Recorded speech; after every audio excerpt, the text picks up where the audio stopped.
All right, audio check.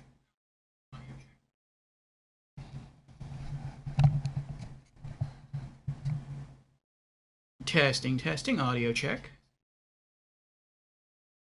Audio check. Hmm.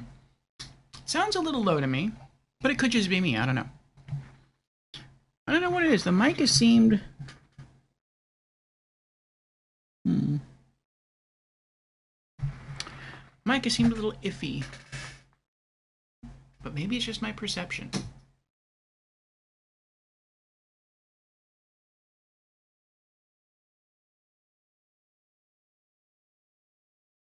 One last audio check. Okay, we'll go with that. If the audio is off, forgive me. Let me know and I'll do what I can to adjust it. Maybe it is just my misperception that the mic is low. I know sometimes I try to monitor the audio through the phone or through the computer, or depending on the source I use, sometimes it sounds different. So, could be. But anyway, hello everyone. Welcome to another session of RPG Afternoons. We are here for more Dark Souls 3, as you can see. And, yeah. Yesterday, we made some, I guess you could say, unintended progress. I don't know what exactly is going to happen today, but we'll see. I do have some idea, though, and I'll let you know that once we get through the opening announcements. But for now, let's get into the opening announcements. So again, hello, welcome to the channel. I am your host, Lord Orfeo. I am a variety streamer here on Twitch. In addition to being a YouTuber, I stream 5 days a week, and I have 3 primary stream themes throughout the week. On Mondays, we have the Monday Mishmash, and for the Monday Mishmash, we can stream any game from any genre, except for role-playing games. We save those for later on during the week. So expect all manner of variety from us on Mondays, and you can also redeem your channel points to select a game from a list on my Rank 1 profile page for us to play next for the Monday Mishmash, should you have the channel points to do so. So you have some control over the flow of the show on Mondays. For Wednesdays, we have our weekly Just Chatting stream called Community Chat and Gaming News, during which we go over community updates, gaming news, and game releases for the week. And then Thursdays, Fridays, and Saturdays, we have RPG Afternoons. And so if you do like role-playing games, then those last 3 days out of the week are for you. And so if any of those stream themes are of interest to you, then I encourage you to drop me a follow, and I hope to see you someday during the week. And with our opening announcements now out of the way, let us return to the stream of the day. So again, we are here for RPG Afternoons, and this is Dark Souls 3 from Software. So, what did we do yesterday? Let's start logging in. Yesterday, our plan was just to go back through some areas we had been through before. Typically, once... Ooh, look at that. We actually logged into the servers for the first time. Typically, once we go through an area for the very first time, we're not really trying to explore. We're just trying to survive. We're just trying to make it from bonfire to boss. And so I thought, you know, we've gotten a bit stronger as we've been doing that, so let's go back through some older areas and try and see what we missed. Try and see if we missed any items. And so we did that, and we found some stuff. We found some goodies. We were able to upgrade some of our weapons, able to upgrade some of our stats, gain some levels, and we actually found new areas, and we beat 2 bosses. Well, I guess we beat 1 boss. But we got, like, a boss soul from, I guess you could call it, like, a prime mini-boss? I don't know. It was basically the Smelter Demon from... Or not Smelter, I keep saying Smelter. It was basically the Fire Sage Demon from Dark Souls 1, only it was no longer on fire. It was basically just ash. And so, I mean, after we killed it, we got a boss soul, but, you know, when we fought against it, we weren't chained into a boss arena. We could leave. At least I think we could. And, I don't remember seeing a boss health bar. I mean, correct me if I'm wrong, but I don't remember that. But we also stumbled across the Smoldering Lake area, and we slew the old demon boss. So that was pretty fun. Today's plan, we're going to go back over some older areas, continue pushing through. We'll probably be heading back to Smoldering Lake, and we'll see where we go from there. I also want to do something else before we do that, and I'll show you why.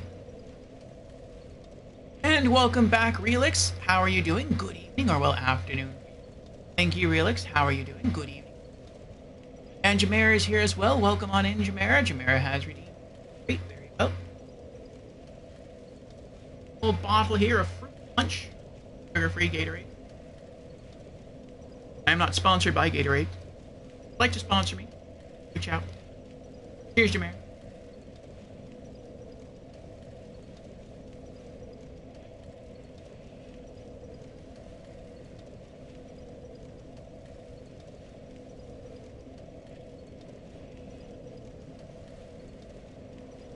That was like half the bottle.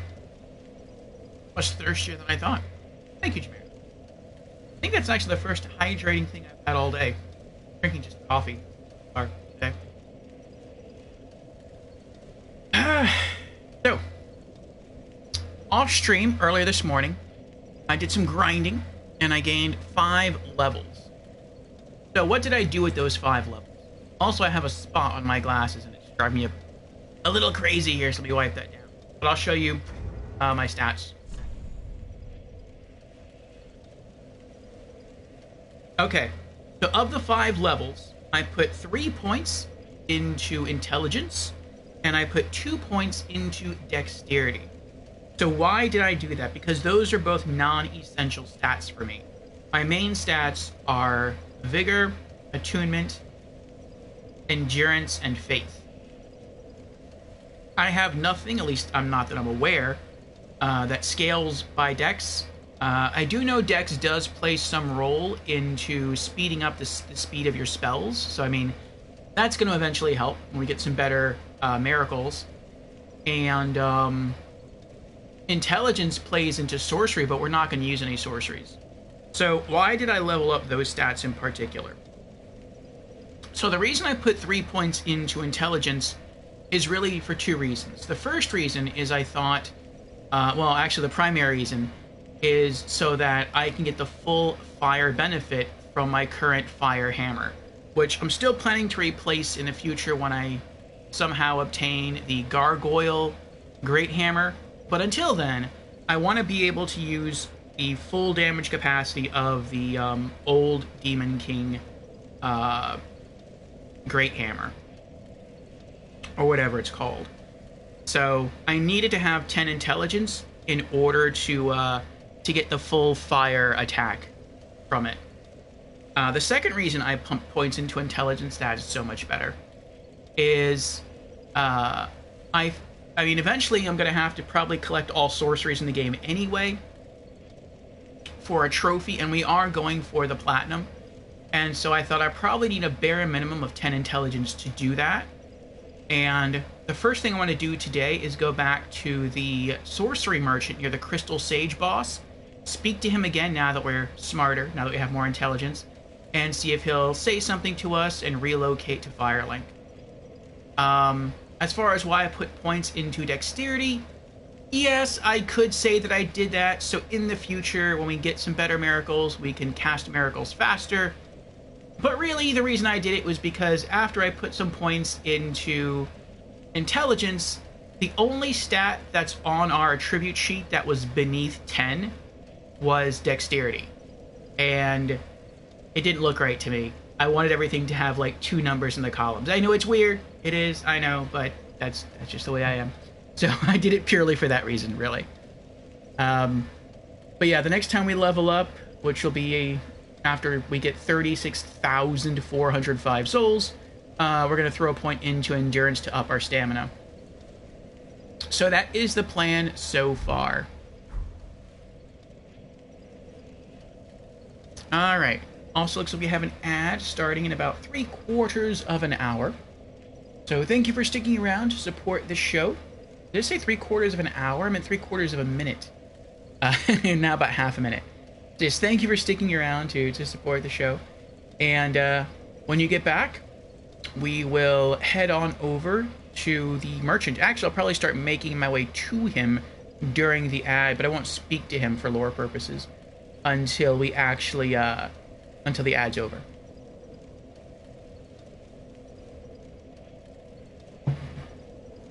Okay. I'm gonna get my earbuds in. I'm also gonna turn on the music, because I muted it to make myself easier to hear while we were going through our opening announcements. And then we shall be on our way.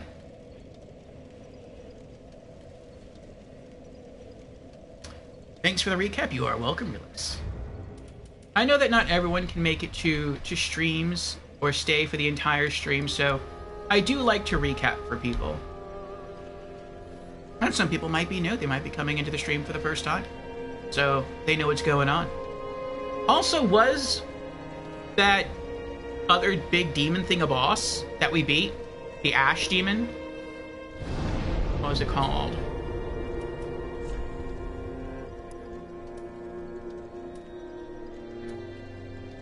The Stray Demon, was that a boss? I don't know. We have a boss soul, but I don't know if it was technically a boss. I don't remember us being, like, fog gated in, but I mean, maybe we were.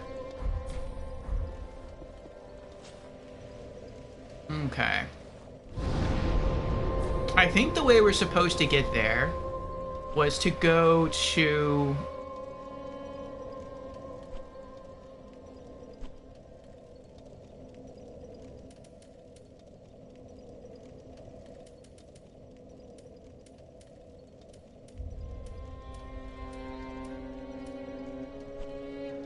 I know it from the image, I don't know it from the name. Here, Cathedral of the Deep. Relix says, about the trophies, I know you don't want to hear about it for now, which is fair, but let me just preface a couple of those can be extremely tedious to grind, even long term, and I strongly suggest starting to give it some thought even at this early stage, to save you some woes in the future. I can elaborate if you want to know more. No, that's okay, Relix. I will start to look over them towards the end of standard new game. So I said, like, right before we get to the... I knew you'd probably want me to start sooner rather than later. But I know some can be pretty tedious. But I'm okay with that. There were some tedious trophies to get in other games. But we got through it. In Demon Souls, the OG Demon Souls, you had to do some crafting, and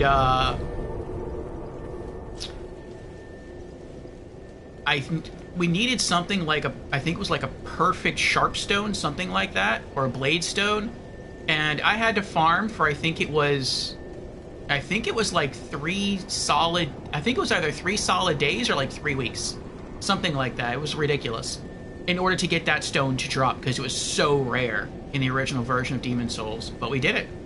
In Dark Souls 2, I had to do a lot of, and I did that off stream, not on stream, and for Dark Souls 2, I had to do a lot of PvP assistance, not like versus, but like co-op, basically, helping people kill bosses.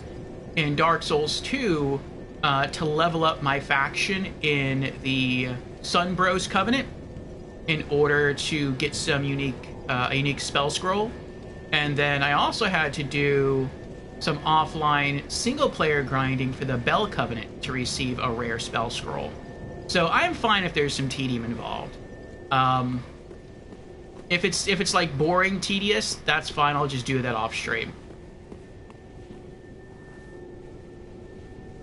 As always, appreciate the mindset. Thank you, Reels. Yeah, I've not played the Demon Souls remake, only the OG, but didn't get all the trophies yet. The trophies, well, not all, but some of the trophies between the OG and the remake are different. So, I don't have the remake, I don't have a PS5. I don't know if I would play the remake. I mean, it looks gorgeous, don't get me wrong. It really does. How do I get back there?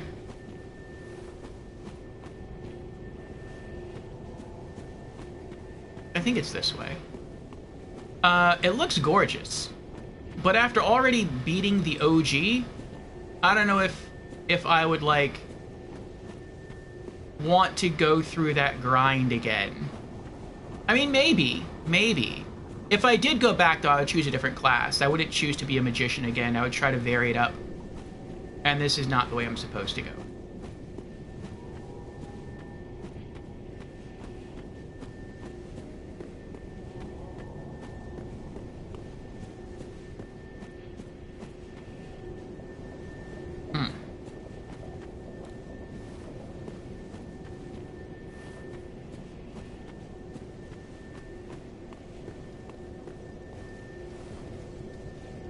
Like Solaire.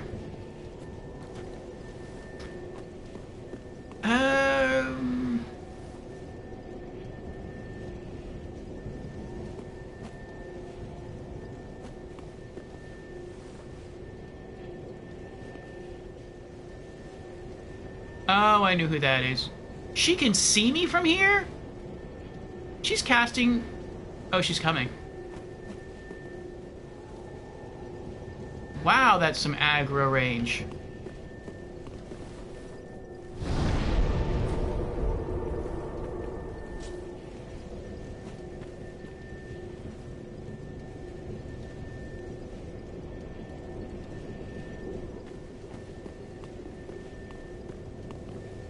I may have forgotten which way to go.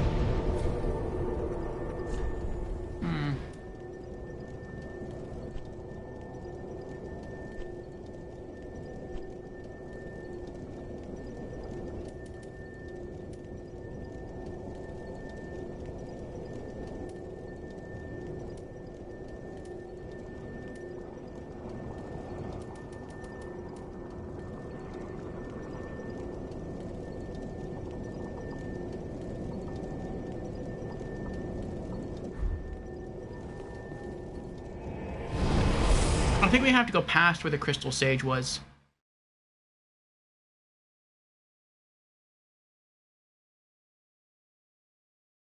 If I did replay Demon Souls, I'm not sure which class I would choose. I'd have to think of... I mean, it'd be tempting to go Temple Knight. Because I was kind of torn whether to go Temple Knight in Demon Souls or Magician. But Arcane Spellcaster of the Elements is my favorite RPG class, period. But it's like, there's no... In every other Souls game that I'm aware of, anyway, there's no such thing as a Paladin class. You can make it, but you have to make it. Like, you choose Knight or something and tech in points into Faith, and which is what I did in Dark Souls 1. But in Demon Souls, it exists. It's called Temple Knight. So, like, maybe I'd go Temple Knight? I don't know. That'd be tempting, though. I gotta figure out how to get back there now. Did you do your Dark Souls 2 co-op in New Game Plus? Yes. I did... Let's see. I want to say I did all of OG Demon Souls single player. Like all the main game. I always do main games. Standard new games, that is. Single player in all my Souls games. But for all the New Game Pluses in Demon Souls, single player. For Dark Souls Remastered, single player, except for the very last playthrough, which was like New Game Plus.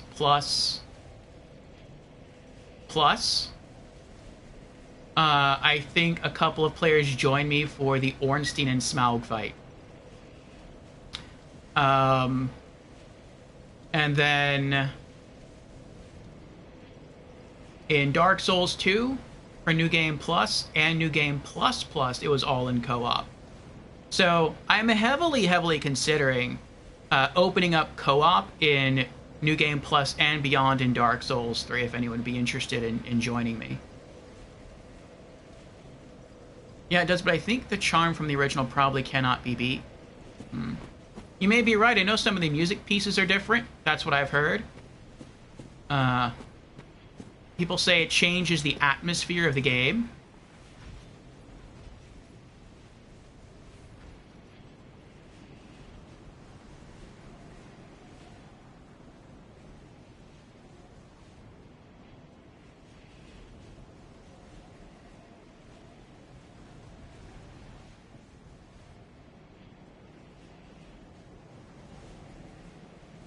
This is irksome. We spent like, I don't even know how long. We spent like over an hour trying to figure out how to get to where the sorcery merchant guy was up there, which I didn't know he was a sorcery merchant. I just wanted the item on the broken stairs. And like, I couldn't figure it out, and eventually Stream Chat had to help me get there. And it's like, now I have a reason to go back, and it's like, I don't remember how to get back. But I remember, like, you had to go beyond, I think, where the Crystal Sage was, and then, like, there's a path that loops back around, something like that.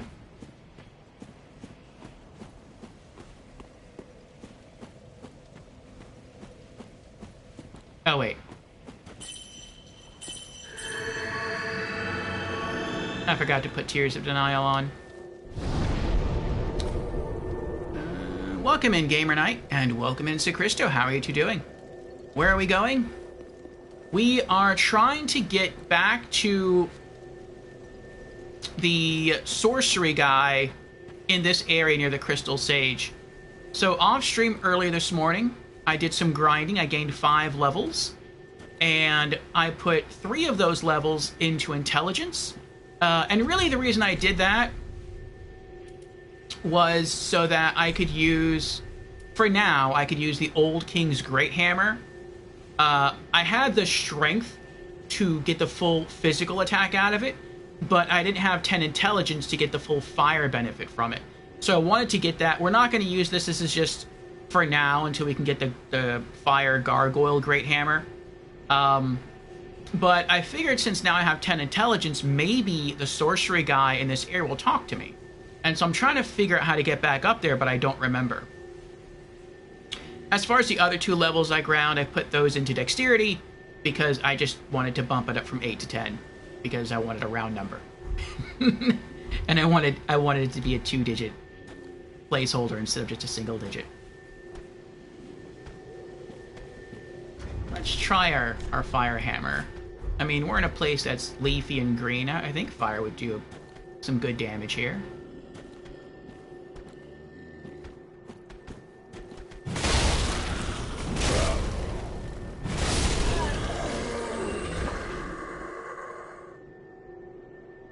The ice hammer is stronger, but I think it's only stronger because it's at a higher level. Like, this is... I haven't leveled this up at all, and I don't intend to. Whereas the ice hammer is at +2.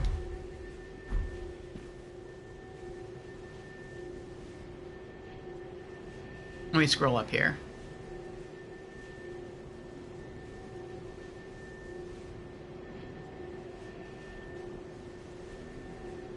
Relic says, I must confess, it is my secret hope. Excuse me. That once all is said and done, you develop at least a tiny bit of interest for the multiplayer aspect, both co-op and PvP. Maybe even drop into one of my own streams. Why not? Where I do high-level PvP. But that's a bridge you'll inevitably have to cross at some point. You'll see. Certainly don't mean to force anything on you at this point, though, of course. It is exciting, though, to see you eagerly taking on the journey, nice and slow, as it should be. Thank you, Relix. Now, when it comes to multiplayer in Souls, I always like to preserve the first playthrough for single player for challenge sake. After that, I feel like once I get into New Game Plus, I feel like I'm done. I feel like I conquered the challenge of that Souls game. And so now it's just kind of like the more the merrier, let's have some fun. Or at least that's kind of been my attitude since Dark Souls 2. But I like the idea of co-op more than PvP, because not everyone enjoys PvP, and like I would not want to invade someone's world who's like been trying to fight a boss, or maybe just try to make a boss run, and like they're going from the bonfire to the boss, and yeah, maybe they've opened some shortcuts, but maybe they're still like dying on the way every once in a while to like random mobs, and they're getting frustrated, they're starting to rage, because it can happen to some people, and then like they're running out of items to like bring back their humanity because they want that extra health boost that they get from being human to fight the boss. And then like all of a sudden, boom, someone invades and they're like, that's it, and they just like throw the controller against the wall like, I'm done. Because like I don't want to like make people feel bad. Like that's my thing with PvP. Like that could just like amplify someone's frustration. I mean, it's part of the game, but I feel bad, like, if I did that to someone. Now, I will say, if there's, like, a separate PvP mode, then that's different. Like, in Dark Souls 1, if you have the DLC, or if you have Dark Souls Remastered, because it includes the DLC, then once you get to the DLC and you beat Knight Artorias, then you unlock like a ranked PvP thing, and then you can go there and just do that. And I know it's also kind of the same way in Dark Souls too. Like if you were a Blue Sentinel, and I think it even worked if you were a member of the Blood Covenant.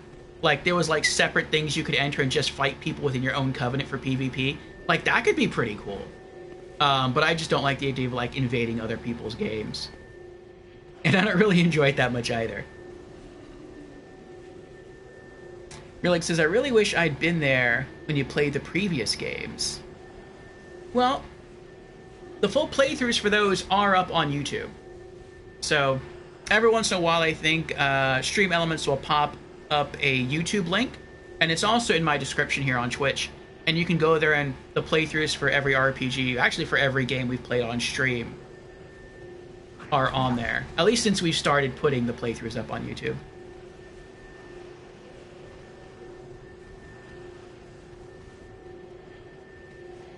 Ah, Dread! Welcome in, Dread. How's it going? Dread says, holy cow, it's 1:32 and I'm just waking up. I've been there, Dread. You had a long night last night? Cleric says, well, it is undoubtedly very particular, but I think it is very representative of the whole of Dark Souls as a whole. After all, you could very well describe the single-player campaign in a similar way. Wouldn't you say, Sicristo? Oh, being trolly? I think Dark Souls 2 and Dark Souls 3 definitely have some trolly moments in them. I don't really feel like Dark Souls 1 had any trolly moments except for like the Bed of Chaos. That was trolly. Actually, I would say Lost Izalith was trolly. And maybe the Painted World of Ariamis. Demon Souls... I can't think of... Oh, no. There was the Fool's Idol boss in Demon Souls. That was trolly. Actually, that's one of my favorite bosses because it was trolly.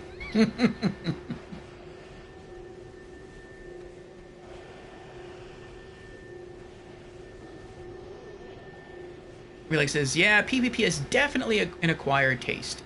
But believe me, once it clicks, it clicks. PvPers in this game are not griefers, contrary to the general perception. But I know it is seen as controversial, so I don't want to insist on it too much. As Jans loves PvP. Jans was the one who started getting me into PvP in Dark Souls 2. And I think that's because, like, Jans was a, like, oh, I'm about to get killed here. Jans, oh, there you are, was like a legitimately good experience in PvP. And I think to warm people up to PvP, you need people like Jans to get you into PvP. Because there are some people who will like, and again, it's very different because some people like the hunt, It like seeing like you have been invaded. Like, oh, where's this person coming from? Let me scour around and blah. Like Jans doesn't do that. Jans typically like invades. He walks up. He stands there. Doesn't do anything. He waits for you to see him, and then he like waves or bows, and then it's like he almost like waits for you to make the first move. Like he waits for you to approach. He's like, okay, let's go. So it's like if you do it like that as almost like an honorable duel, then it's a bit different. And there were times where I asked like Jan's like, all right, I just want to go kill the boss, and he's like, okay, and then he leaves. Or he'll just like pop in and like show off cool armor sets and cool weapons. So it's just more like it's almost more like hanging out than actually like doing anything that could be like thought of as offensive, if that makes any sense. But see, I'm trying to get back up there.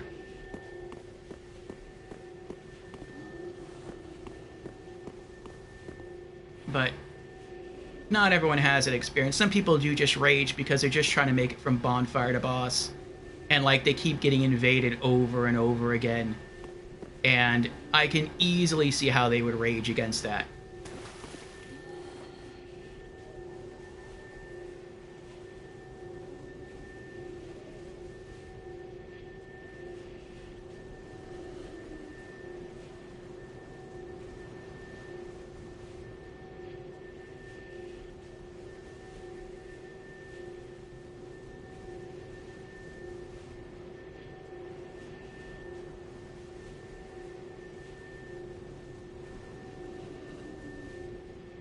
I would also say that I think some games, and so yeah, if anyone's wondering what I'm doing back here, I have enough intelligence now. I have 10 intelligence. I think this guy up here would talk to me now. I'm just trying to remember how to get back up there.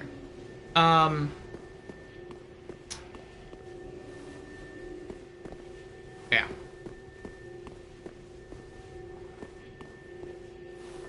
I forgot what I was saying.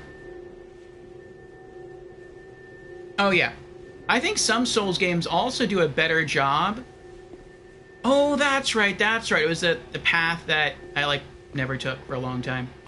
I think some Souls games do a better job at sort of fostering the PvP environment. Especially late game. I think I fell for that earlier, too. The troll.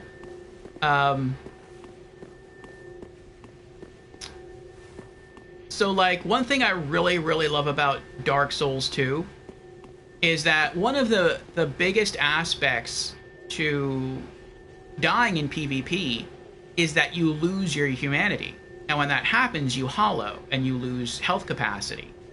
But once you beat the DLCs, like all of the DLCs, and you receive the Blessing of the Crowns, you're human. And so it's like, it doesn't matter anymore. It doesn't matter if you die 100 times, because all the bosses are done, so no one can interrupt a boss run. You can never lose your maximum health capacity because you're wearing the crown, you have the Blessing of the Crowns.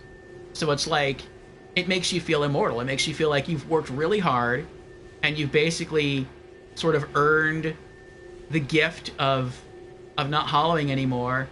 And yeah, let's do it. Let's just throw ourselves with reckless abandon into PvP. And I think that makes the game more fun.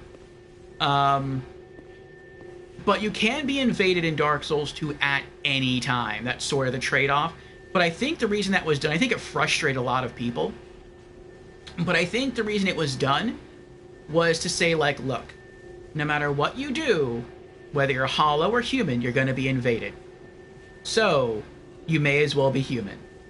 That way you have your max health capacity to fight bosses.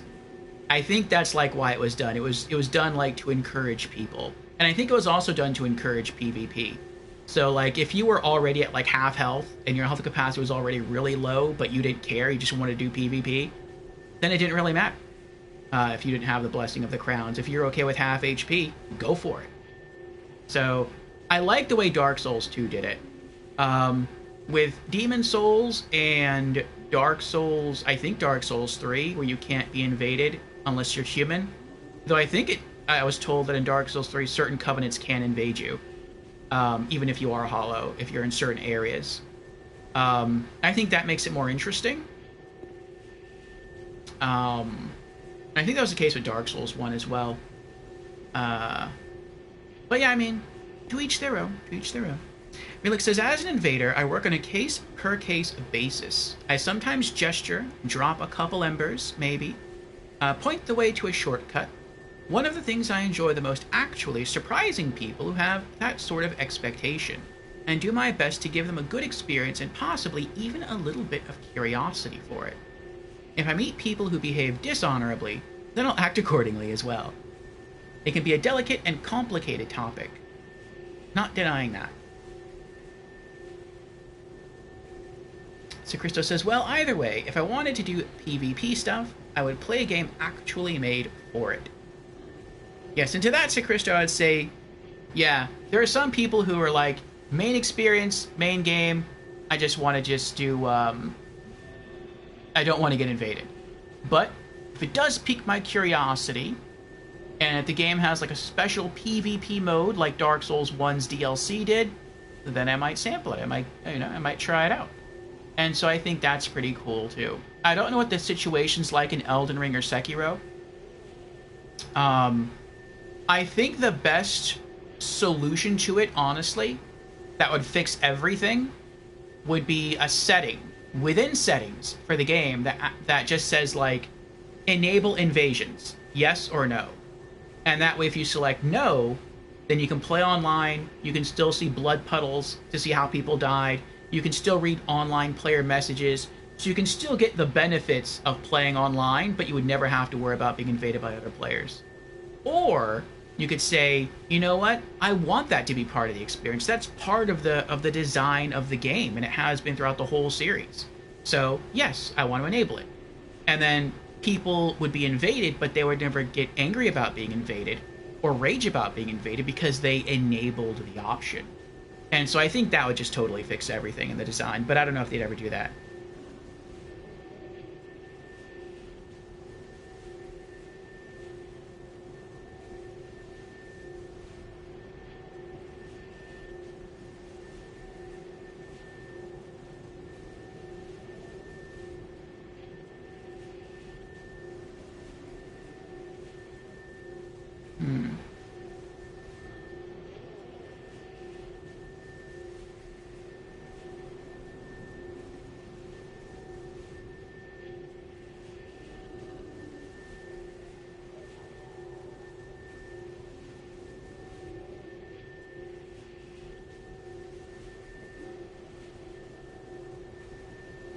Yes, just open debate is fine. We're having debate about PvP. But yeah, debate's fine.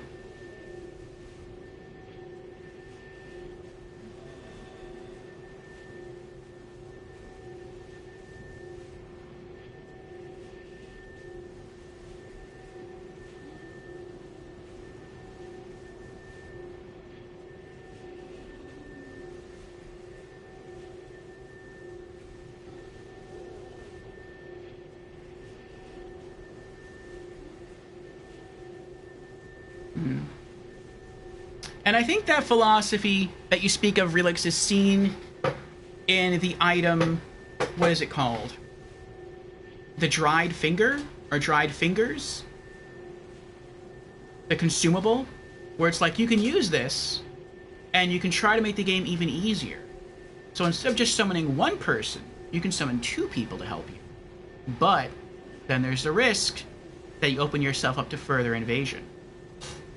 And the invaders, if they spawn in, will get there first. So, I think Relix, to that extent, understands the PvP philosophy of From Software. At least up to this point in Dark Souls 3. I haven't, again, played Sekiro. I haven't played Bloodborne. Or Elden Ring, so I can't say if their philosophy changes in those games. But it seems like that's kind of their thought process. Sekiro has no co-op or PvP. Ouch. I guess that's just another reason why Sekiro is one of the hardest games. No co-op. Alright, guy. Speak to me. Well, well. There's something different about you, isn't there? Yes, I'm smarter now. Very well. Indeed, I am a sorcerer, with plenty to share. However, what champion demands service without recompense? Clearly, you're not that sort of man. So you will make me a promise that in exchange for my teaching, you will bring me knowledge in the form of scrolls detailing sorcery's secrets. Well, can you assure me of this? Sure. I make a promise. Very well. You're no fool. I take it you understand the weight of a promise. I am Orbeck, of Vinheim. The Dragon School. Unkindled one. I shall teach you sorceries. We will learn together. It shall be like our very own school. Yay, we did it! Though, I mean, he left, but, like, you should have, like, blown out the candle. I mean, it's, like, right next to this dried parchment. What if it catches on fire? You could lose all your valuable spell scrolls here. Oh, well.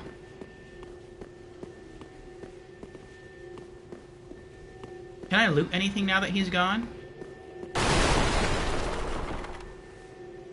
I didn't mean to do that. I mean, I meant to break that little, like, wooden thing here. I didn't mean to break his desk. I feel bad now. Oh, look at that. What sorcery continues to hold up the candlestick. Nothing behind here, is there? All the scrolls go flying everywhere. Alright, I feel bad now breaking all this stuff. Alright, let's go back to the shrine and see if he's there.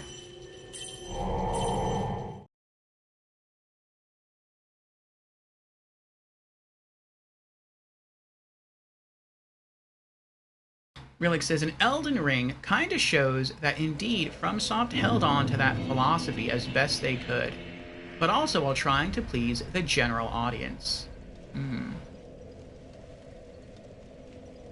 Congratulations, you are now a smart person.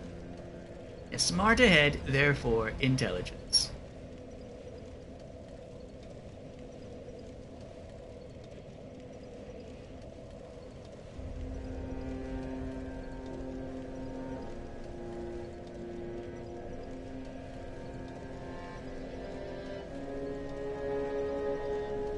Okay.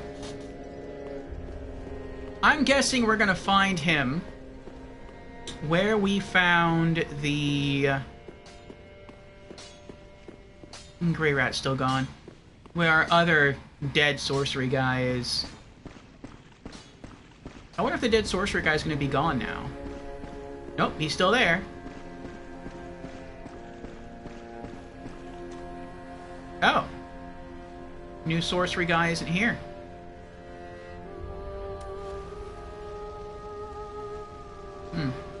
Okay.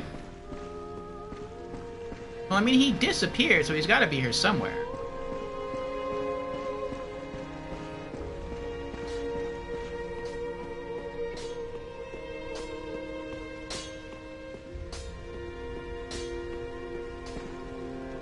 Sorcery guy. I forgot his name, too. Oh, there he is. Sorry I broke your table. Oh, you're back then.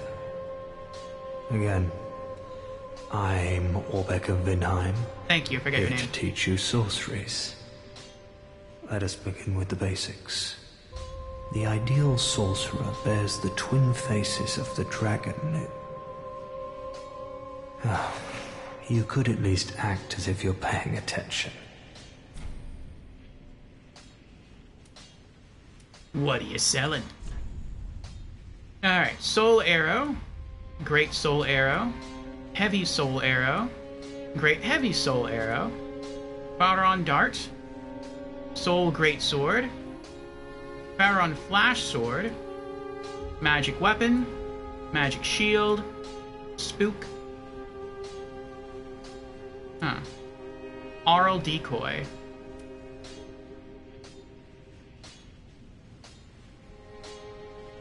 Wow, they combine 2 different spells into one. Mask noises of caster and prevent fall damage. Nice. What else do you sell? Oh, only spell. I said learn sorcerers. I didn't say buy.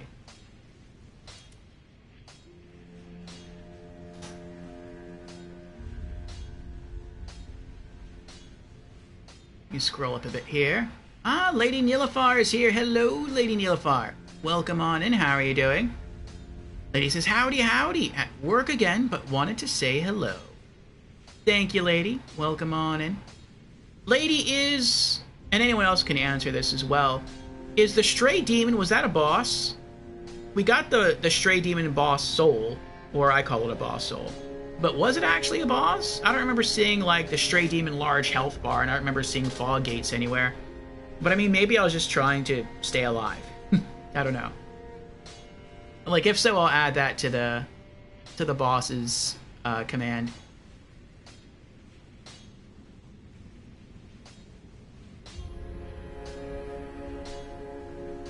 Doing all right? Ready for the weekend. Yeah, it's a mini boss? Nope, mini boss, okay.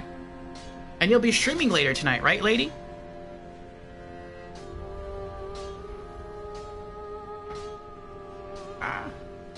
Mini boss, but it does give a boss soul. Okay. So then I'll leave it off the boss list then.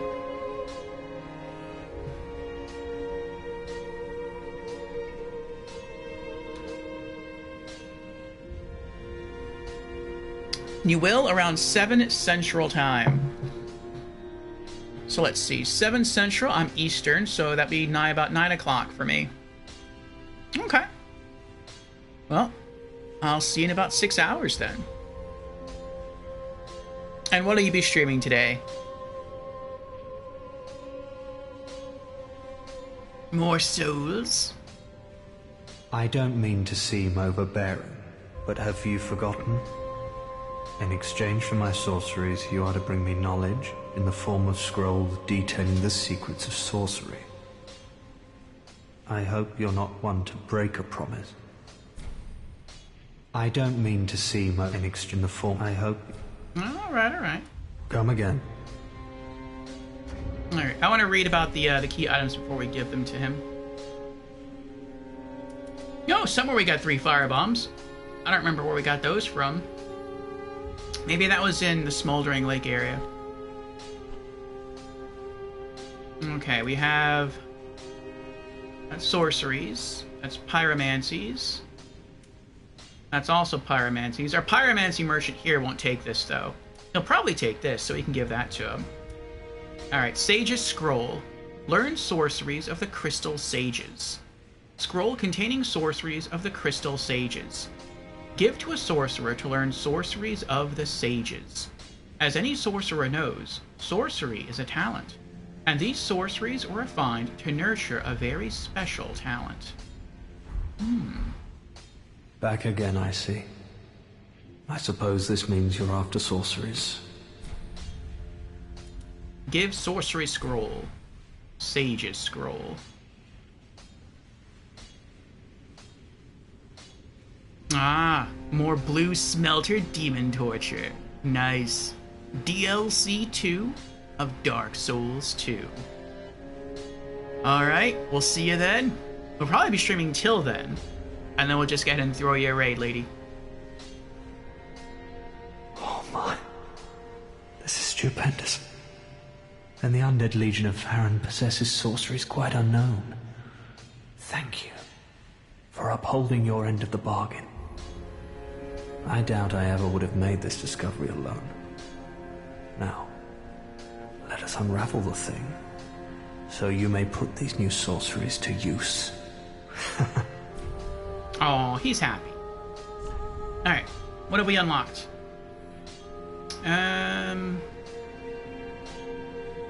Okay. Fodder on Hail. Fire a cascade of soul darts.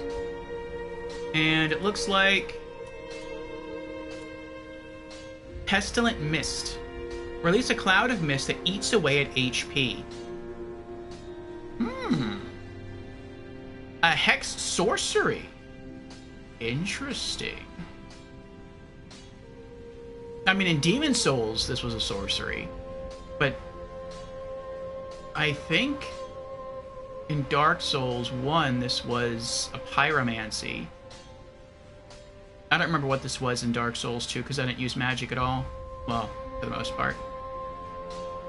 Interesting. Awesome. Love to see you there. All right. See you there, lady. See you there.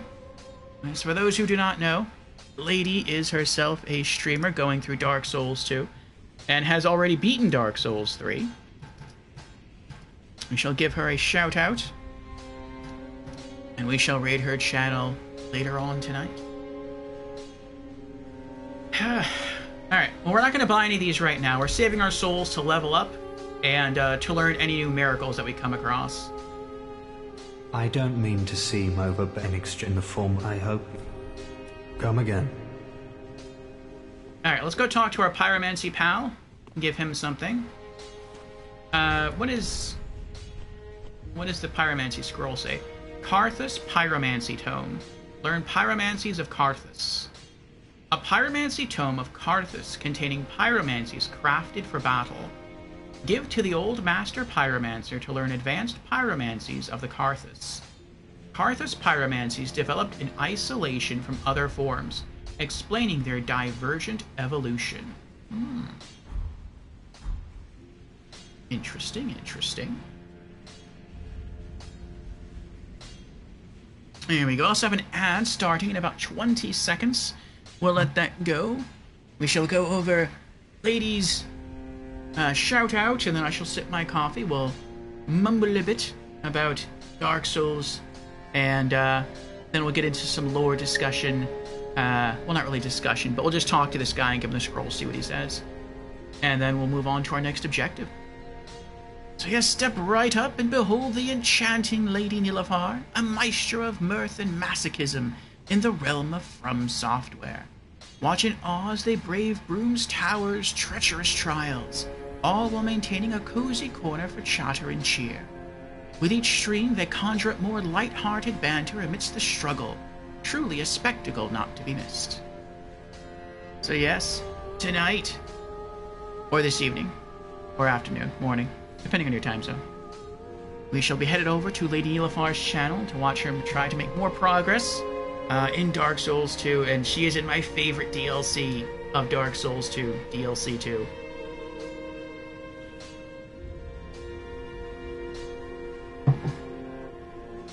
Of course, lady. Alright, actually let's just start talking to the guy now. Ah, there you are, unkindled one. I am pleased to have a pupil as dedicated as you. Oh.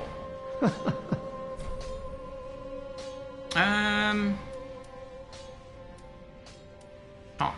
If you seek pyromancy tomes, take this sage advice. The lands of the lords converge upon Lothric. The home of pyromancy's drifts comparatively close as well. At least, that is what pyromancers of the Great Swamp believe. The place is called Izalith. Oh, how I wish to behold a primal pyromancy. Well, these are old tales. No one knows where the truth begins or ends. He knows of Izalith. Very cool. If you seek pyromancy, the lands of the home, at least the place, well...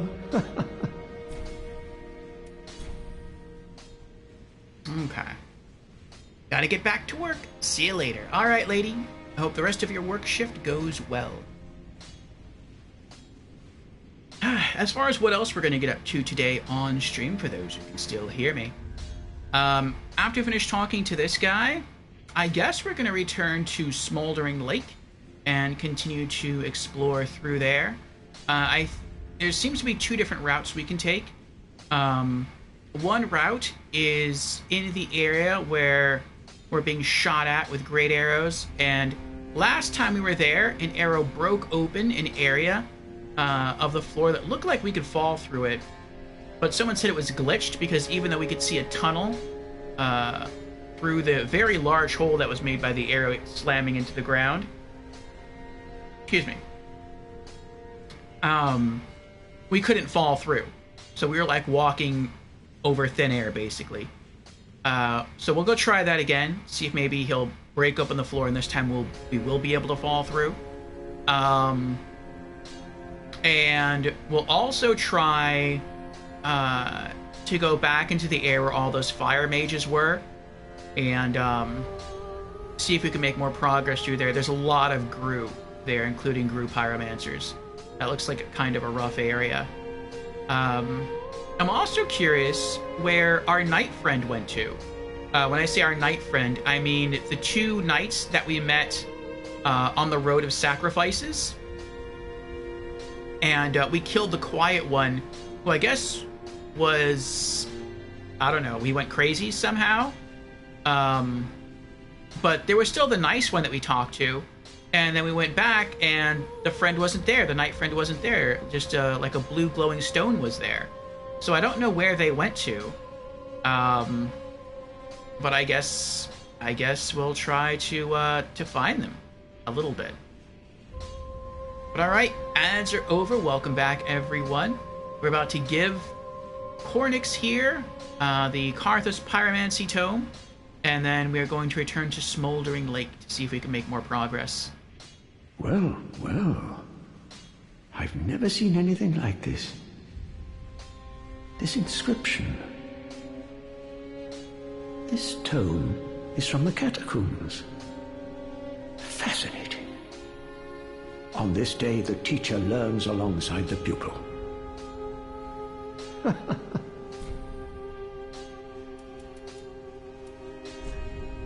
Alright, what did that unlock? What do we got? Fireball, Fire Orb, Bursting Fireball, Fire Surge, Great Combustion, Poison Mist. Oh, that's the one that was a Pyromancy from Dark Souls 1. Acid Surge, Flash Sweat, Profuse Sweat. Intense sweating increases fire damage absorption. Profuse sweating temporarily boosts all resistances. Oh, interesting. Karthus Beacon. Damage increases with consecutive attacks. Ooh. That sounds really, really good. I don't know what that means, though. It looks like a buff. So I guess if you're like... If you're someone who uses daggers like really quick weapons, or maybe like rapiers, that can hit a lot in quick succession, and use Karthus Beacon, that seems like it'd be really awesome. And Karthus Flame Arc. Reinforce right weapon with flame. Very cool, very cool. I like that. Do not be gone for long. What is a teacher without a pupil? I'm guessing eventually we come across a second pyromancy, maybe a dark pyromancy teacher do we find, because we have that dark pyromancy scroll that like he just simply rejects to read. Alright. Onion Bro!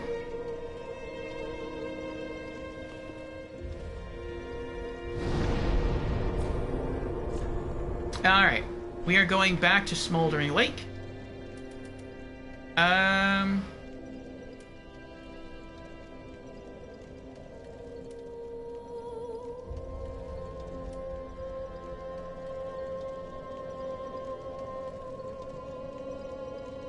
I don't remember where Demon Ruins are.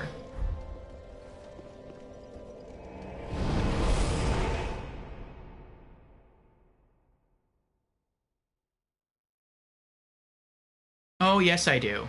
Well, kind of. I think.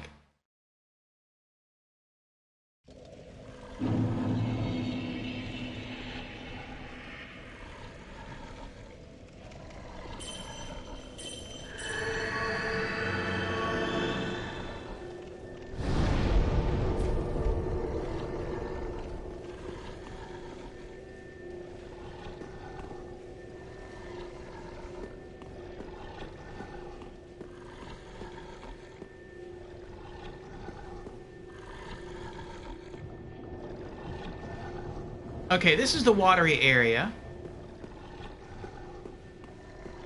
Oh, I know where this is now. Okay. So when we first came here yesterday, we came through an entryway that's like way down that way, I think. We ran past a giant stone worm, evaded some giant great arrows trying to kill us, and we ran over there, and we fought a boss, the old demon king. And then after that, we left, we found this path here, and that led us up to this bonfire. And then further that way, that's where the other Gru are, and the Gru pyromancers that killed us last time. So eventually we're going to go back that way. But I want to go over this way, and I want to take the other bonfire because it's closer. Abandoned tomb.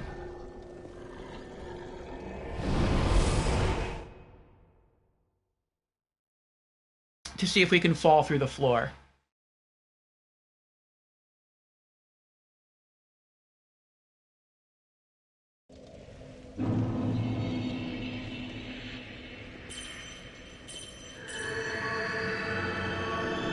Okay.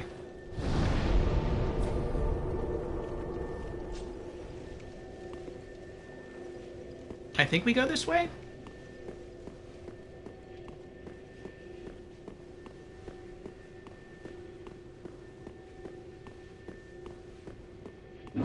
Yeah, okay.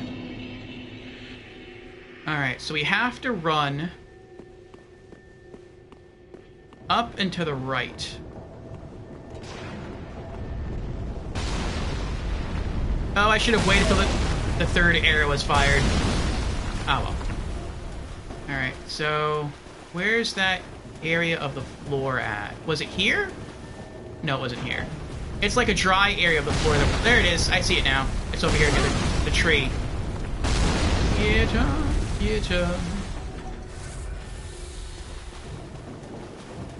Oh, the hole's still here. What? Yeah, that's weird. That didn't happen last time. Last time we were able to run over the top of this hole the entire time and never fall down here. Which was really weird. Oh, what are you? Oh, you're tree. Okay, tree's fine.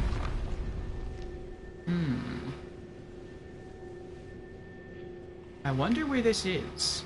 Oh, he stopped firing! Well, now I feel kind of bad about using up an Estus. Well, maybe we'll find a bonfire down here. What's this way? More trees? Okay. What's the other way?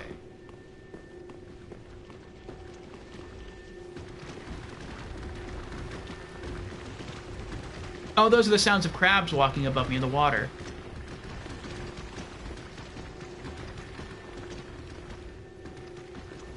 I was like, what is that sound? It sounds like something's boiling.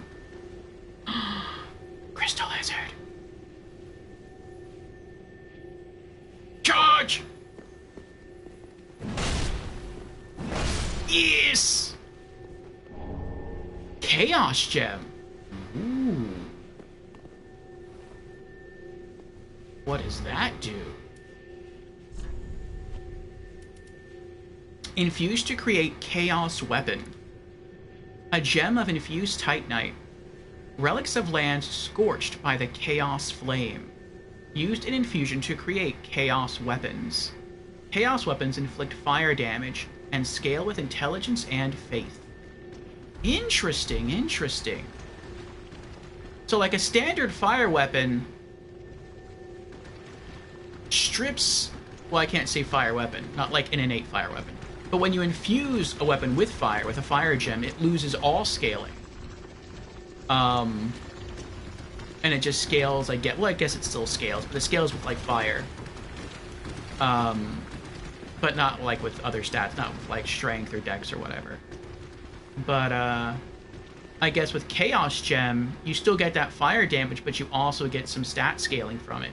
With faith and intelligence. Very interesting, very cool. I don't think we're going to use it for anything unless... Oh, boy. That was close. Unless we have to. I roll there. Whatever. Whatever. Wow, you're tanky. Shush! Nope. Oh, he's still alive. There we go. What? Okay, once he dies, the fireball goes away. Titanite shard. Oh, it's a good thing I remembered. Like, once I saw the fire guy, like, you know what? We're in Smoldering Lake. Maybe I should put the fire ring back on. Oh. But yeah, I don't think we're going to ever use the Chaos Gem unless we have to, like, create a Chaos weapon and then fully level it up for a trophy.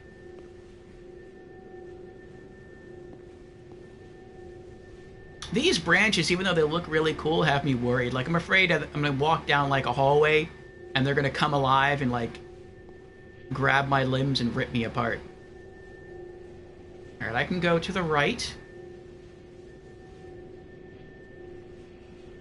Oh, there's an item down there. And there's at least one enemy down there. Or I can go left.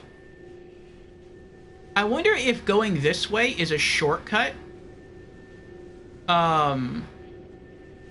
Instead of going from, like, the bonfire that we were at earlier. And having to go through all those Gru pyromancers and everything. I wonder if this is, like, a quicker way to get where that way would have taken us. I definitely want the item. But I'm also curious what's down this way. Ah, good evening, Marcusor. How are you doing? Ah, Jan says I returned with Wendy's. Nice. Did you get your chicken nuggets you were talking about yesterday? Marcusor says hello. Is this an adventure game? It is. Gonna steal some of those fries. Marcusor has redeemed hello, I'm new to stream. Well, welcome Marcusor to our stream for the very first time. Again, how are you doing? What's in... Bonfire! Nice! Is there anything else in this room? I mean, I'm not expecting anything dangerous, but are there any items in this room? Oh, there's a tunnel. Bonfire!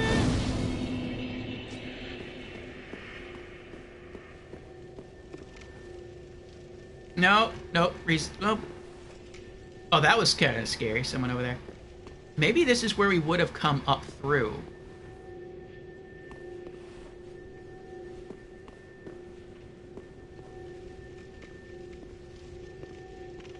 What's through here?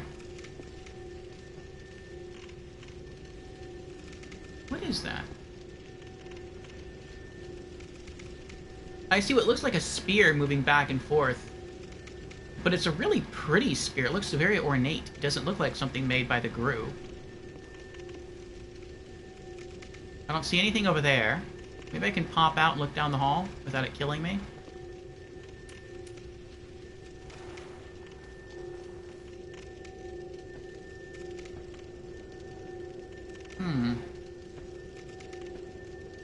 Oh, okay. I see the hand holding it. That looks like a Gru.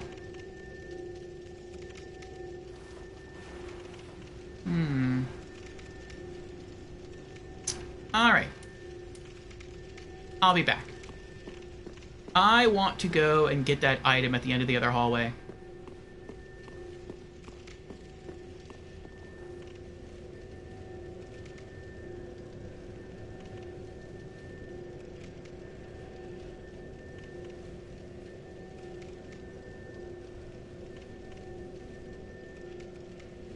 Marcusor says, I hope Dark Souls 3 will not break me.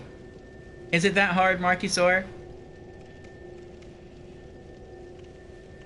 Marcusor says, I arrived in areas again with hard difficulty spikes, like coming to Irithyll, or how it's named, where I was bashed away with 2 hits by those high priests.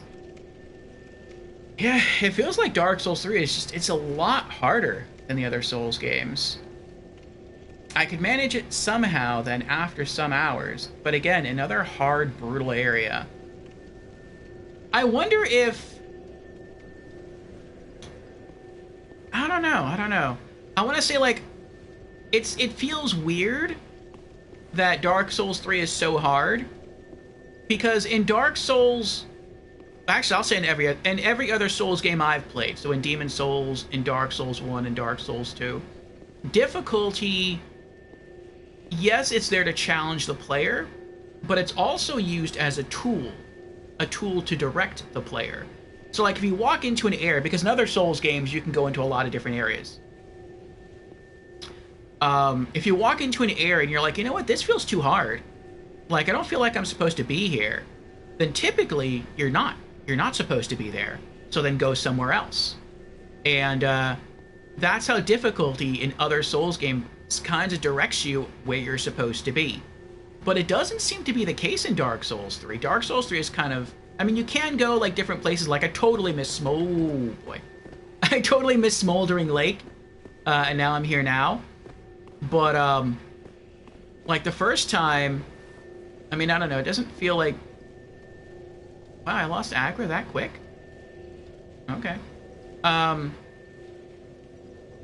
But, you would think with Dark Souls 3 being more linear, that FromSoft would have more control over the difficulty spikes encountered by the player.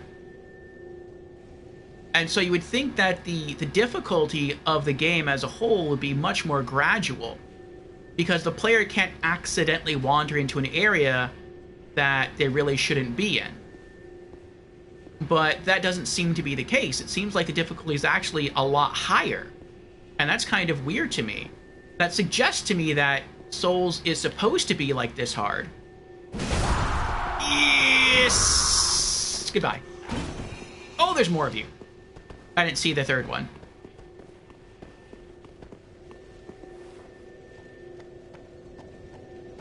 Oh, he's coming anyway.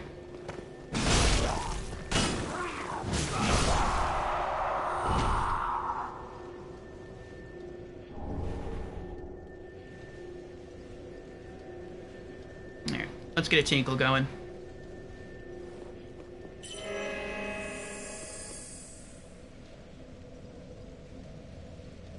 And yeah, I find that to be kind of weird.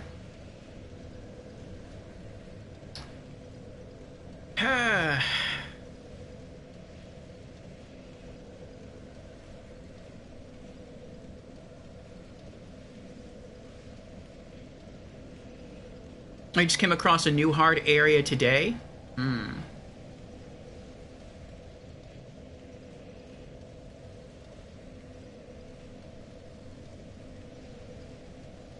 Marcus says, nope, we're at the right level. We're not under-leveled. I've checked that. Yeah.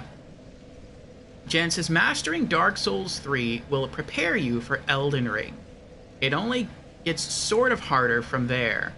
Interesting. Well, we will get there eventually. The next destination for us will be Bloodborne. But then, yeah, after that, we'll be headed to Elden Ring.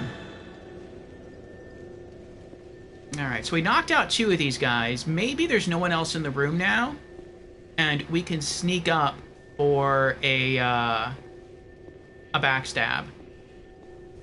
It's 2-hand arm ace. It's a small detail, but I like that. Like the way he holds the mace and walks. Like when I'm holding it with one hand and I walk with it, it stays kind of just leaned back more across our shoulder. But when I 2-hand it, like the weight of the second hand like weighs down the mace so it leans up a bit higher. Like that's a tiny, and when I walk it like sticks straighter up in the air. That's a tiny detail, but it's a cool little attention to detail. Alright. Another Titanite shard. You know, you all can drop some large Titanite shards. That'd be nice too. I really could use those.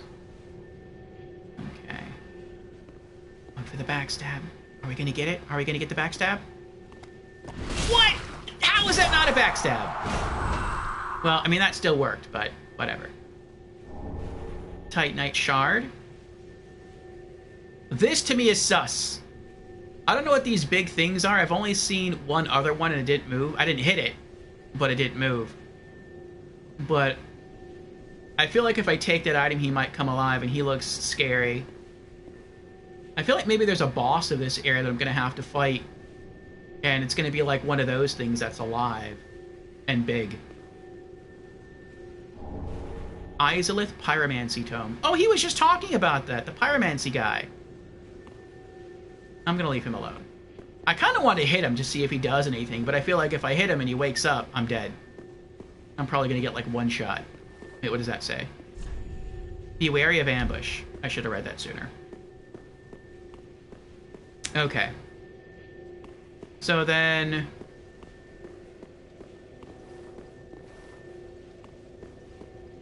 let's go this way. Alright, alright. Where did you come from? I didn't see you before. Okay, looks like if I go down this way, it looks like I drop down. I mean, those could be stairs on the other side. I don't know. Another dead Capperdo. Hello.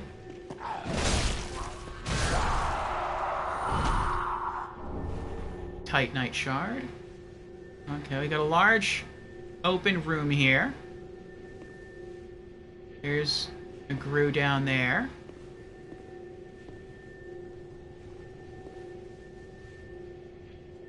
Okay, no one here.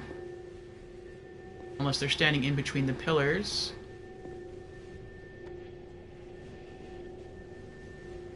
Oh, there's an archway there. Nothing here. I hear a purring. Or a snoring. Oh, that would be so cool. If we found one of the primordial serpents from Dark Souls 1. Just hanging out down here, sleeping.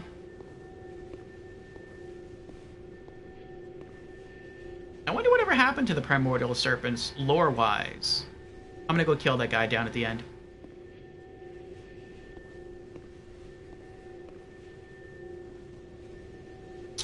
Like, I'm pretty sure that the canon ending of Dark Souls 1 is that we sacrificed ourselves to the flame. So... oh, you were facing me! I thought he had his back to me.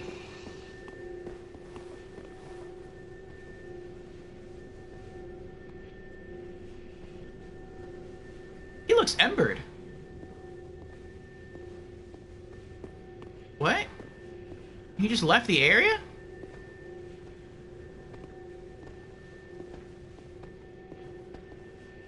I wonder if he's, like, pulling me into a trap. Uh-huh. Oh, that's the guy I saw down the other tunnel that was holding the spear. I thought he was on another level, like a lower level of the area. He wasn't. He was just sleeping. That's why he was sitting... okay, that's why it looked like he was on another level, because he was just sitting down. Yes, we got him! Okay, okay. Now, where did that mage guy go? Where... maybe he made a circle. Maybe he's coming back this way. Aha! Stay right there. If I don't have to fight you head on, I'm not going to.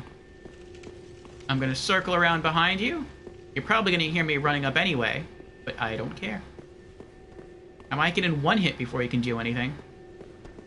And one hit might be all it takes to stagger you.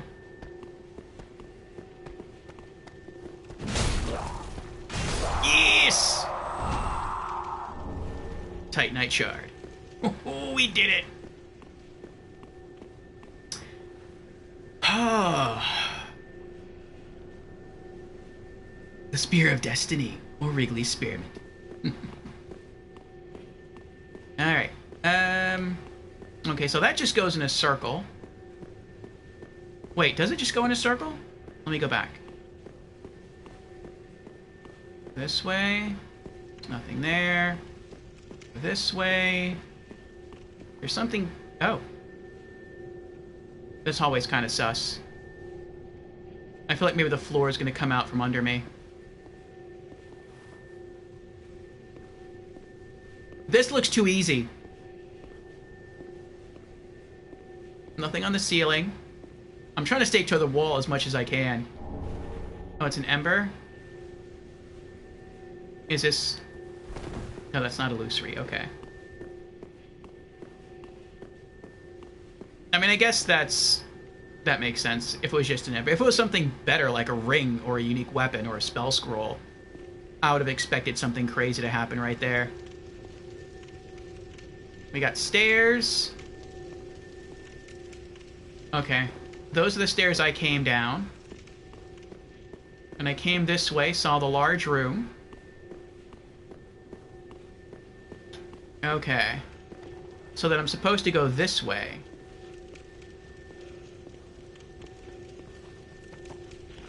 Oh.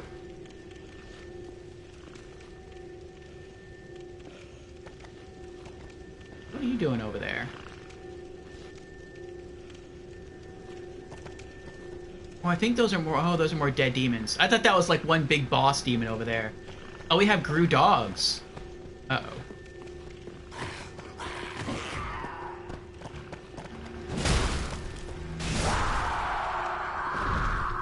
Bad doggy. I was so hard up for Titanite before, and now like I'm getting Titanite from like every enemy that dies. My favorite Orfeo, Paranoid Orfeo. Marcus says, it was once upon, in my spear time, I made my spare ribs. They're simply made, so I could spare my spear time on trading to the spear without sparing too much on spear time, cooking at spare ribs. I have gone mad. You're getting there, Marcusaur, you're getting there.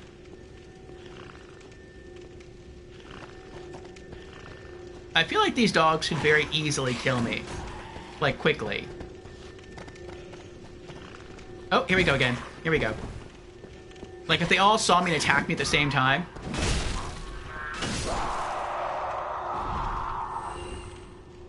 So... I'm hoping that I can pull them one at a time. I think there's 2 left over there. I can see one. Is there anything to the left? I didn't even look to the left. Oh, I got one of those fire statues. The statues are usually pretty slow.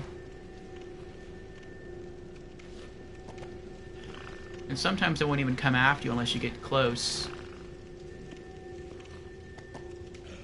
Charge! Yeah, that hurt. I took a lot of damage from that. Another Titanite shard.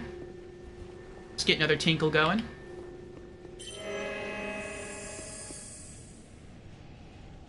Alright, let's go after you next.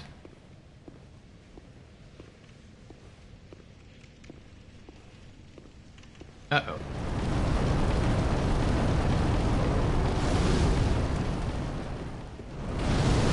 Nope.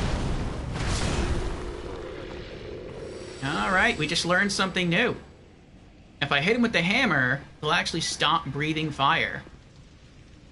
Like I stagger them out of their breath attack.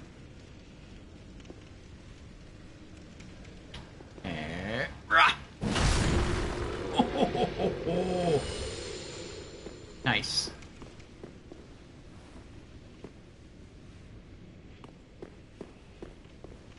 I wonder why all the demons are stacked down here. Like, what happened to them? Did they just die of, like, natural causes? And their bodies were just all relocated down here in heaps? Or did something kill them? And it, like, plans to eat them and it's just saving the bodies for later? I don't know.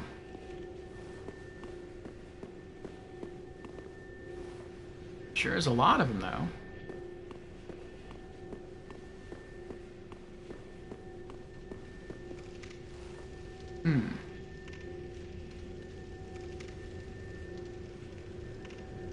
Just some ugly laughs at the beginning and the end, and I'm a perfect Souls character. That sounds like it. Most NPCs in Souls games do go mad. Alright, I can go left or I can go right. What's left? There's a wall, but that wall looks sus. That looks like illusory wall. What about right?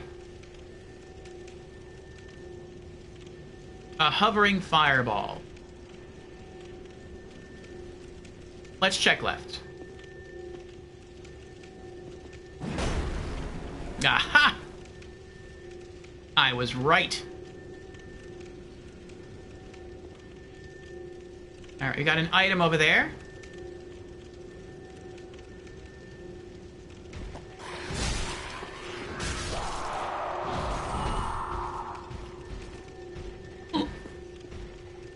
A Black Knight. That's not good.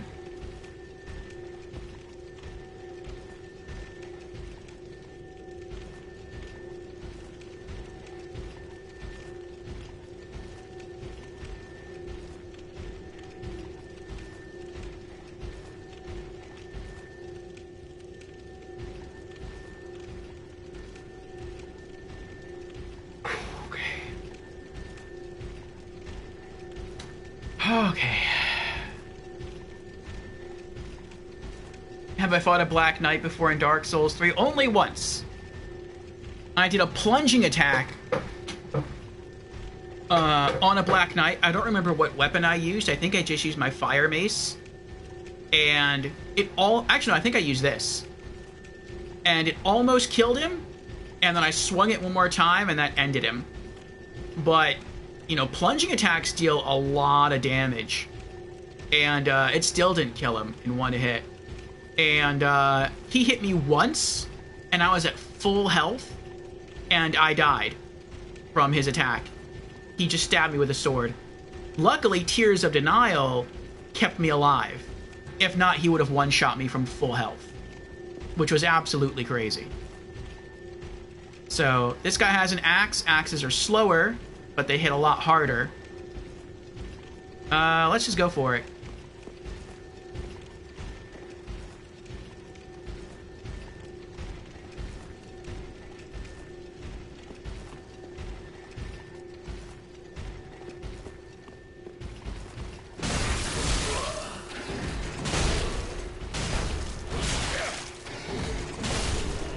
Oh my goodness. That was crazy. I don't know how that worked. Black Knight armor. Cool.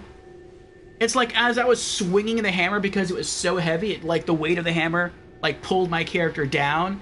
And so when the Black Knight swung his axe horizontally, it like went over my head instead of hitting me. That's crazy. Alright. Let's get a tinkle. There we go. Oh my goodness. Alright, what were you protecting? A Black Knight sword. Ooh. Is there anything else around here?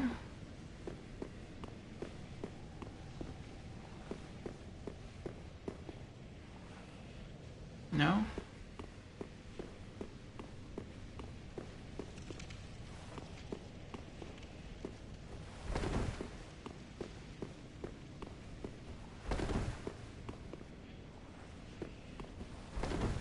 Okay, I guess that was it. I mean, I'll try a couple more walls, because I don't ever want to come back here again.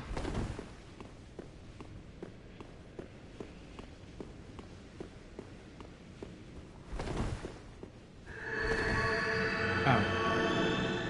I got excited. I thought that was... that was another illusory wall, but it was just my healing buff wearing off. Or not buff, but my heal wearing off. Okay. See what's down here.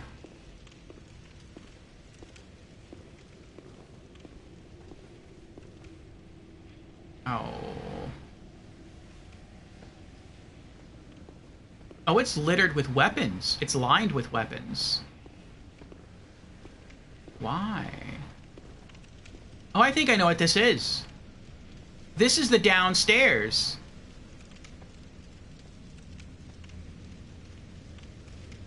I think that's all. Yeah, I think we just made a circle.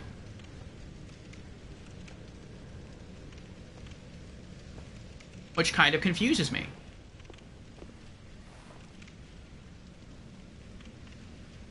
Because if that's all this is, if I just made a circle from one bonfire to the other, then what's the story with the large stone worm and the great arrows? Is that something we're never supposed to figure out?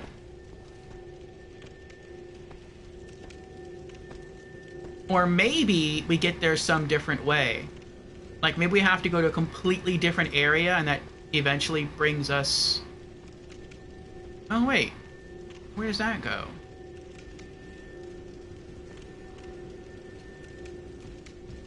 Oh, good, he saw me. That wasn't sarcasm. I was actually hoping he would see me. I don't want to fight him in there with all the other potential enemies. No, no, no, no. Come on. Keep coming.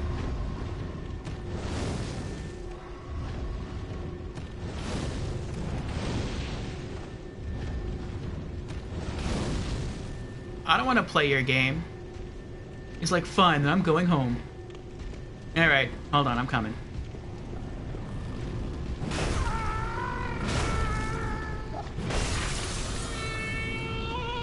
Nope. Stop it. There we go.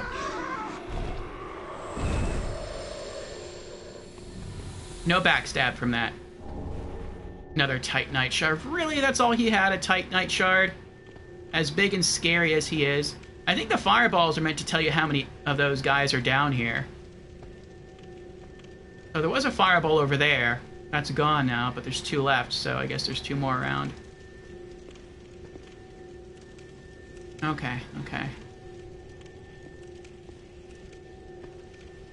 There's one of them.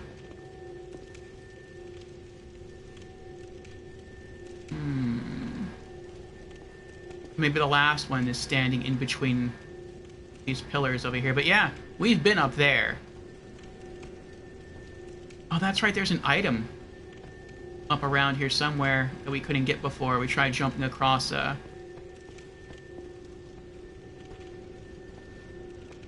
he gonna come over here? He's not. I want to go back. I want to explore that way eventually. What's this way? I think that's a Gru dog over there.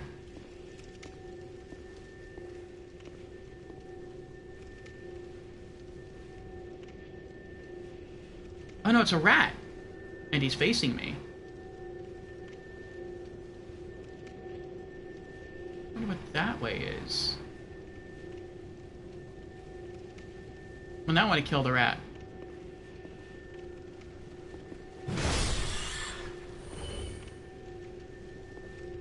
You remember the rats in Dark Souls 1? They never ran at you, they always ran away from you because they were scared. They only ran at you if there was no other place for them to go. In Dark Souls 3, it's like, nope, we lost all fear now. We're just gonna run right at you.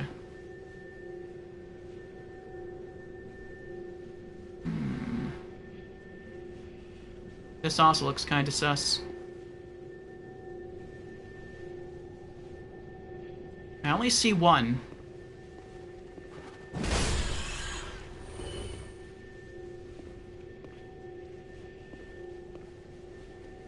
What does that message say? Oh.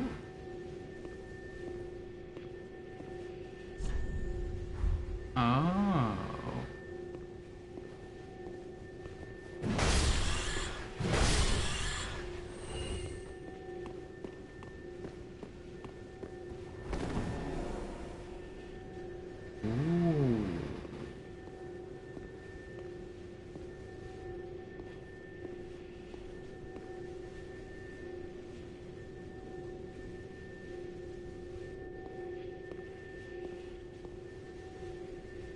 Oh.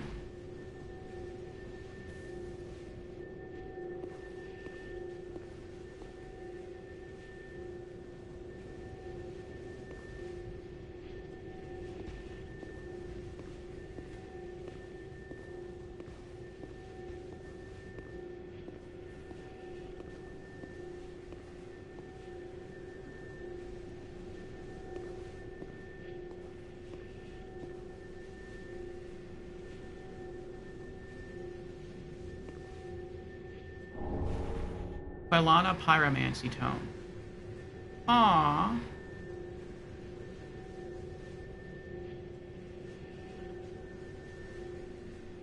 Oh, and that's the spider lady from Dark Souls 1. Oh, and I guess Quilana came down here to be with her sister, and they died together. That's so, like, darkly sweet. Aww.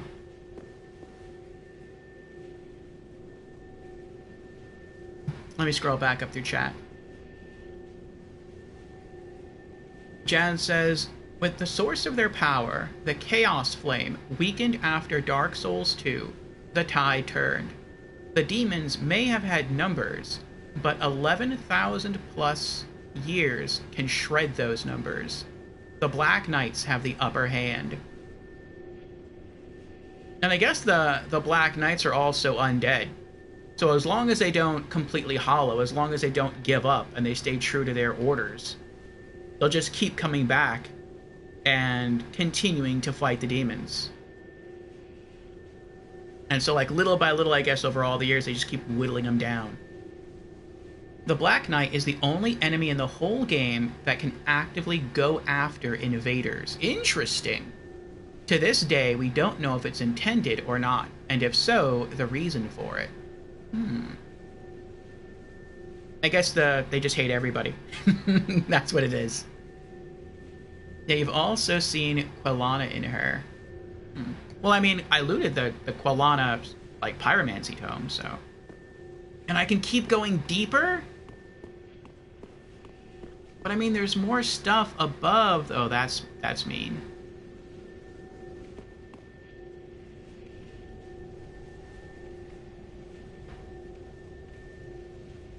I'm surprised he made it that far. Oh, are you serious? This is extra mean. So not only do you have to run through lava, and I don't even know how this lava works. I don't know if it's like Dark Souls 1 lava or Dark Souls 2 lava. Where in Dark Souls 1, you needed a special lava ring to run through the lava and take almost no damage. Or if it's like Dark Souls 2 lava, where it won't immediately kill you, but it will deal large chunks of damage, and you just have to have ridiculous high fire resist to get through. But those have got to be some pretty good items down there. And there might even be a third one over there that I can't see. Do I want to step in? And there's also enemies in the lava. Like, that's unnecessary. I wonder how much damage I take from the lava, though. Let's try. Let's see what happens. I mean, if that person ran out into the lava, and they lived that long,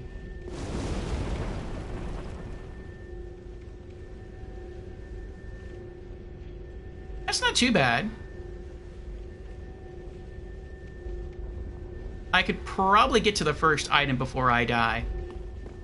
We'll hold off on that, though. I want to see what else is around here. I'm very much trying not to get turned around. Alright, so I could drop down here. Alright, there's a rat there. I don't know where this hallway goes. Let's go back. There's also an archway there. I don't know where this goes.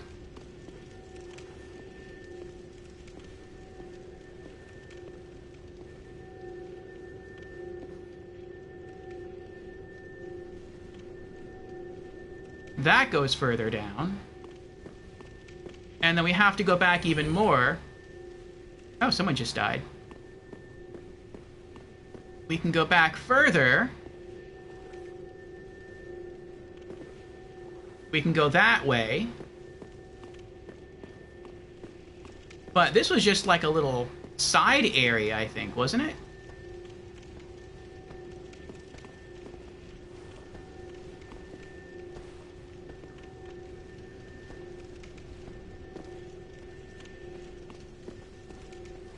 Yeah. Our primary goal is supposed to be to explore this area first. Then once we fully explore these halls, then to come back and start going through here. So let's do that first.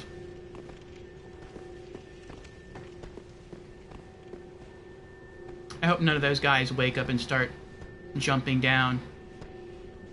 There's the stairwells.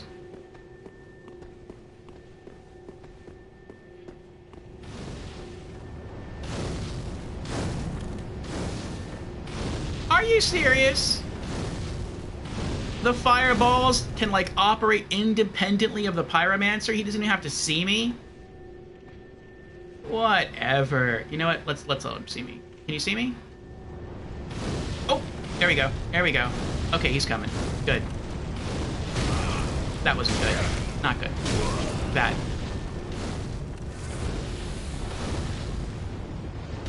Ah! Ow! Okay, keep coming. Keep coming.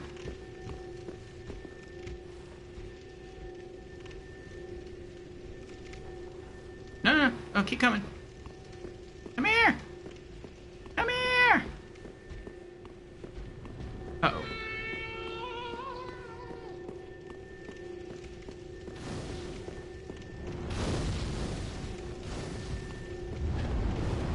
Ah!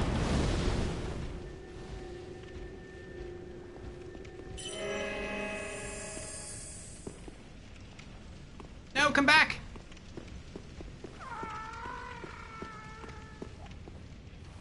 I hate the fact he keeps leaving those fireballs there. No!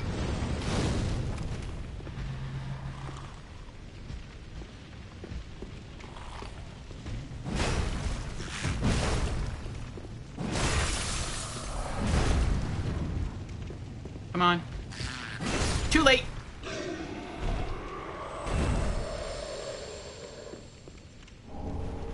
Oh, boy.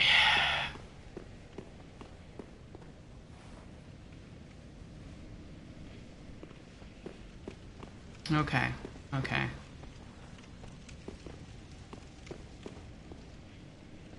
Let's see. It's interesting how they built statues for the Taurus demons and for the stray demons. Why is his eyes red? Are the other eyes red? No? Oh, that's scary.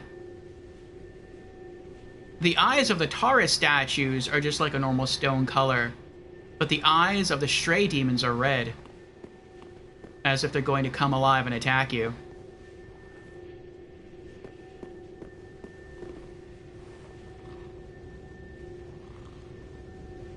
Why is there a white light in here? Oh, this is the spider lady. Oh, this is the other side. I see, I see. So you try to jump across and then fall to your death. Okay, we have more flame puddly things. I think they see me up there and they're trying to, like, throw stuff at me. Thankfully, they're not coming down here. Be wary of up or death. Alright, I gotcha.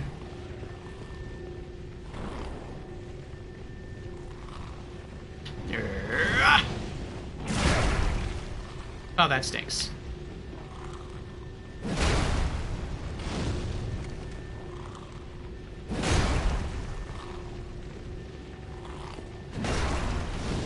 Whatever, he took no damage from that.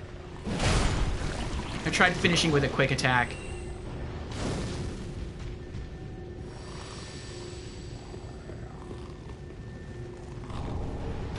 Undead Bone Shard, nice.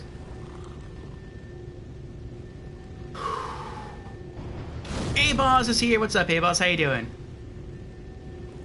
What could that mean lore-wise? Behold the great tanky slime. Yeah, we found her earlier, and I guess it's just that that's the the spider lady, I forget what her name is. Quaylag's sister from Dark Souls 1. She finally died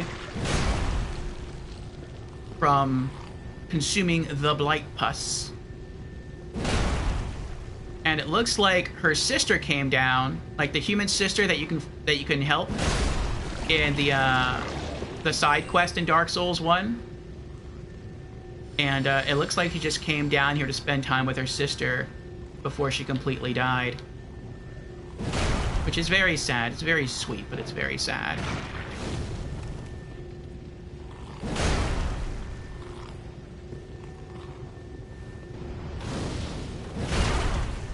I remember these slimes being way easier to kill in Dark Souls 1.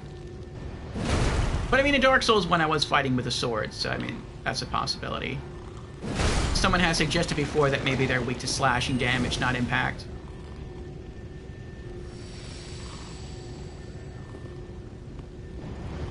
So there was nothing over here? I guess not. Alright, fine. Okay. So we're done exploring this area. I know there's a giant rat down here. We can explore that later. I wonder if we're going to find that lava ring from Dark Souls 1. I know you can go up those stairs to the hallway. I definitely don't want to do that. Same thing there. Alright.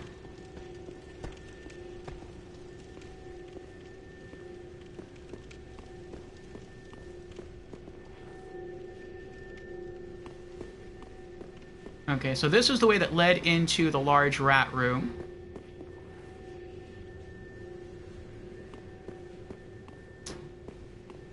I'm curious. I'm so curious.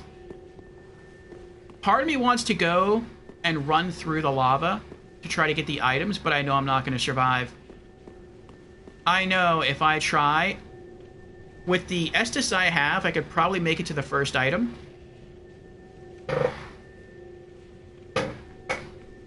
But I'm going to die right there. But maybe the first item is the lava ring.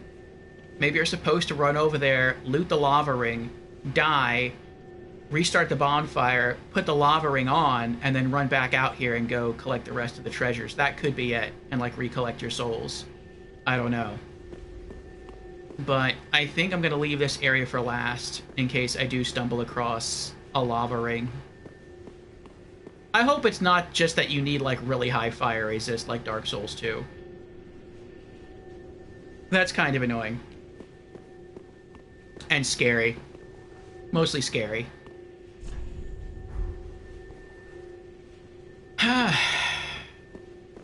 If that's the case, then we'll be back here eventually, but we're going to leave this area for last. Now, if I were a Pyromancer class, I wouldn't care. I would just lose all the souls just to find out what the items are, because they could be really good Pyromancy items, but I'm not a Pyromancer. I am a Cleric. You meant the stray demon's eyes? Oh, what could that mean lore-wise with the stray demon's eyes? Oh, I don't know. Dark Souls 2 lava wanted to suffer, yeah.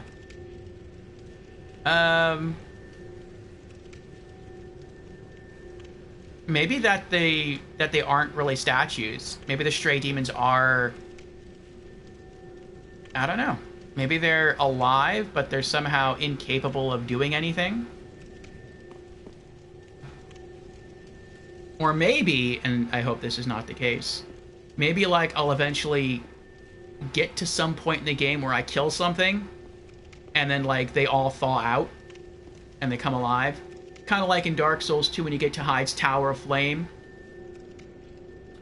and you see the Hyde Knights, but none of them are aggro. Yeah, okay. Oh, I thought he was gonna try to like run and get me. And it was going to fall into the lava. And be like, yeah, go ahead. Do that.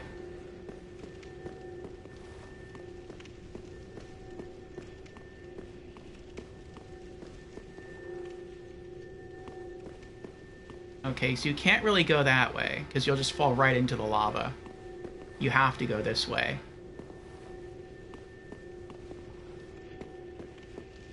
Maybe you can do something like pull a lever. Oh, but getting back to what I was saying about the High Knights, like maybe I'll kill an enemy or something, and then all the stray demons will come to life. I can see that happening.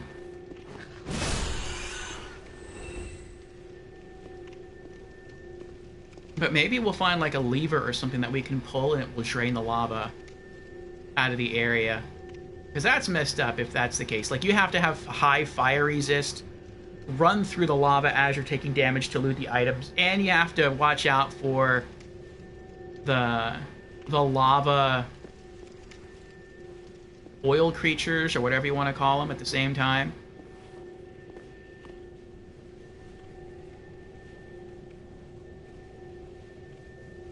So Stray Demon might be frozen or something.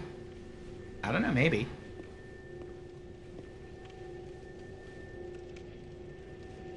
I guess this area does kind of convey the dying of the demon life forms, yeah. Now, it would be nice if there was a bonfire, like, right around here.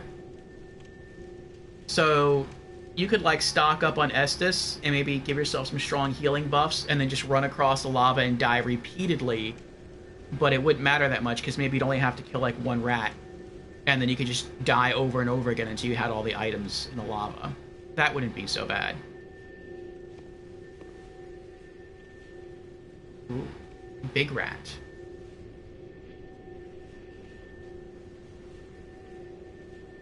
Big rat could hurt. Let's start a tinkle.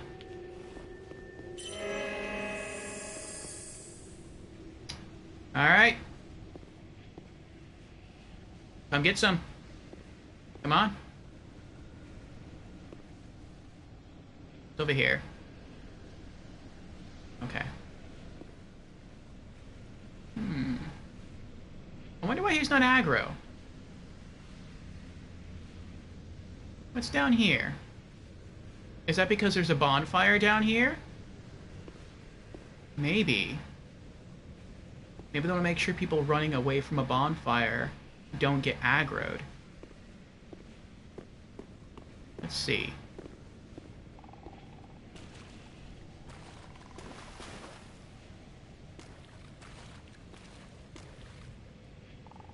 And where is all this glowing bright white light coming from? Like, there's no light source down here.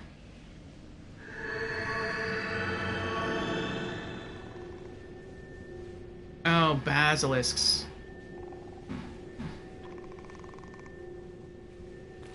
Okay, let's go have fun with the rat.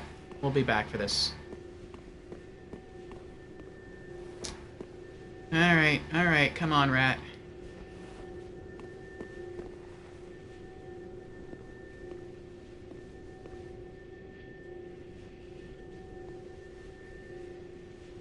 He kind of looks like the large rat you fight in Dark Souls 1, only he has no axe sticking out of one eyeball. And he's much smaller. Nice! 2-hit! Very, very nice. I didn't expect that to happen. Soul of an Unknown Traveler. Illusion ahead, therefore try attacking. Okay.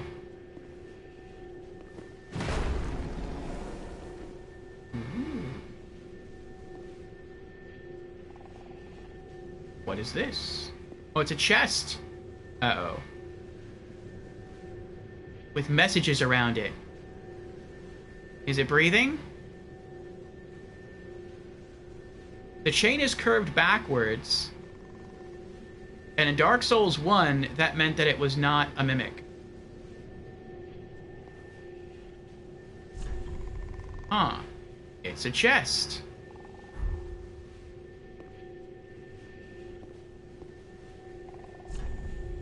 Illusion ahead. Another one? Another one. Oh, but this is a point of no return. Once you drop down, there's no coming back. At least not from there.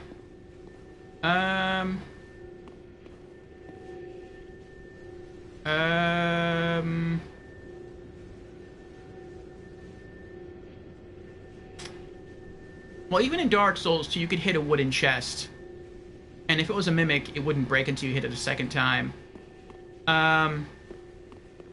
Or a third time. Okay, so where did we come from? Wait, where did I come from? I came from there, right? Yeah. Okay, yeah. And the basilisks were here. Okay. So that means I can run back this way. Okay. Just in case a mimic, I was like planning my escape route in case something starts chasing me.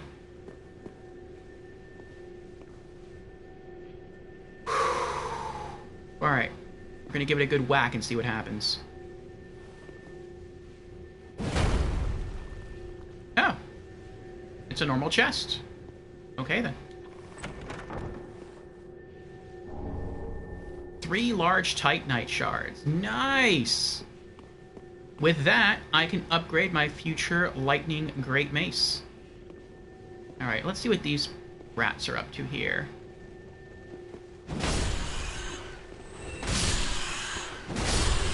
Yeah! Cleared out the area. For no good reason. Because there's nothing over here. Wait, why did the camera shift up? Is there nothing here?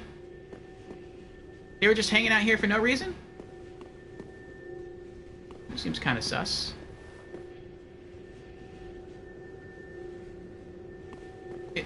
Is there a hole up here? No. It would have made sense if there was a hole up there and like you would not be paying attention to what you're doing and you fall through the hole and land in the middle of all these rats. That's weird. Really? None of this is illusory? They're just hanging out back here, not protecting anything? Alright, I guess that's the case. Alright.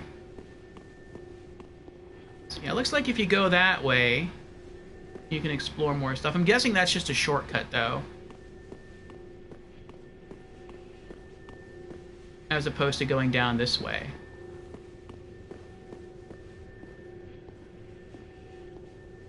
I wish I had a petrification ring. I do not. Basilisk, therefore fear. Yes. As long as I only pull one basilisk at a time, I don't think it's going to be that bad. It's just if I can pull one basilisk at a time.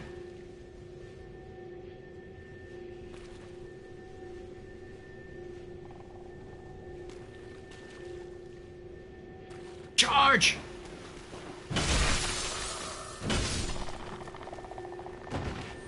I think I can hear it now.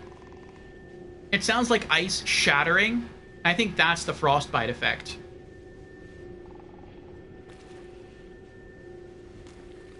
Okay. Alright, alright, alright.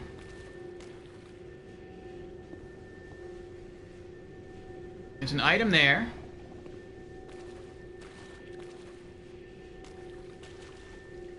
It's over here.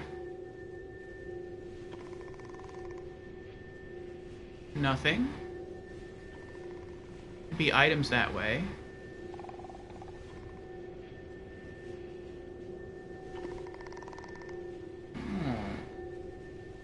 There's a froggy. Wish I could lock onto him around the corner. Oh, I can. Good. Surprise!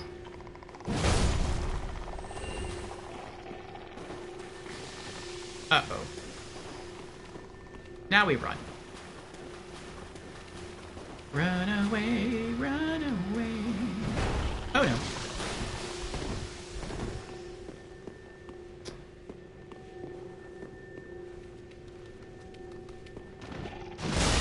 Nope. Ah!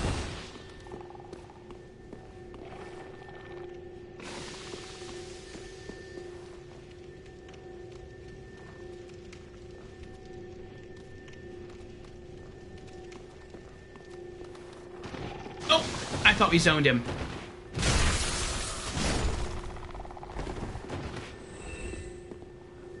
Oh. Okay.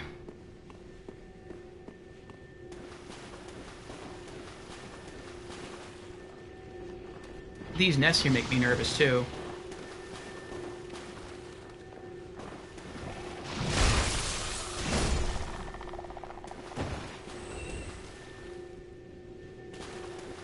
Alright.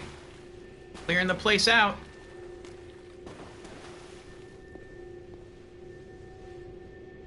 Nothing there.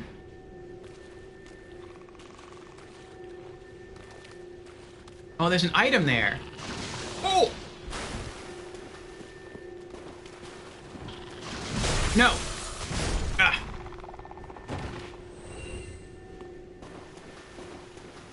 Alright, let's go drop down from the other way.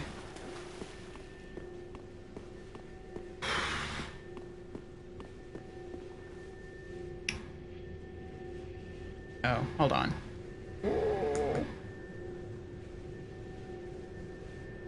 There we go. Okay.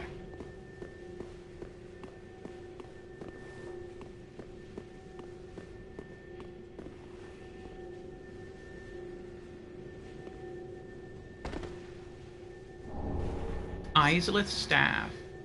Oh, that's from Dark Souls 1. Yeah, we have some time. Let's go through some lore.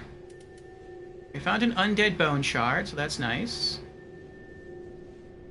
And we found Soul of an Unknown Traveler. Izalith Pyromancy Tome. Learn Chaos Pyromancies of Izalith. A Pyromancy Tome from Izalith containing pyromancies of the witches. Give to the Old Master Pyromancer to learn Chaos Pyromancies of Izalith. Chaos Pyromancies manipulate lava and birthed all later forms of pyromancy.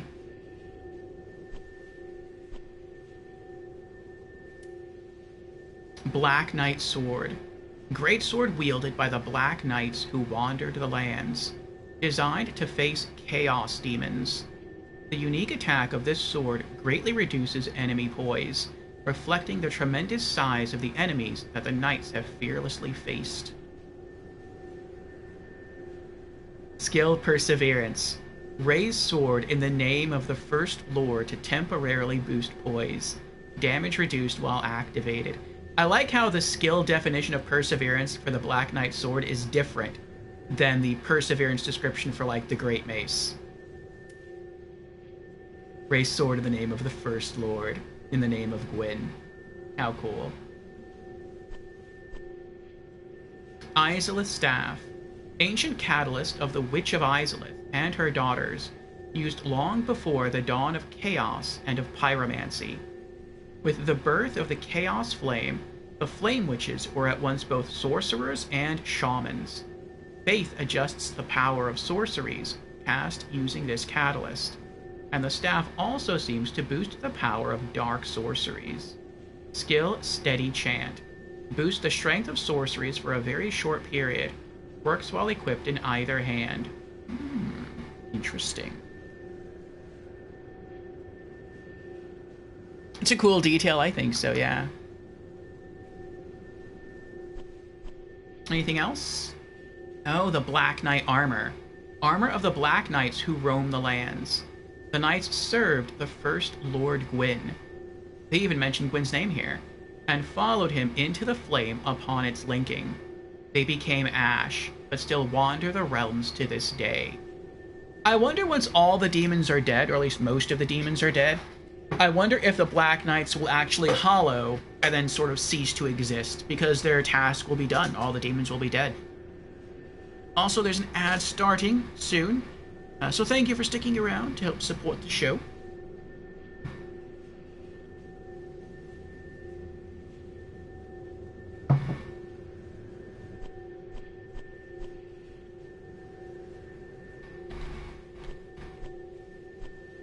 Okay.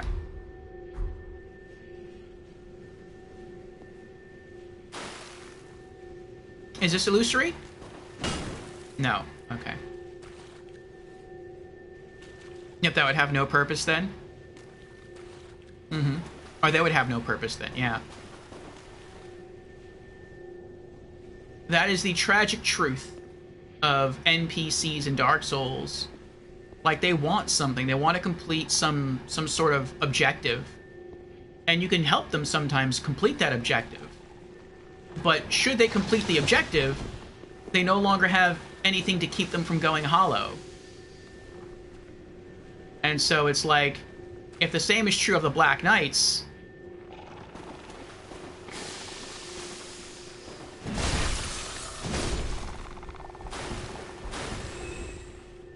then I feel like that would mean that they would go hollow because all the demons are dead and that was their purpose. Titanite scale! Sweet! How many do I have now? 2. I think I need 2 more, so 4 in total, to further upgrade my frost hammer. Ah, Fusion's here! Hello, Fusion, how are you doing? Fusion says I'm here again. Welcome back, Fusion. For the very first time, as Fusion has also redeemed hello, I'm new to stream. But welcome on in, Fusion, how are you doing? Fusion has also redeemed hydrate. Cheers, Fusion.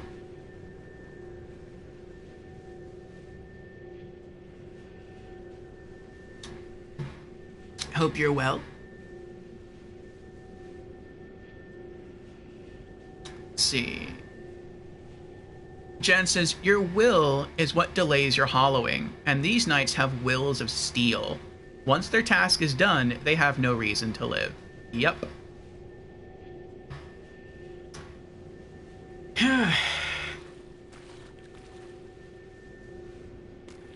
I mean, it looks like we're kind of done with the catacombs. The only place to go is this way, and the lava, which we're not going into. At least not right now.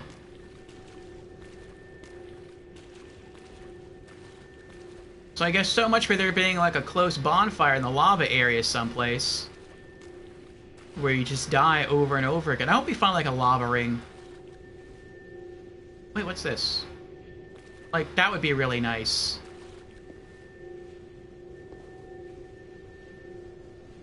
An alternate path. I wonder how many people miss that alternate path.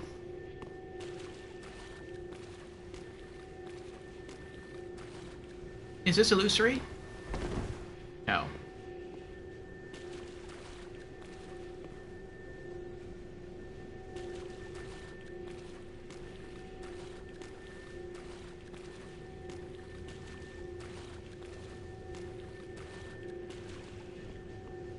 Uh-oh. No, no.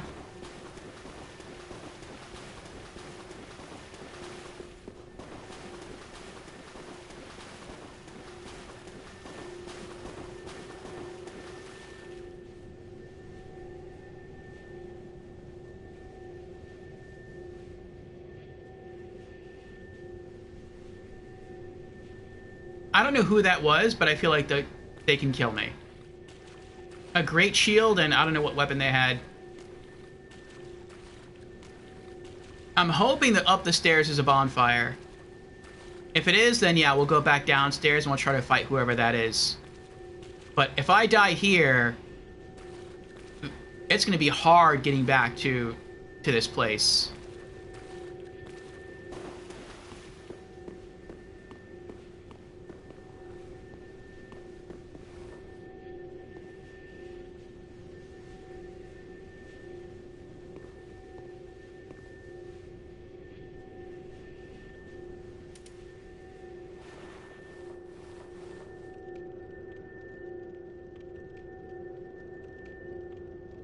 Oh, and there's a ladder.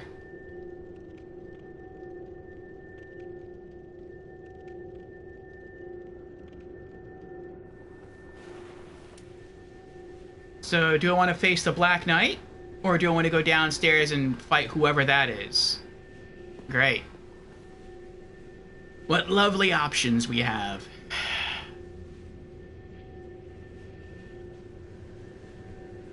You want to farm the Black Knight set? It does look cool. If there's ever a Dark Souls 4, maybe we'll try to do like a Dark Knight build. And that would give us a reason to farm like the Black Knight armor set and try to roleplay with that. Alright, I guess we're going this way first. Let me straighten myself up. I feel like this is going to be a hard fight. I hope not. I hope I'm wrong. I hope I'll, like, two-shot this person.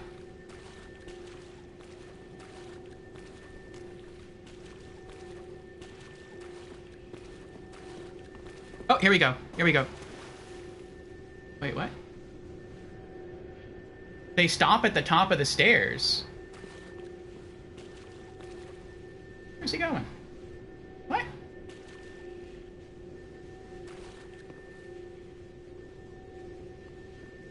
Is that the Fume Ultra Greatsword? Night Slayer Sorig. Oh boy.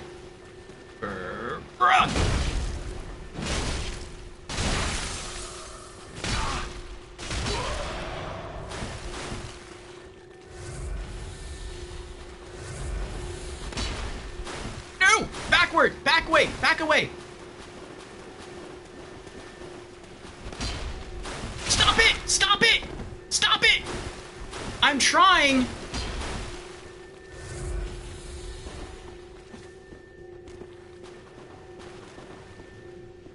Oh, I'm dead. My thanks. What?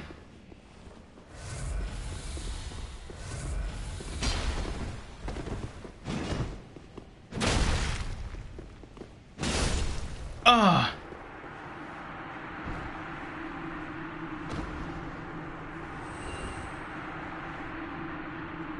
That was scary. Fume Ultra Greatsword and the Black Iron Great Shield. Night Slayer's Ring. Oh my gosh. Oh my gosh.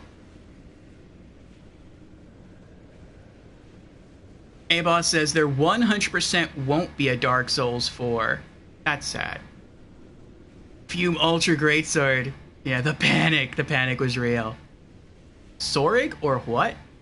It looked like it said Sorig. The game registered you breaking tears as you dying. Yeah. I guess that's why, like, I got the emote and, like, he did that move. He did the emote on me. You get this gesture when he kills you or you kill him.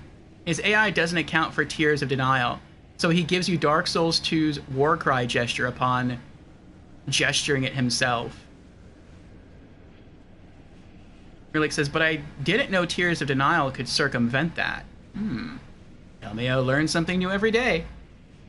Yep, speaking of Tears of Denial, I can't even cast it again. I don't have enough, like, stuff to cast it again, even though my stuff is this high. Yeah, I guess let's use it. I hit the wrong button.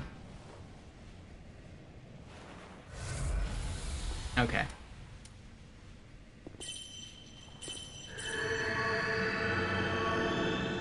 Alright. We're back. Back in action. This miracle has saved me so many times. So many times.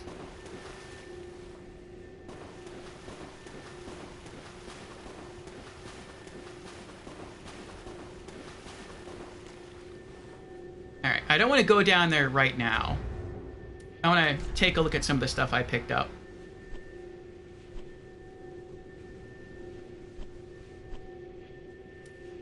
Fume Ultra Greatsword. 50 strength. The Twisted Sword, this Twisted Sword, the heaviest of all Ultra Greatswords, resembles black slate. This weapon, said to belong to a traitor from long ago, was so heavy that it found no owner, and became a forgotten relic of history. Interesting. What else did I get? Black Iron Great Shield. Great Shield made of black iron, deeply feared for its association with Night Slayer Sorig. Black iron offers high defense, and is particularly effective at warding off fire. Skill Shield Bash. Without lowering your guard, strike the enemy with the shield to knock them back or stagger them. Works while equipped in either hand.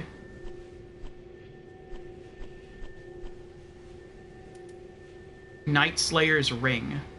Ring of the Savage Sorig, more commonly known as the Night Slayer. Enemies lose more stamina when guarding attacks. Long ago, Sorig engaged the guardians of an ancient city in a bloody confrontation, and returned with their rings as his prize, still frozen on their dismembered fingers. Interesting. I wonder if that's referring to Dark Souls 2 DLC 3. Because I think in DLC 3, you get the Ivory Warrior's Ring, and it looks just like this. Though it looked prettier, it looked newer. This looks like an older, dirtier version of that ring. And that DLC was ice. It was frozen. So, maybe that's what it's talking about. That's pretty cool. Elden Ring is quite literally Dark Souls 4, 5, and 6 in one. I mean, it's said that From Software is working on a new game. Now, we don't know what that new game is. It could just be like Bloodborne for PC and current-gen consoles and 60 frames per second. That's what most people think it is. It could be a new IP. It could be them bringing back a really old IP. What is it called? King's Gate? The really, really early game. Maybe they're making like a new King's Gate game or whatever that was called. Or it could be a Dark Souls 4. Who knows? Or a Sekiro 2. I doubt it's a Sekiro 2. Could be, though. Kingsfield, thank you, Eyeballs. Maybe it's a new Kingsfield. That'd be pretty wild. Jen says, our friend Raimi is remembered as a traitor, when in truth, he wanted to save the kingdom. Yep, that's sad. Alright. Oh, I wonder if this is... Like, if you ran through the lava for the items, I wonder if this is the other side of the... No, it is not. There's just lava and an item in the lava. Another item in lava, and that's it. There has to be, like, I'm really hoping there's a lava item somewhere. We now have found 2 lava pools with items. Wait, is there a... Oh, never mind. I thought there was a passage over there. Alright, so I'm guessing Sorig is a non-respawning enemy. Like, once he's dead, he's dead. He's not going to come back later on. So, if we get the ability to traverse the lava, we can come back down here and not have to fight him again. FromSoft have always expressed their passion for making new IPs over making more of the first IP. Okay.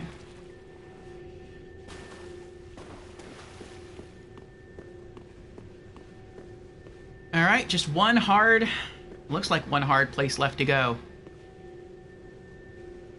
Across this bridge, beyond the sword-wielding Black Knight... Oh, there's an item over there. I bet that item is...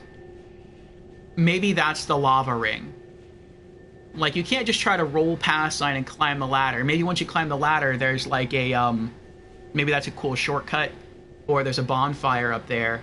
But it's like, you have to fight the Black Knight to get the item. To get the lava ring, and then you can go back. I don't want to do this. I don't want to fight him, too. I don't even know if there's anyone to my left or right.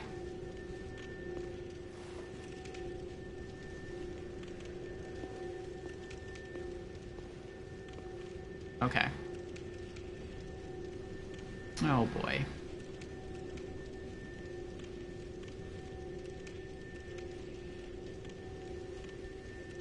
And I only have 2 Estus left.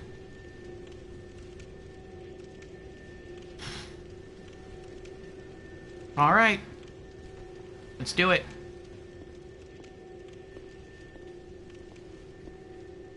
Once he starts coming after me, though, I'm going to run back a ways into that area where the branches are so I don't roll off the bridge by accident.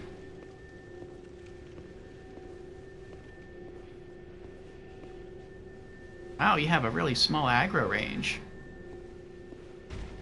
There we go.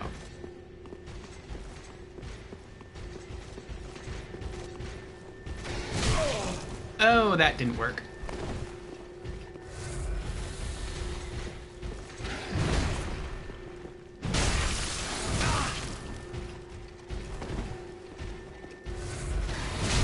I pressed the roll button, and I didn't roll.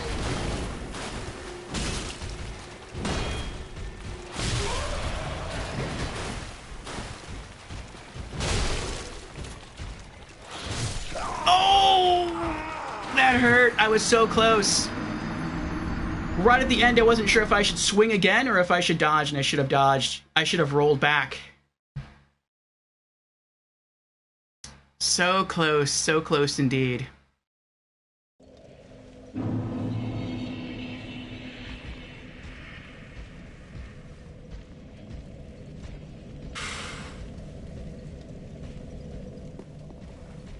Alright, well, since we're at the bonfire, let's do some item management. Put away the ember.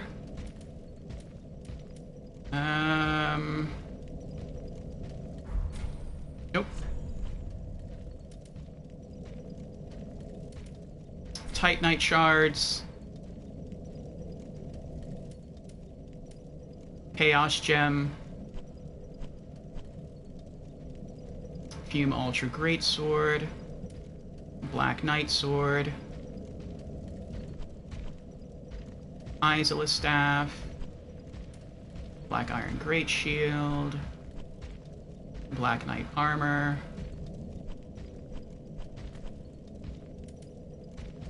Kingslayer's Ring,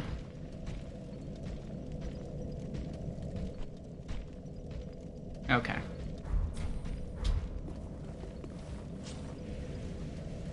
And we should have extra Estus now because we're not going to fight some of the enemies we fought before.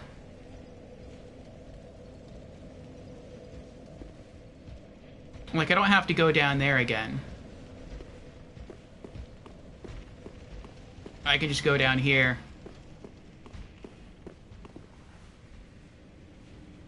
Uh-oh. Wait, where did I... Oh, no. Did I forget where I came from? This is bad.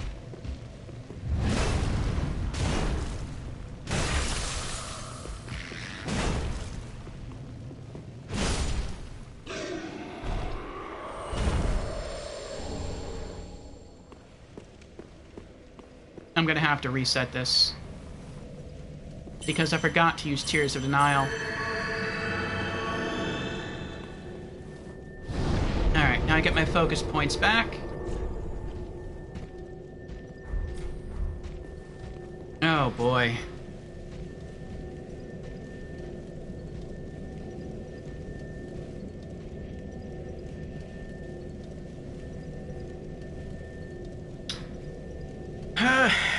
Now how did I get there?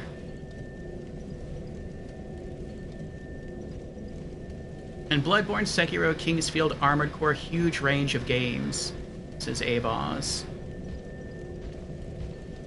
So Crystal says, it was kind of sarcastic as they're basically within the same IP. Demon Souls and Elden Ring, that is, just with a changed name. Bloodborne is hinted to be in the same universe as well, but that is quite different in terms of playstyle. Sekiro was their first game in a long time outside of that IP universe, as I suppose you could call it, but still a Souls-like nonetheless, minus loot and more in-depth customization. Okay. I'm trying to remember...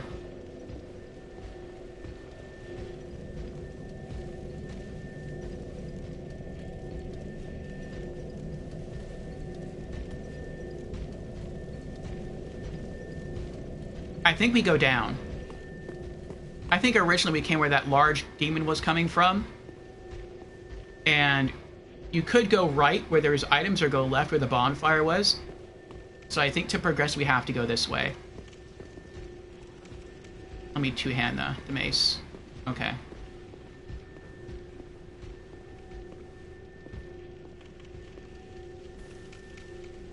So we're just going to try running back. Not entirely, but once I figure out where we are and how to get back, we're just going to try and run back to where the Black Knight killed us. Okay. I don't have to go down there.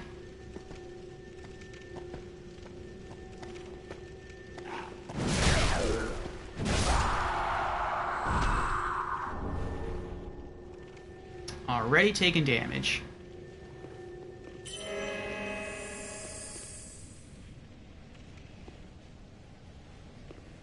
Alright. I don't think the other one's aggro. I think he is looking at us, but he's not going to attack us. We're too far away.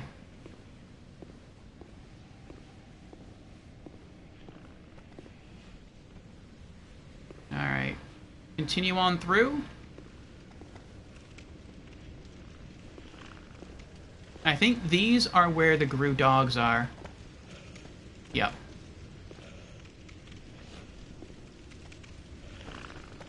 Alright.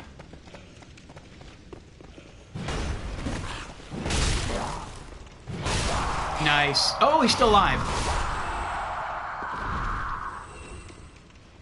Alright, there's one Gru dog left, and a dragon statue. We're not going to go to that statue on the left. We're going to leave him alone.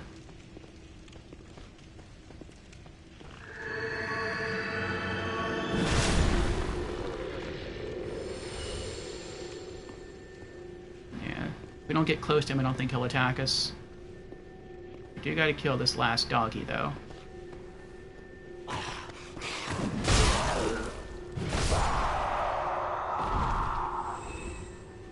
Okay.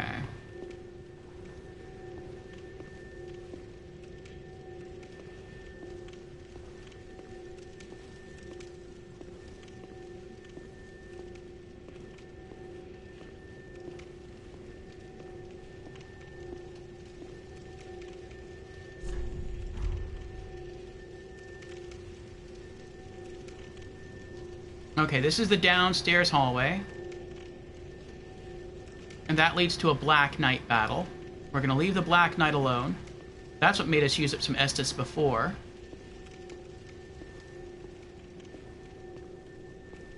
Let's get a heal going.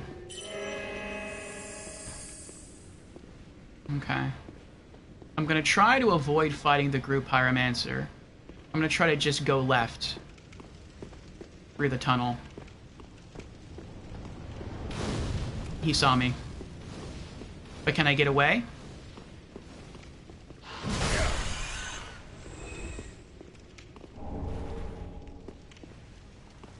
I might have. I don't think I can go this way. Yeah, that leads to a hole. Alright. I'm glad he didn't follow me. Alright, so we have to go back this way and go left. Okay. Yeah, because if you drop down that hole, you just drop into lava. Ah, Dread is here. Hello, Dread. How you doing? Oh. We got very close to completely navigating the catacombs, Dread. Very, very close. And we died at what I think is the exit to the area. Let me scroll up a bit.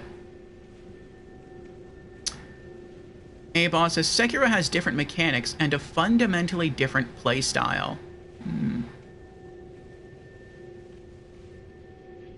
Yeah.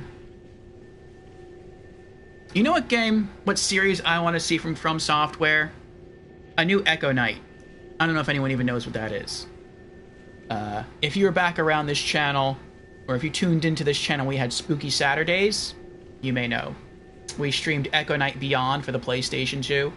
But also, Echo Knight for the PlayStation 1 is my favorite PlayStation 1 adventure game. And it's actually one of the sources from which I get my name Orfeo.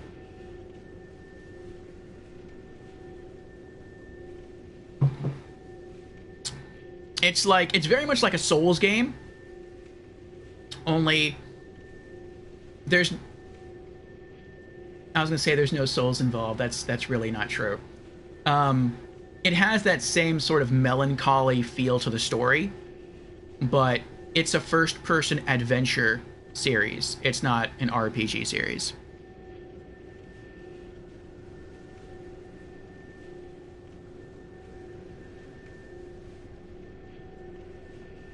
Yeah, I'm okay, Dread. We're making more progress here. We're trying to make our way further through Smoldering Lake. It seems somehow that's led us back to the catacombs. And this area is a lot bigger than I thought it was. I thought maybe we hit a dead end, maybe we just could come down into a certain area and explore it for some items, and then that was it. But no, we're making some wild progress here. Oh, I bet I know where that ladder went. The ladder next to the Black Knight. I bet if you climb that ladder all the way up to the top, this is my guess. Maybe there is a bonfire there. But maybe that's where the giant is, firing off those great arrows. And maybe you can talk to him. He's like, oh, I'll help you. And then instead of him shooting everybody, or like shooting you, he'll shoot all the crabs for you. He'll shoot the stone worm for you. And you can just run around that area and loot all the items. Though I kind of have all the items. But I mean, we could still get some really good XP, actually, if he does that. But yeah, we're doing well, Dread. We're doing well. We're making more progress through the game. We're having fun.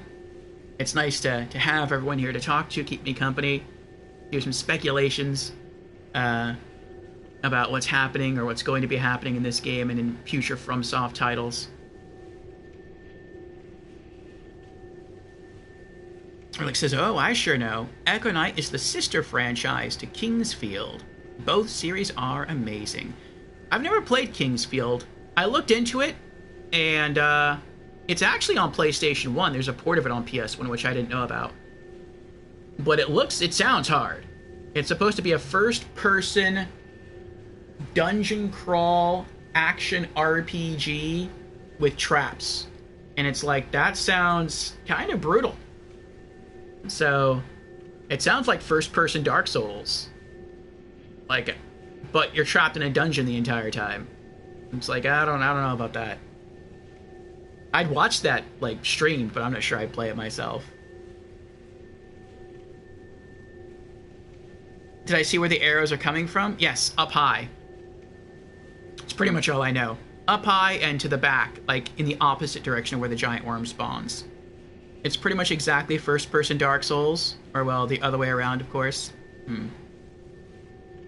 Yeah, I remember a long time ago. At least well, I guess it is a long... I was going to say it just feels like a long time ago, but no, it was a long time ago. I used to be a part of a video game podcast show. And around that time, I think Demon Souls and the first Dark Souls game had come out. And we were talking about From Software, because I think Dark Souls had maybe just come out not too long ago. And we were asking, like, if anyone was familiar with FromSoft and were anyone fans of FromSoft. I'm like, oh yeah, I'm a FromSoft fan. And they're like, oh, so what did you think of or are you playing Dark Souls? And I'm like, no. And they're like, oh, well, what did you think of Demon Souls? I'm like, I've never played Demon Souls. And they're like, well then, how are you a fan of FromSoft? What else do they do? Do they do stuff besides Souls? And I'm like, well, yeah, I'm a big fan of two of their games.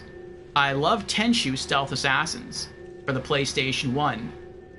And I beat that game with both characters, and it was so much fun. And I beat it using only their weapons. I didn't use any of the consumables, you could call it. I also beat Tenchu 2, but I'm not sure if they still had the license when Tenchu 2 came out, Birth of the Stealth Assassins. And yeah, I'm a big fan of Echo Knight. And they're responsible for Echo Knight. But since then I have played through Demon Souls and obviously Dark Souls. Ah, Lorelei is here. Hello, Lorelei. How are you doing? Relix says, even the combat has similarities, strangely. Circle strafing your opponent to get the backstab in Dark Souls is very reminiscent of what happens in Kingsfield combat. Spacing out the enemy's attacks, etc. Interesting, interesting.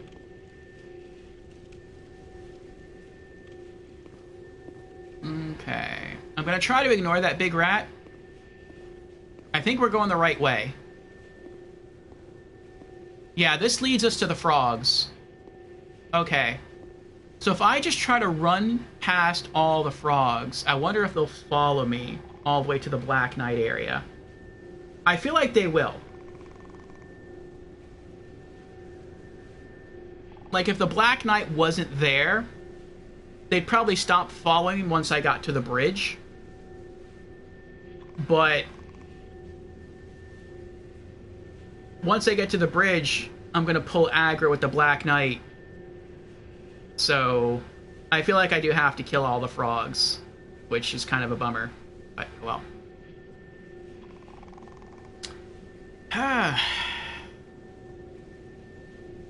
Lorelei says, I'm doing good. And you? That's good, Lorelei. I'm glad you're doing well.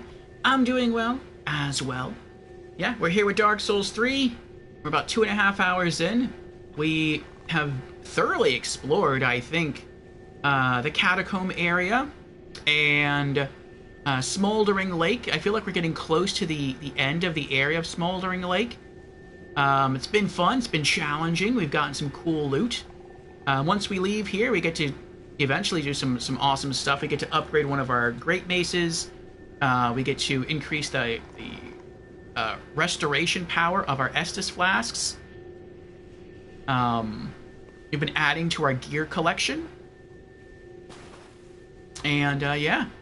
I'm looking forward to pushing further in here. And after this, I guess we'll be heading back to Izalith. Yeah. Every time I say Izalith, I think Isengard. But,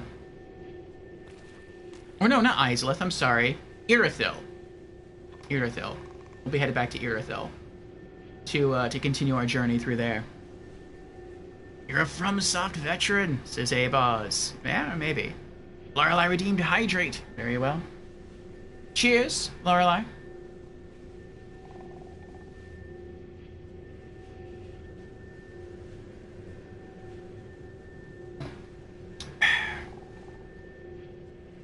Got me tabbed up. Thank you, Lorelei. Thank you. Oh. Wrong button there. Let's give a shout out to our streamer friend, Lorelei.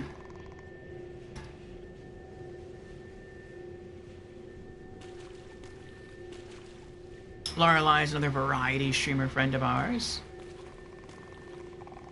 Seen her stream some Elden Ring. She's also been playing through some Souls games every once in a while. There we go. Behold Lorelei, the enigmatic variety streamer, vanishes from the archives, but not from our hearts. With a hi, they beckoned us into their realm of chill and cheer. Though their past broadcasts are shrouded in mystery, their invitation to join remains. Hit follow and poof, you're part of the magic show. Remember, every follow is a spell cast. But yes, I know she was at one point playing for the Demon Souls remake. Charge!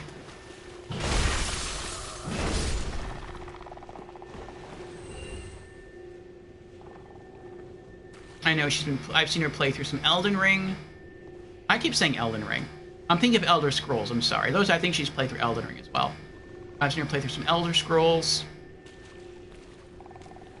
I think Fortnite as well.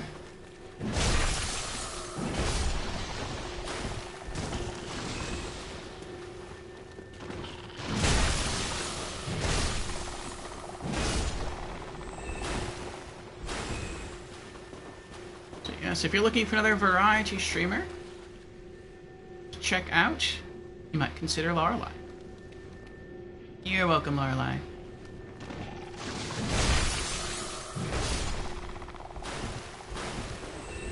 I don't remember how many frogs are down here.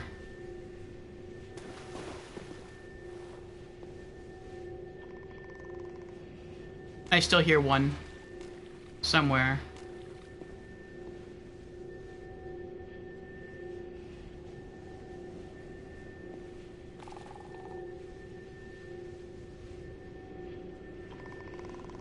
Oh, I think he's on the other side of this tree. Oh, he hears me. He's moving. He's not moving. That's not good. That means there's another one somewhere. Oh, there's our souls. At the base of the stairs. Nice. Nope.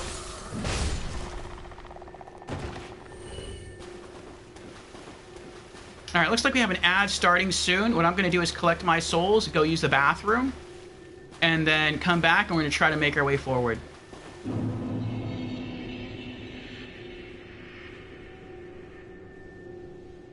Okay. And also get something to drink. I'm out of hydration. So BRB, my friends. BRB.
Okay, we're back.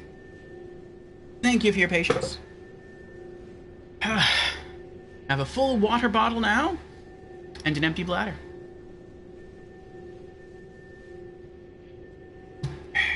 So, let's get back to it.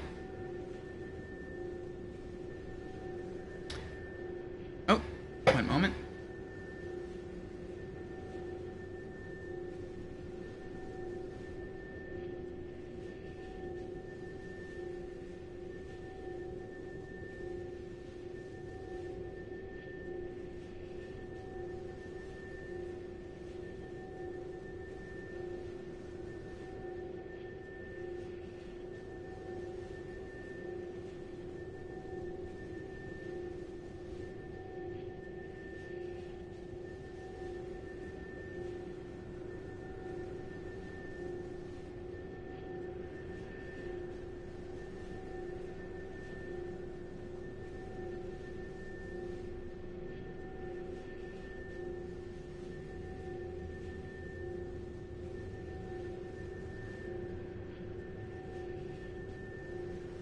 Okay.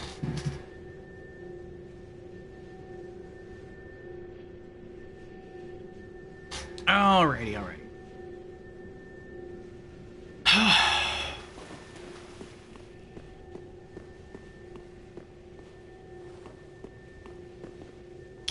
Alright, I'm feeling better about this.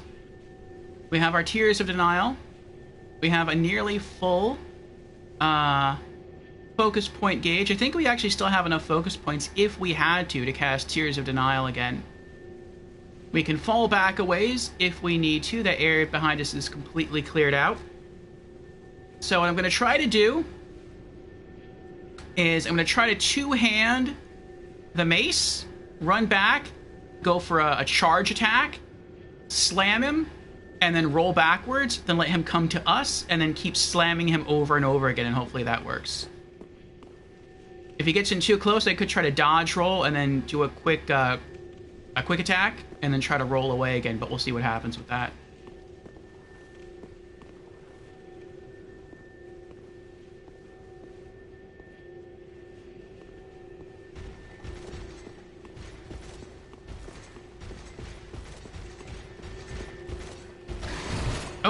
Oh no.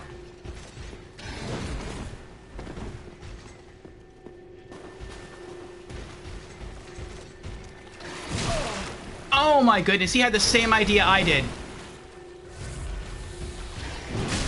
But he wins every time. I'm stuck! I'm stuck! Oh my goodness, he's so fast! I feel like I'm gonna use all my Estus up on him.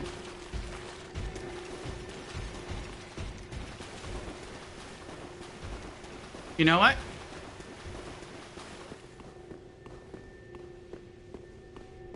I want to see if there's a bonfire up here.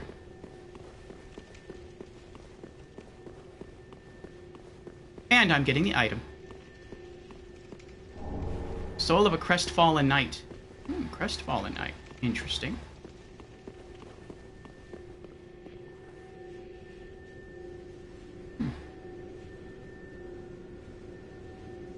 Maybe he's looking around and like, where did he go? Now I'm kind of curious though, what's down here? Oh, that's the magma I could have run across. Okay. Soul of a Crestfallen Knight. Is none of this illusory? I feel like it should be. I feel like one of these paths should hold the ring. That lets me walk across lava. Again, unless there is no ring, and maybe we'll find a lever somewhere that we can pull to make the lava just lower completely. This kind of looks sus. Bird probably. Alright, Dread. Now, if there is a bonfire up here, then maybe we'll come back down here and fight him. I don't know. I would kind of like to have done that, but, I mean, we burned through almost half our Estus just trying to fight the guy, and we didn't hit him once. We were way more successful the first time we tried to fight this guy. All we needed was one more hit. Ooh.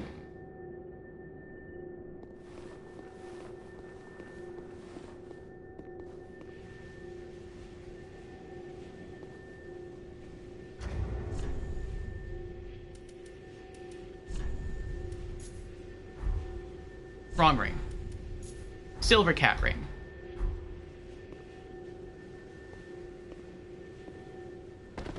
Oh, that was kind of close.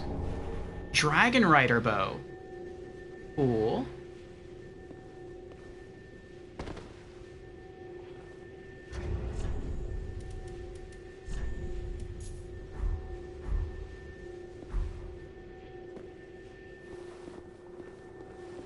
Oh.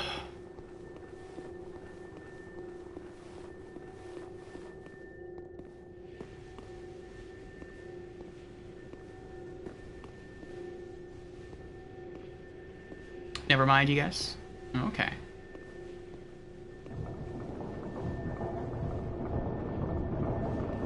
destroyed.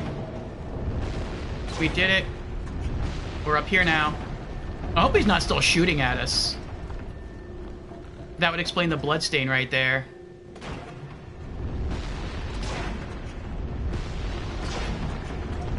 He is aiming at us. You can see the arrow smacking into the embered arch tree right here.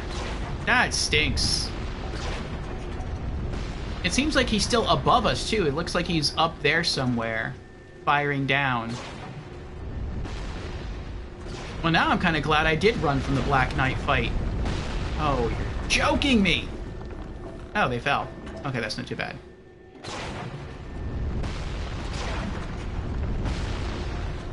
Because I need my Estus to survive this.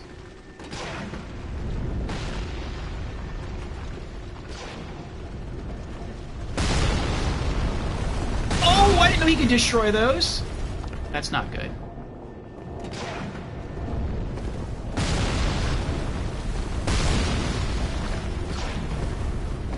I'm so dead.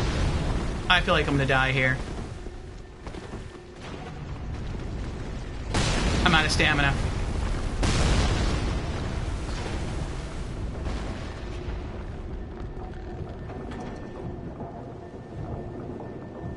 Let's just go to the giant first. Like, I can't even explore this area because of the arrows.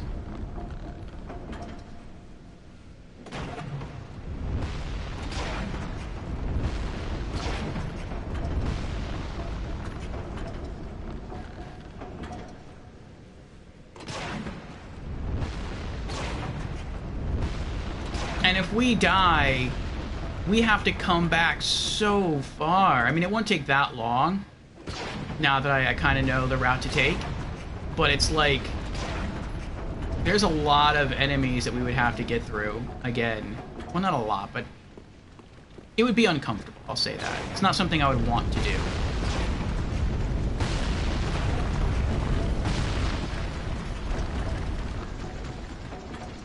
I think that's the bonfire. I can see it out of like the left corner of my eye. Let me see if I'm right. I think that's it right there. I think that's the coiled sword. It could just be a crack in the rock, I don't know. There's some bars up there.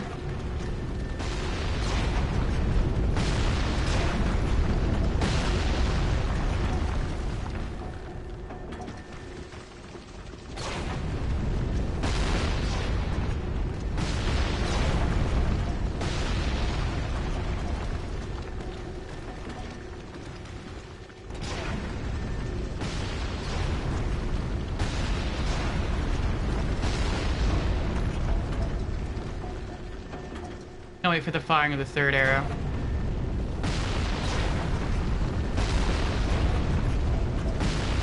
Okay.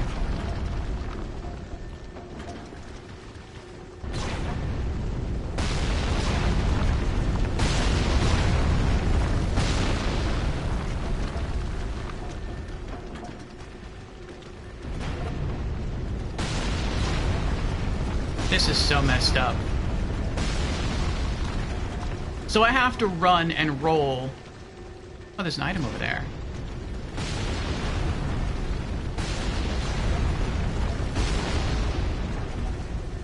Maybe I don't have to run at the skeletons. Maybe I can go that way. 2, 3.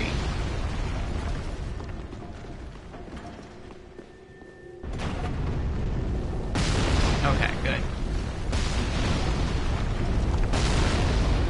What's that item?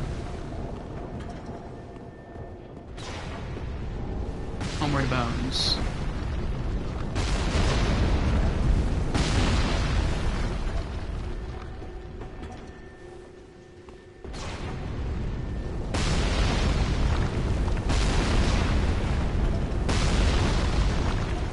Can I get up here? Yes. Please, you stop shooting. Nope, never mind.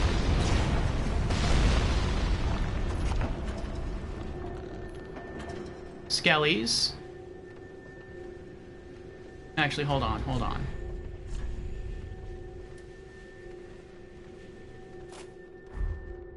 If we're fighting skellies, I'll get the Blessed Mace ready. Okay, they're the wheelie boys. We got some normal skellies there. Try to take out the wheelie boys first. Trying to get one of them to see me. There we go. You missed. Come back this way. No.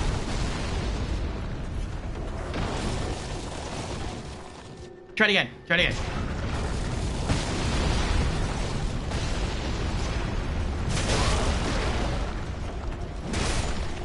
Alright, I'll take it.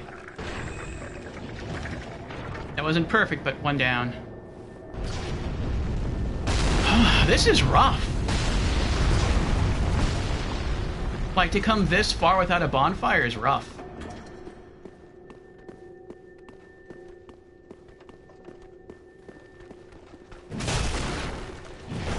Uh-oh. Nope.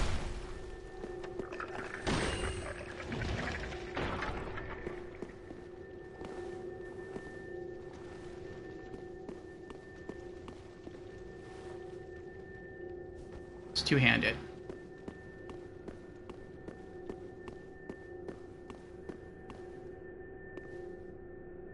Unless I missed a bonfire. I could have missed a bonfire. What's the status of the sandworm? Alive? Yeah, I didn't kill it. I assume it's still alive. Oh, I see blue sky.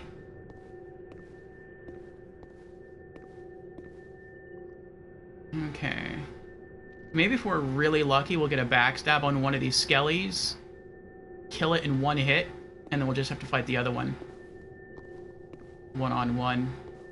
You know what? I'm not even going to try a backstab. Because if I mess up, it's not going to go well. I'll try to sneak up and go for a charged hit.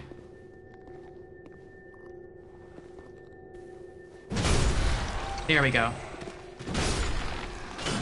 Nice, nice, very nice. What's that? What is that? Is that the Lost Bastille from Dark Souls 2? Probably not.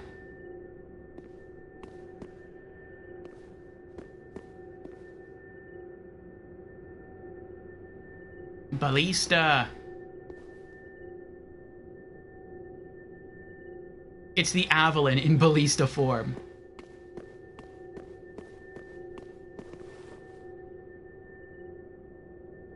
Maybe there is no giant up here.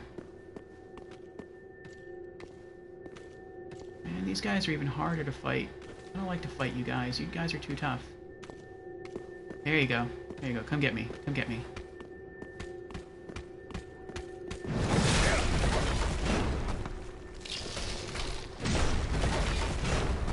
It's funny how, like, every time I hit him, it, like, just throws him down and around.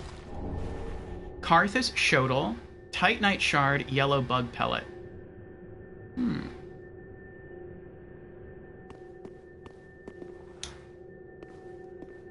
Alright, one left. It looks like there's someone up there operating the thing. That would be so awesome if I could, like, kill the person operating it and then I could jump up there and, like, steer it around and, like, basically drive a vehicle. If I could pilot the vehicle, if I could aim the crossbow ballista thingy to kill all the crabs.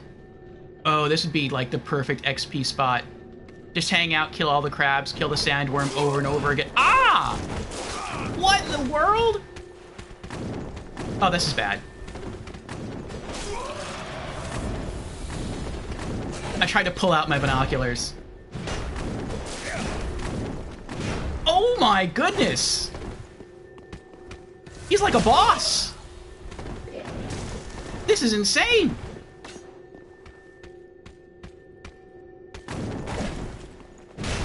Finally! I gotta stay on top of this guy. If he gets up and completely reforms, I'm gone. Jeez. Oh my gosh. That was insane. How quick he was. Stun lock them all to death. I'm trying.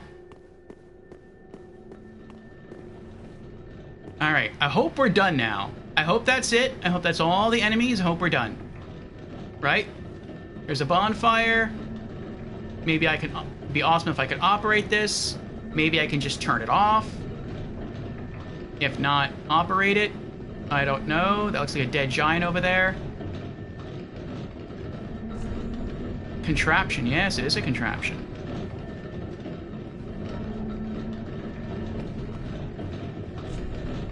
Praise the lever. Oh, there's a lever? Where's the lever? Oh. I was expecting a point, not a cheer.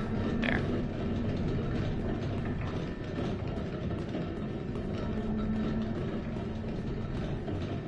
I'm really hoping for a bonfire here.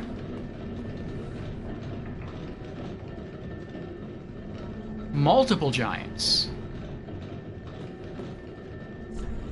Think carefully. By the way, ring. Oh, is this where the lava ring is? What's over here?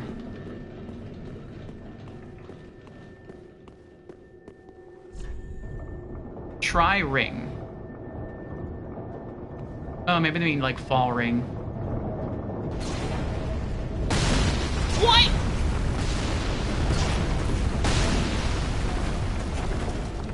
What nonsense is that?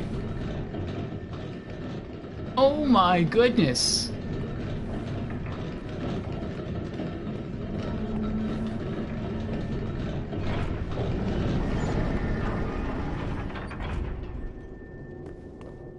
Can I turn it back on if I wanted to? Looks like I can.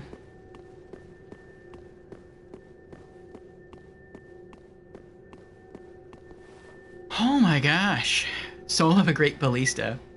Fires bolts that can pierce pure titanite. Can be disabled to seize fire. But maybe. Time for sadness, therefore praise the giant. Friendship?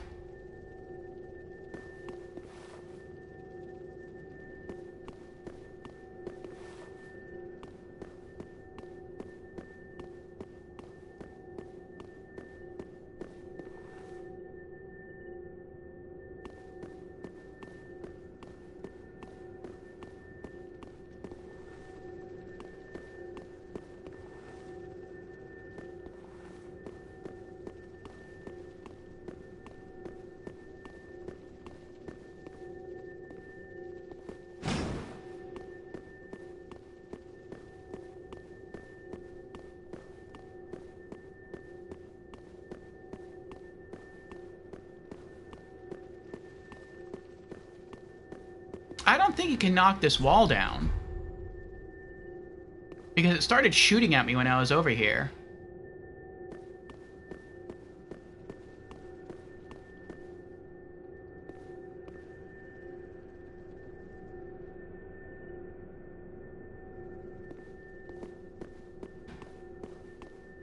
I'm guessing this means, I mean, there could be a special ring up here, I don't know.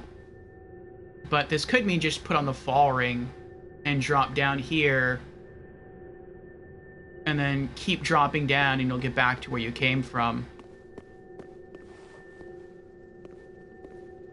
But I hope that's not the solution, because if so, it's like, this doesn't solve anything for me. Yeah, it looks like you drop down there, and then just keep dropping all the way down there, and then you can drop back into the water safely. But I mean, you still have a bunch of crabs running around. It's just that now you don't have to worry about running through the crabs and being shot by the ballista. What's that over there?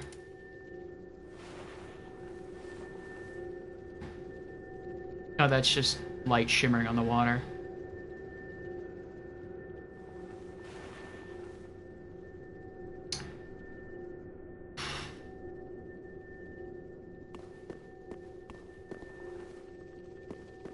Yeah, I feel there has to be something more to this. Either the lava ring has to be up here so you can go back and, like, cross the lava and get those items we couldn't get before, or you have to be able to use this somehow to kill the rock serpent, or maybe a combination of the two. Maybe killing the rock worm, since it's in this environment, maybe by killing it, it drops the lava ring, and then you have to go all the way down there, loot the lava ring, then come all the way back up here to where the last bonfire was to go back to those two lava pools and collect those items. I could see that being a thing.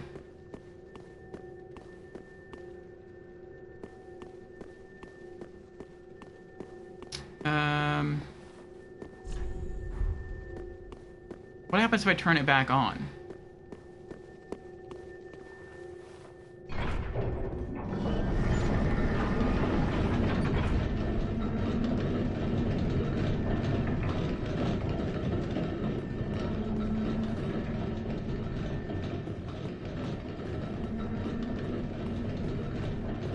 It'd be nice if I turned it back on, and because I turned it back on, it would no longer fire at me.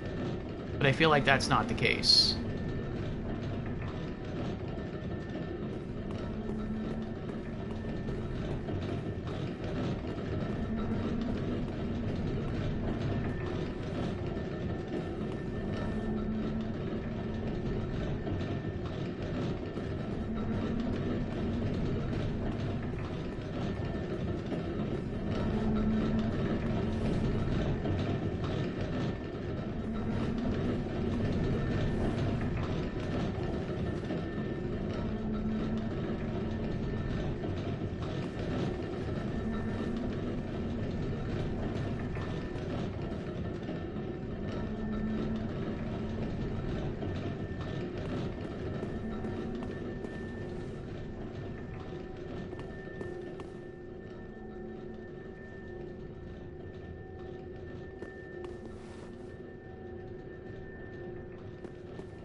What ring?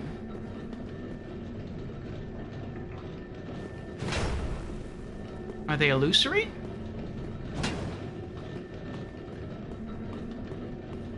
Either it's telling me to use a ring that I should have by now, maybe a ring I should have even found in the lava, or it's just telling me to equip or it's telling me that there should be a ring here to find. Think carefully, by the way, ring.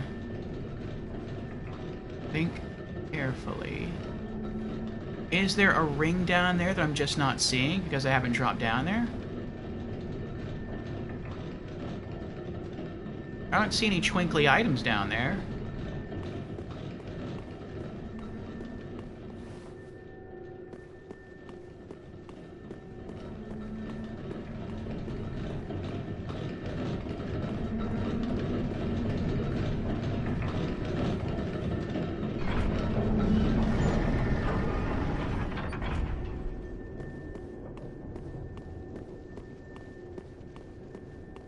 I guess let's just turn this off for now so I can go explore around this area. Maybe I missed something because I was really just trying not to die.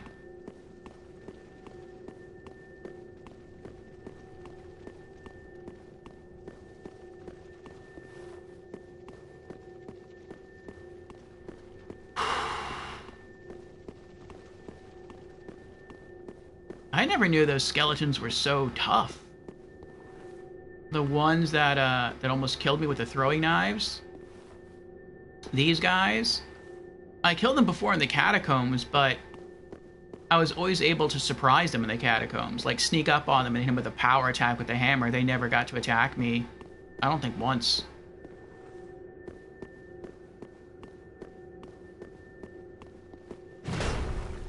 Okay, so it's not that.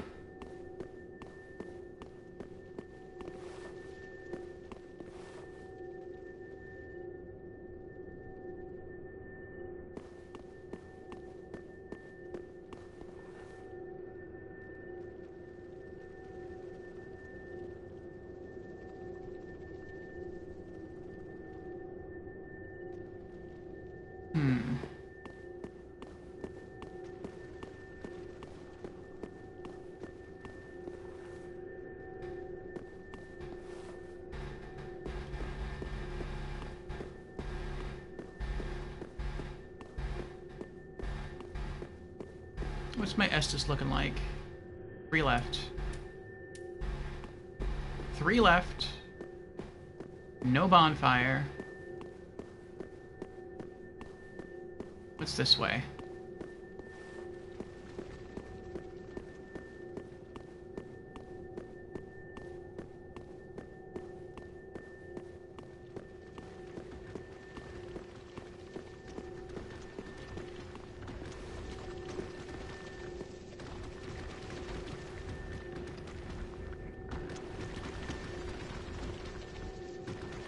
Oh, that's the skelly boy who fell.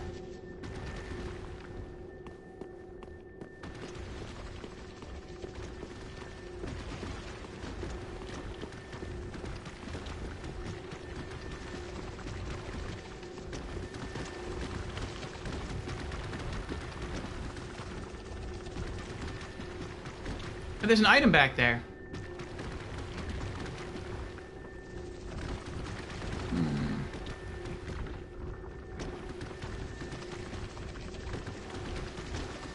I hope that's not something significant. I hope that's not like an item that we need. I hope that's just like, I don't know, a large Titanite shard or something. I mean, I want to go get it anyway, but I hope I don't have to drop down there, get that, and then run all the way back up here. That would be annoying.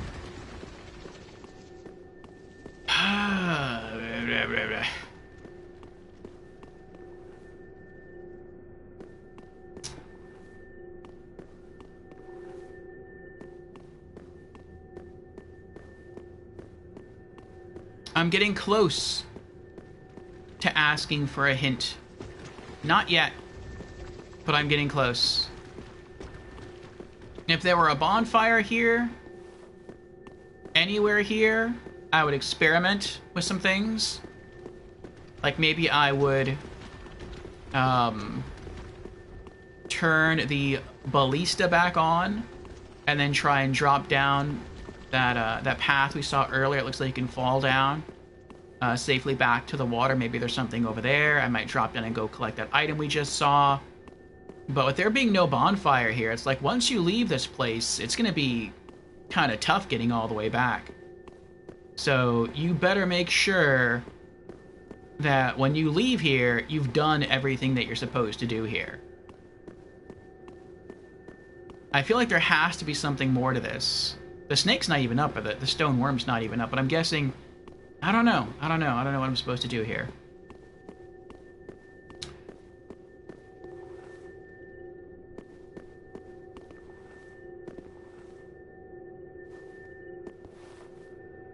That kind of looks like a stone bridge, but I don't think it is.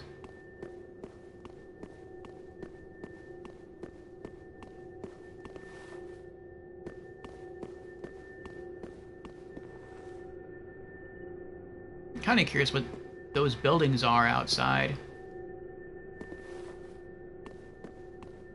Maybe that is Irithyll.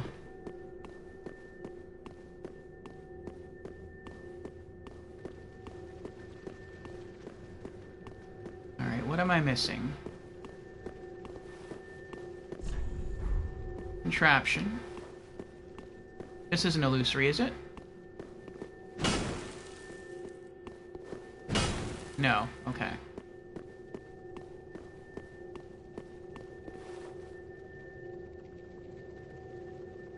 So he just turned it back on, but he might not know what he's supposed to do here either. Praise the lever. Okay. So you can turn it off, but you can also turn it back on, which leads me to think that you want it on for something. If not, once you turn it off, you wouldn't be able to turn it back on.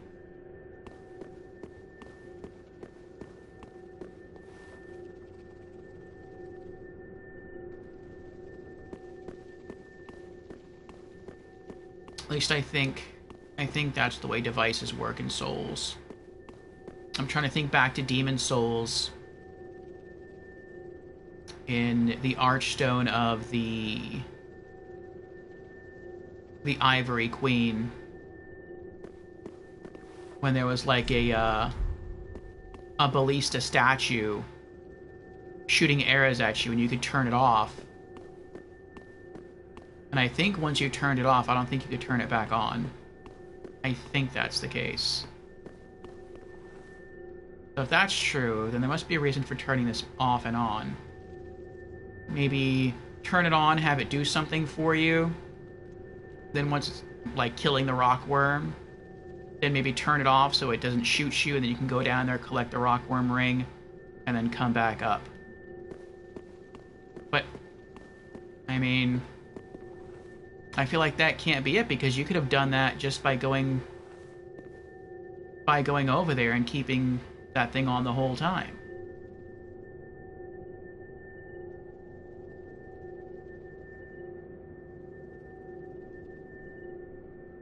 Unless I was originally supposed to have done that. Like, maybe originally I was supposed to have stayed near the stone worm, let the crossbow bolts kill it, then go loot the ring, and then try to come all the way up here and turn it off. Maybe that's what I was supposed to do.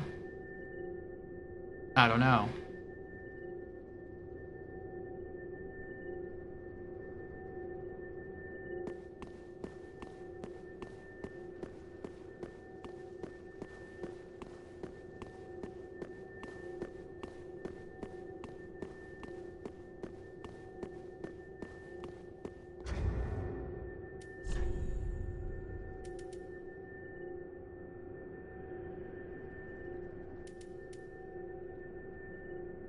Soul of a crestfallen knight. Soul found in the corpse of a crestfallen knight.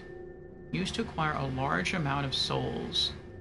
Let the Firekeeper transform this sovereignless soul into a source of strength. For to be unkindled is to be a vessel for souls.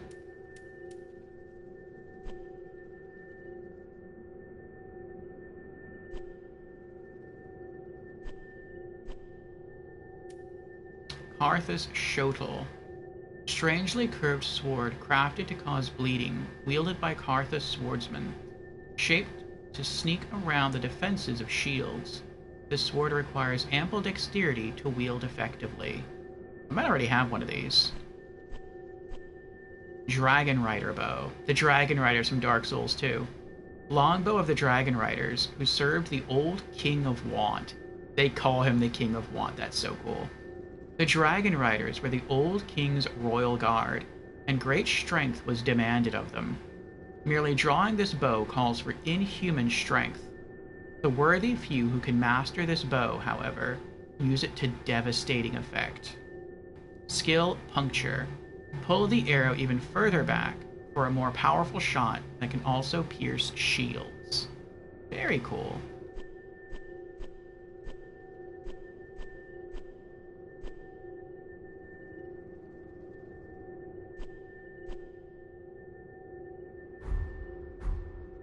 I don't know.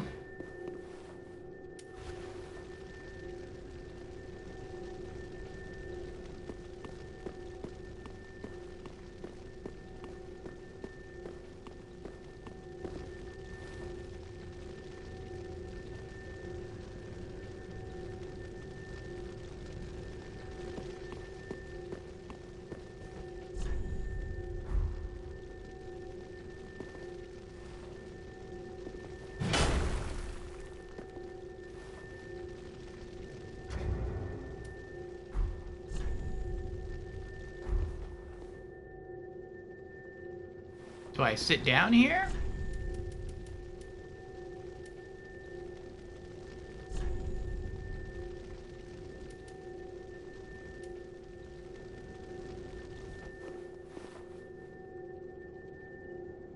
Oh, that's our victorious... I like that. I like that. Can I...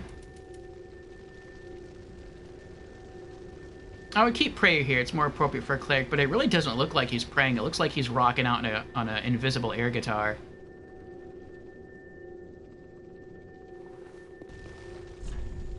Let's put this back on there. Wait, my thanks? What does that look like? Oh yeah, that's it. Okay.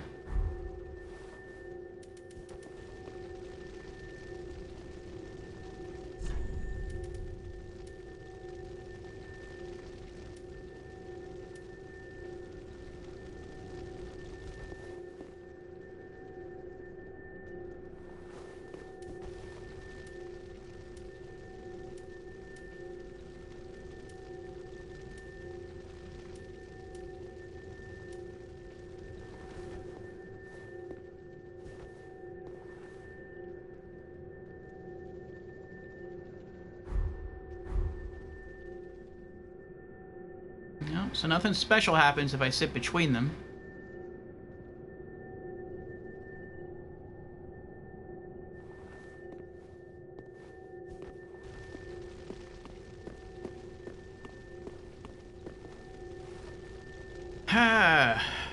You love that they call him the King of Want To?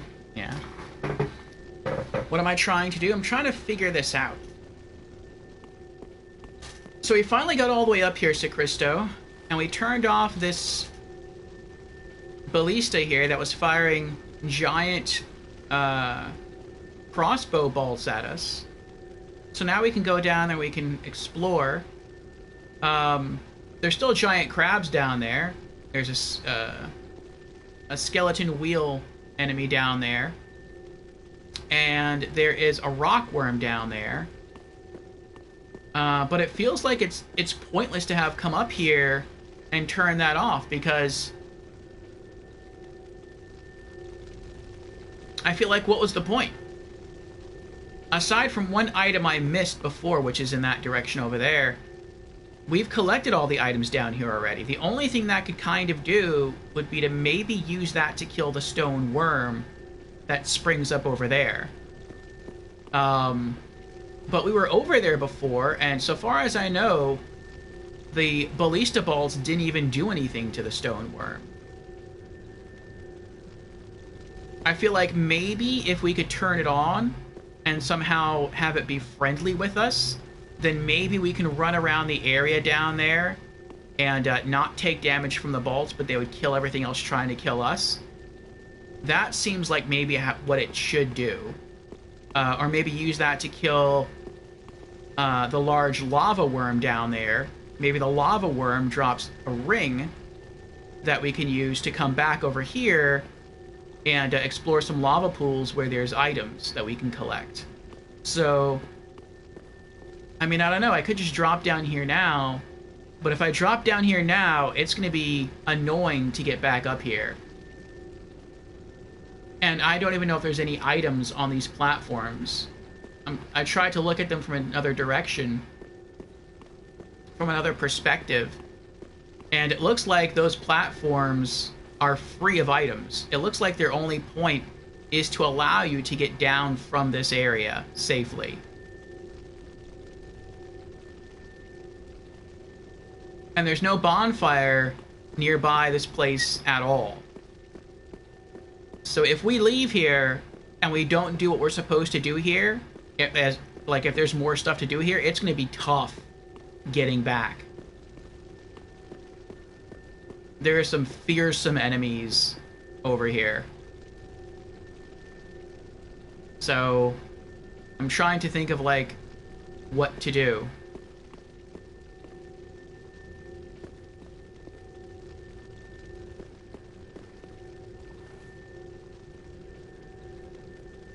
Let us know when you're ready for a hint. Alright.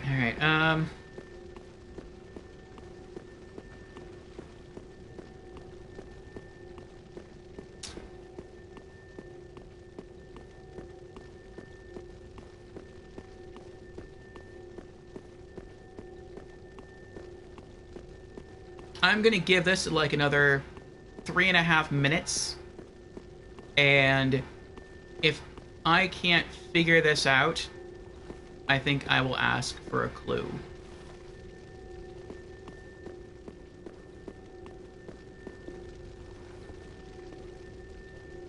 But yeah, I think I missed one item all the way over there.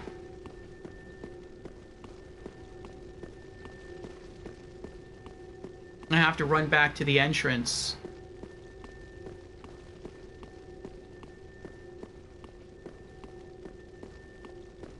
Maybe it's something up there that I missed.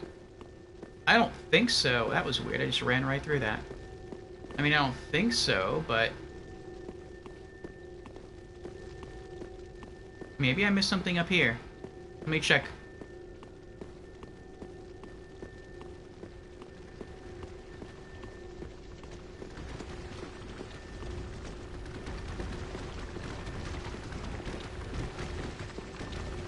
Can I knock this down?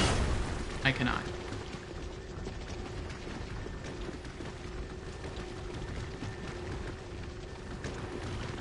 But there's the item all the way back there that I missed. It's on a corpse. And I hope that's not the item I need to do something up here.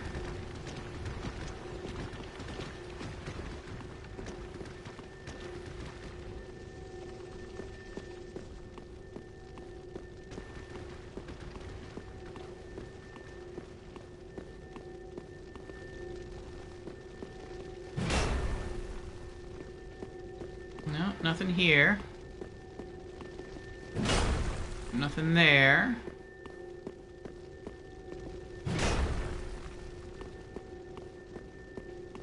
There could be an illusory wall around here that I'm just not seeing.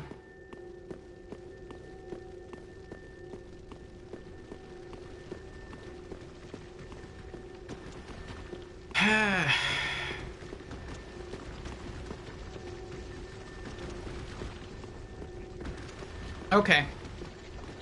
But, well, I have 1 minute left.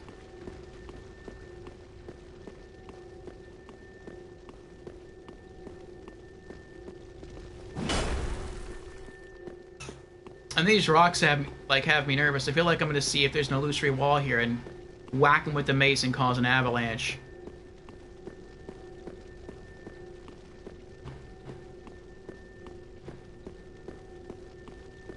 If I go that way, it's just the Skelly boys. The Skelly wheels. There's nothing over here to do.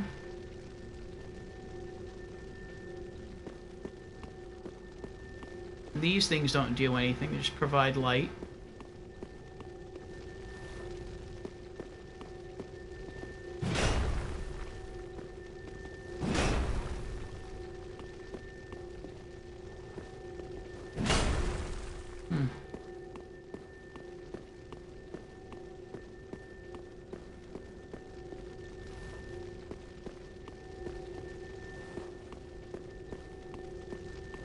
I don't see anything around here.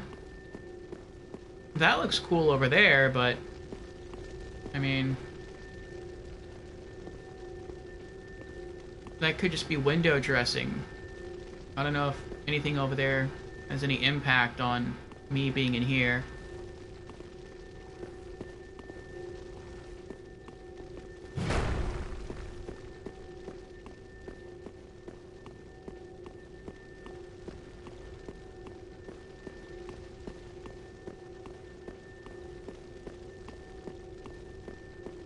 Okay.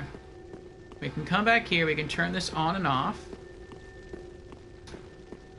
Is there anything under the ballista that I'm not seeing?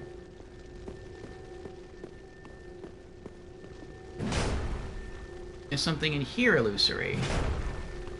Maybe there's a hidden elevator here that would take me up there? No.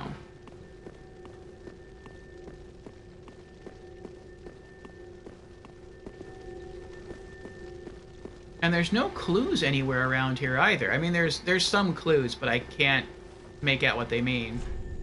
Time for sadness, therefore praise the giant. I'm guessing that's not a clue. That's just saying that the giants are dead, so be sad. Friendship, I feel like that's not a clue. That's just like you could sit down and pose with the giants. Think carefully, by the way, ring. I don't know what ring they're referring to. I don't know if that means a ring I'm supposed to have gotten somewhere else in the game. Is that a ring I'm supposed to have gotten from here? Is that a ring I'm supposed to have gotten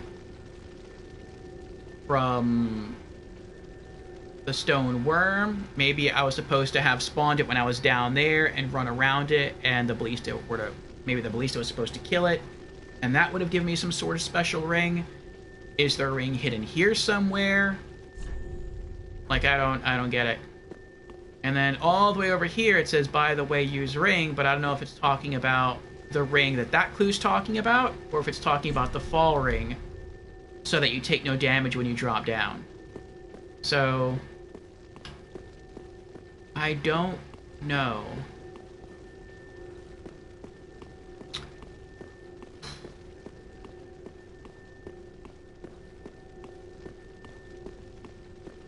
Okay. Alright, I will take one hint from Jans and one hint from Relix. Jans' hint, Dark Souls 2 lava ahead, therefore no ring ahead.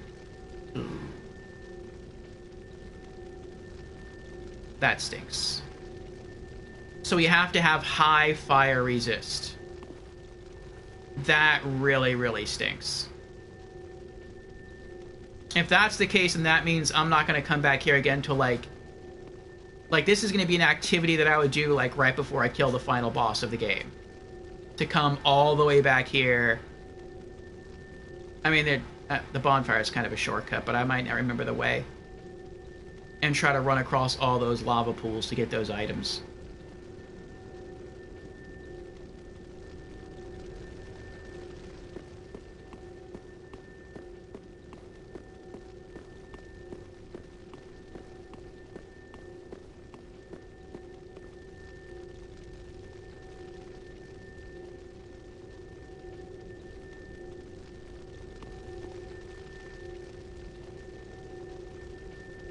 Relix says, I would give a hint, but I'm not entirely sure what's the thing that's puzzling you the most exactly.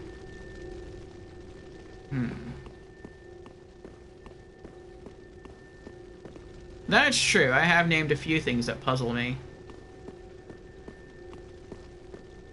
Like, I'm puzzled about the ring clue. I almost... It was risky. Yeah, I'm puzzled about the ring clue. I'm puzzled about what the point of this thing is. Whether you just need to turn it off. Whether it's supposed to be used to kill the stone worm. If you even can kill the stone worm without this thing.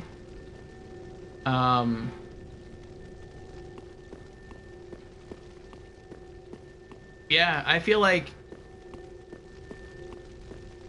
this area raises a lot of questions and there's no answers.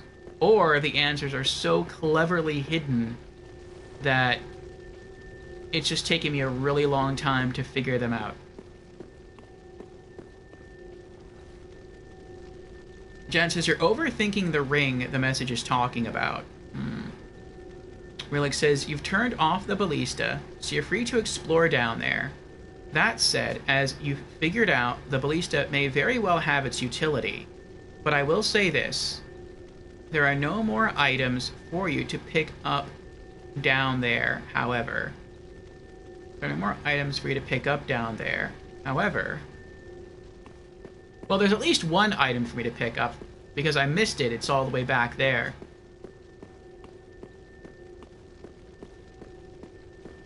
The only other thing I can think of, if there's no more items for me to pick up, maybe I am supposed to turn the ballista back on, go down to where the stone worm is, and maybe try to dance around the worm, have the ballista kill the worm. Maybe the worm dies, I get souls from its death, and maybe I can run over there and, like, loot its soul.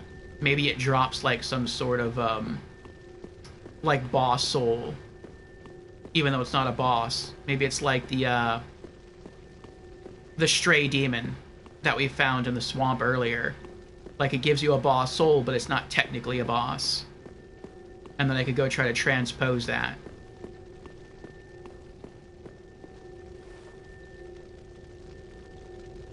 No items up here. Tricking Ballista ahead, worm death imminent, great reward ahead. Okay, so that's what I thought. That's okay.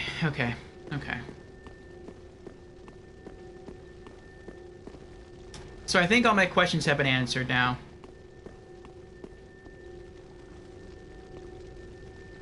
So if I leave the Ballista off, then I can explore down there without having to worry about the Ballista killing me. Though I can still die pretty easily from all the big from all the big crabs down here. Or I can turn the Ballista back on and trick it to kill the giant worm, and then I might get something good, but then it's going to be shooting at me again the entire time. So I guess what you're supposed to do is you were supposed to have the Ballista kill the giant worm before you ever came up here, then come up here, fight your way through all this madness, and then shut off the crossbow. So you wouldn't have to worry about this anymore.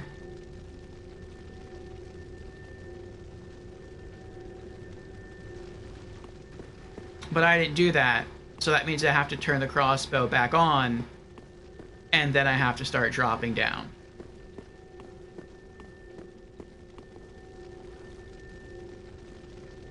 You can kill the worm manually, and maybe also the way you've theorized. Okay, so I can kill the worm in a different way. I feel like the worm's way too hard for me to kill. Like, maybe technically it's possible to kill the worm without the crossbow bolts. But I feel like it would take either a ridiculous amount of arrows, though maybe the Dragon Rider bow I found is especially good at that because it can pierce shields, and if it can pierce shields, maybe it can also pierce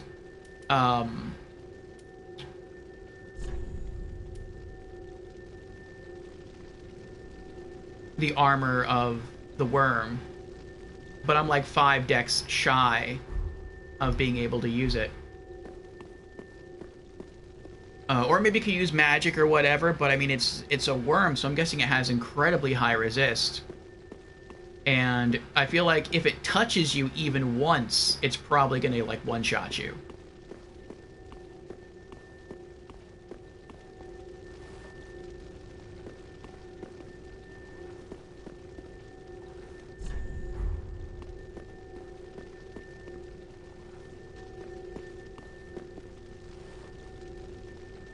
I wonder what's shooting the crossbow bolts, then.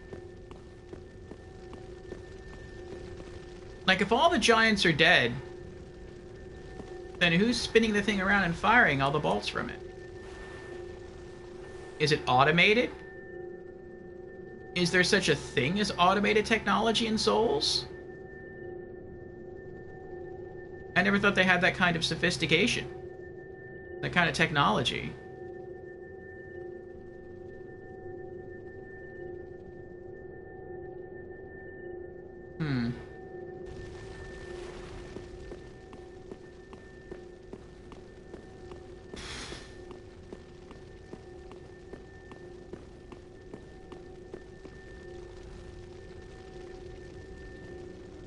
He's trying to figure it out, too. He's been turning it on and off the entire time.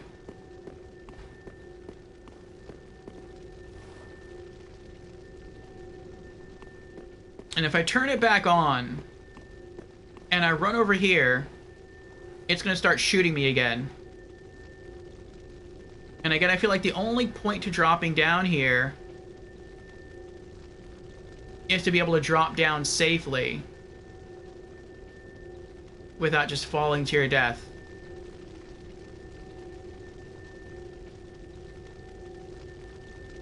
I mean, I guess I could try to turn the ballista on, run over here and just start dropping down with the fall ring on. And I don't know where that would leave me exactly.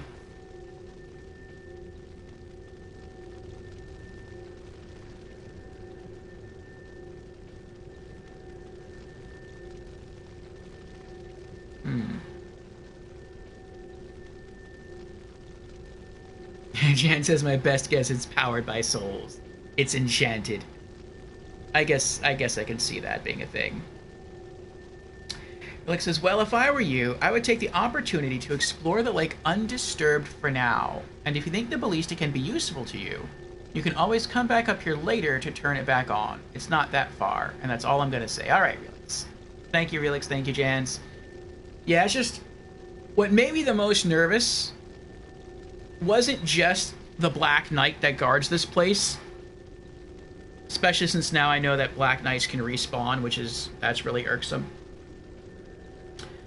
But, the fact that that one skeletal enemy almost killed me. Like, I had to burn through almost half my Estus to keep myself alive from that one skeleton enemy with the Shodel. That was super scary. So, but I think you're right. I know there's an item all the way over there that I can check out. So I think I'm going to keep it off for now. And, I'll try to explore the lake down there. Try to go get that item. And, I might try to test out the stone worm. If it's possible to kill it, I'll kill it. If it's not, and I have to come all the way back up here to turn on the ballista and trick it, then I guess that's what I'll do. But alright, let me swap out the fire ring for the fall ring. Alright, here we go.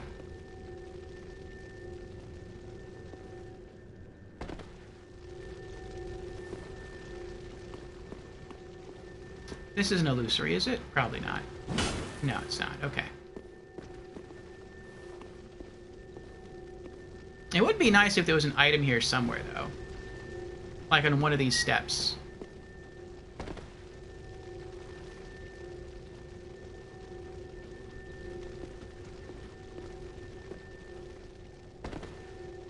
A bonfire would have been really nice up there.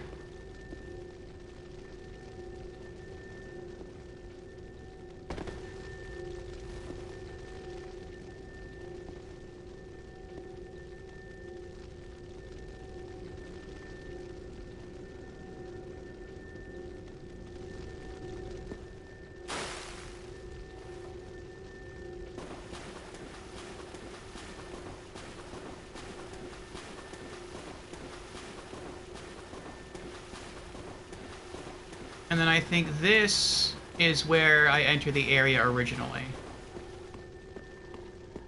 Yeah, okay.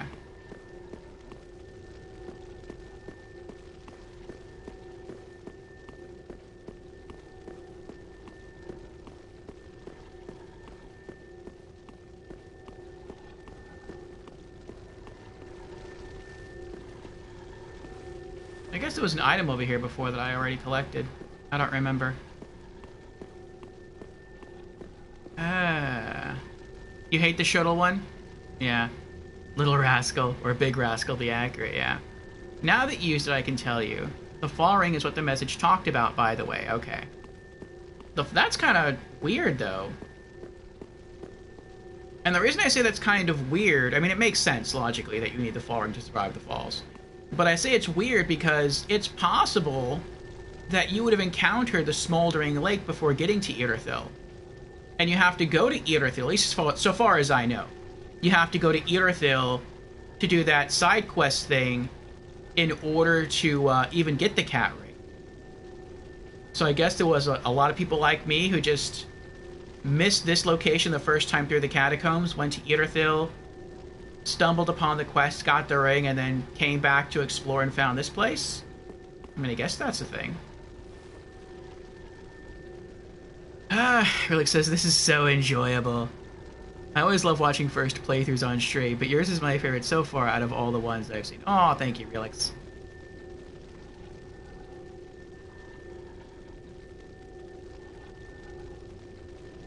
That is a possibility, but I can think of another one. Wait, is that an item over there?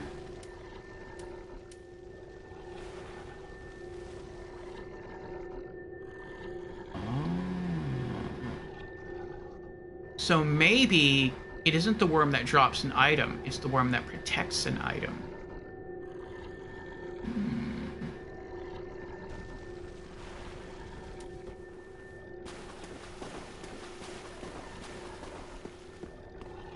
A couple of items.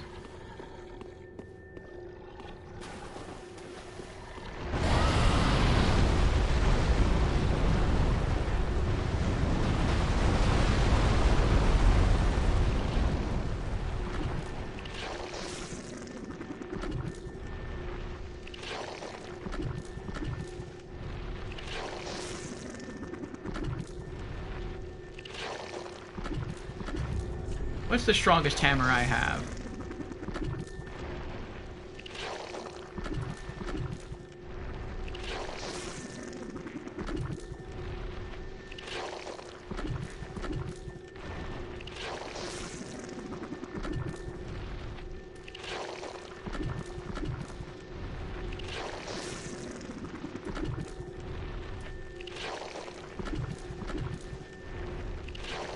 It looks like this one.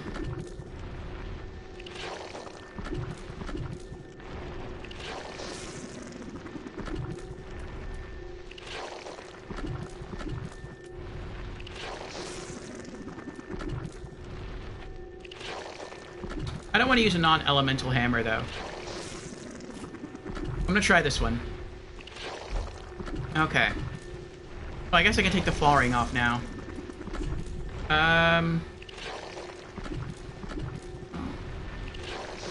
Does it use fire? I don't know if it uses fire. Maybe it does. Okay.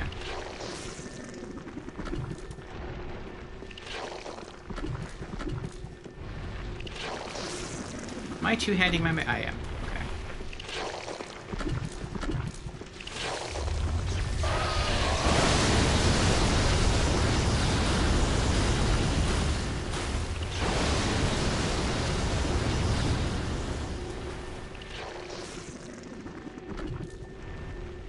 Oh. Use lightning.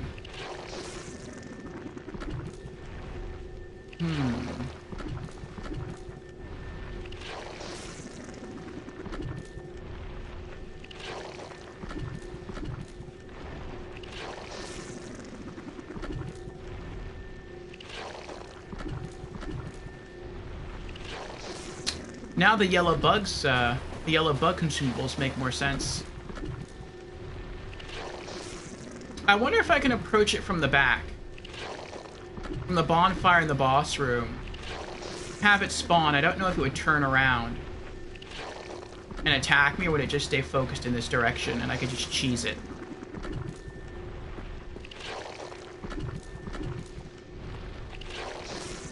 I think I'm just gonna run over there, try to take a swing and see what happens, see how much damage I deal.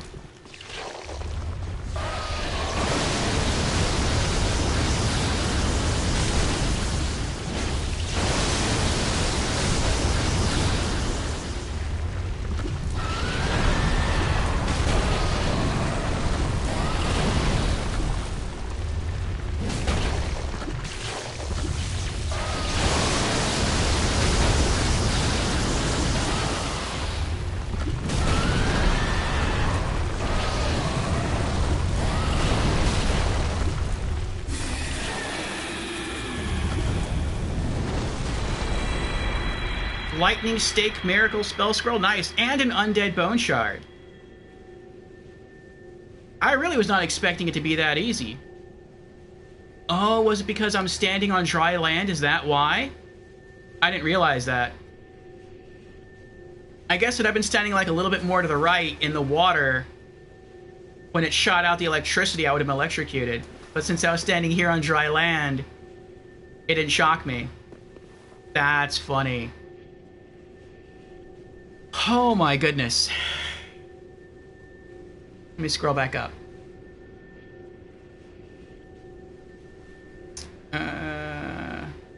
Cleric says the frost proc seems to be working very well. Ah, does it? Oh well, there you go. Thank you for the Congo Rats, Jans. Thank you for the thumbs up eye.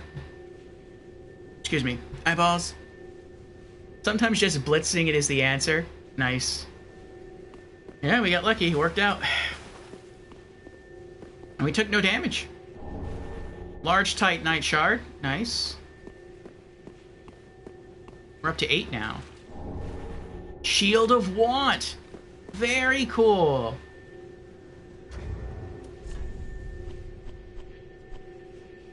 Wait, I want to read this. Lightning Stake Miracle. Strike with a stake of lightning. 35 faith. Oof. A lost dragon slaying miracle. Strikes with a stake of lightning.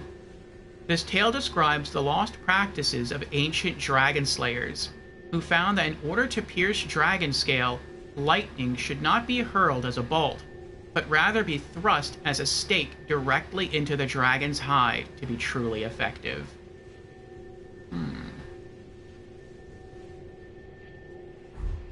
Interesting. Well, hopefully, eventually we'll have enough faith to use it. Right now we have 20. And my goal was to just, like, slowly, over time, boost up my faith along with my other 3 stats. Vigor,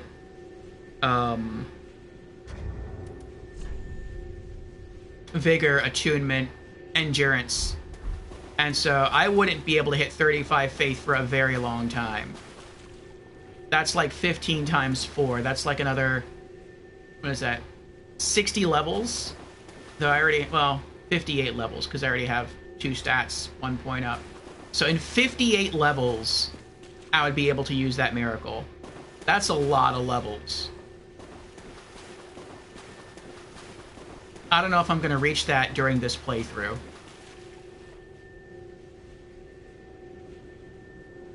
Ah, Mochavendier is here. Hello, Mochavendier. How are you doing? Good for souls farming. Shield of Want. Ah, I shall wait till they are over. Let's see what else we have here. The Shield of Want. Shield of an ancient king who was cursed by an all-consuming thirst. In the end, he was no king. The residue of the king's lust still smolders within this shield, increasing the number of souls absorbed when enemies are defeated.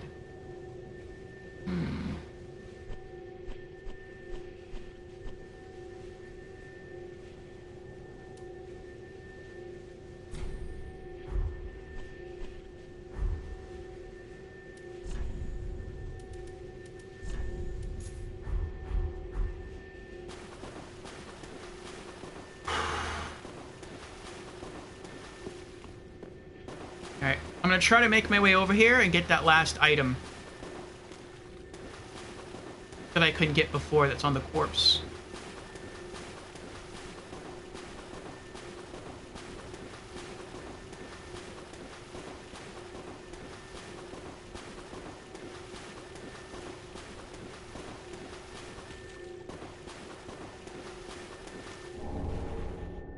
Another Chaos Gem.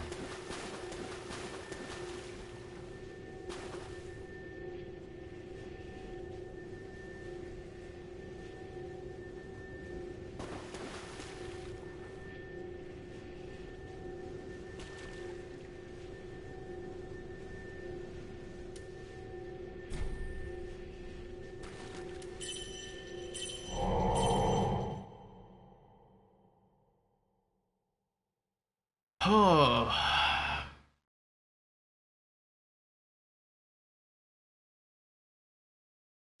Welcome back, Mochavendier. How are you doing? 3 to go. I wonder what that means, 3 to go. Alright, put some items away. Titanite shards. Chaos gem. For now, I guess we'll put away the Lightning Stakes Miracle Scroll. We're not going to be able to use that for a very long time. Do I already have a Karthus Shuttle? I think I do have a shuttle, but I'm not sure where it's from.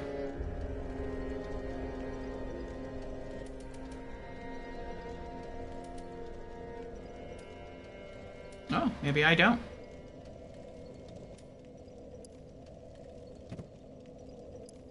I do not, no. It's right there. Oh, okay.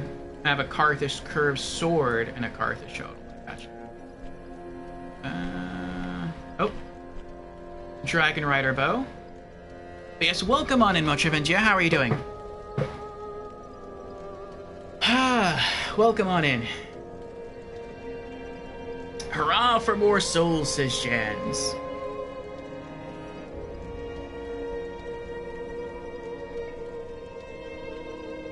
Understandable, Mochavengia, understandable. Shield of Want.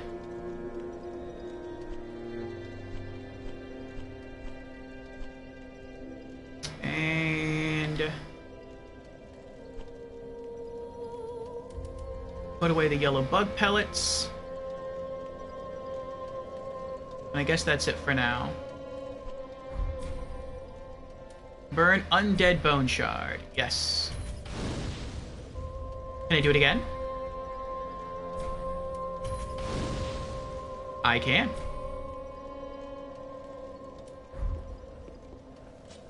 Nice. +7. Alright.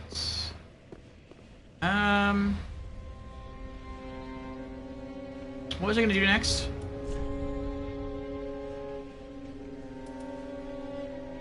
I guess I can use the souls. Soul of a deserted corpse. 200. Soul of an unknown traveler. 800. I feel weird though for using the Soul of the Crestfallen. Where is Crestfallen, by the way? He keeps disappearing and then reappearing every once in a while. Where did he go?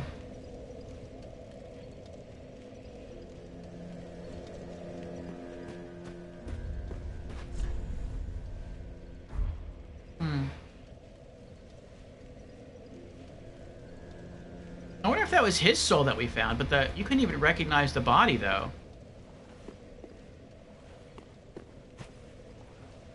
If I talk to her, will she say something special if I have the Crestfallen soul? Welcome home, Ashen One. Speak thine heart's desire. Ashen One, to be unkindled is to be a vessel for souls. Nope. Sovereignless souls will become thy strength. I will show thee how. No new dialogue. Ashen One, bring me souls plucked from their vessels. Farewell, Ashen One. May the flames guide thee.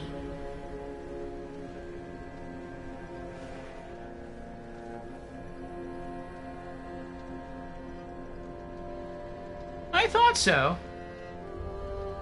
Last night, I went on YouTube, and I re-watched the intro to the game, because I didn't remember it very well. And in a scene, you see a woman, she's dressed differently, but it's a woman with long blonde hair that looks like her, and her hands are reaching out to a silver crown, and she picks it up, and then it kind of like, the intro cuts to something else. But I think that's her. So I guess she found a silver crown, and instead of wearing it like a crown, she puts it over her eyes. Huh. That's weird.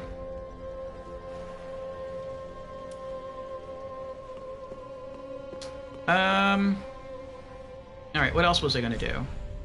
Oh, I was gonna use it. Okay. Soul of a Crestfallen Knight.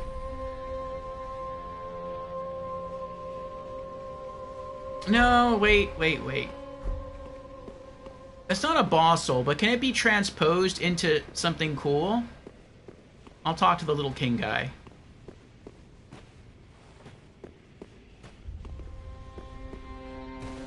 Can you turn this into something special? Aha, thou returned, and a fine day it is. So, happened upon any twisted souls? Not twisted, but... Can you do anything with this soul that I have? Crystal Hail, Crystal Sage, Deacons of the Deep, Old Demon King, Stray Demon, High Lord Wolnir, Rotted Greatwood, Blood of the Wolf, Soul of a Demon. Boreal Valley Vort. Stray Demon. No, okay.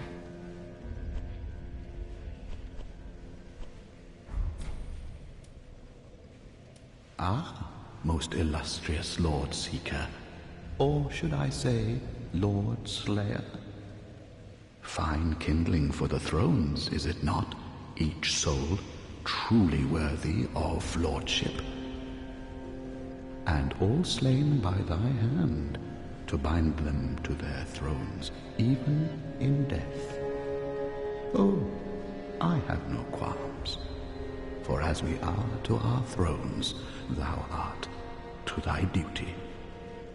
In fact, methinks thou'st helped these poor lords along their rightful path.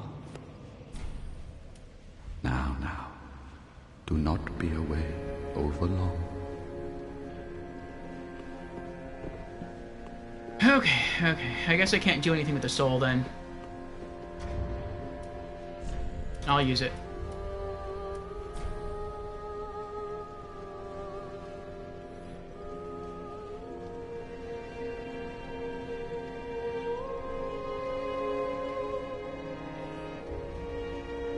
Funny how, yeah. Alright. Soul of a Crestfallen Knight. 10,000! That's a lot of souls. I think we can almost level up. Or can we level up now?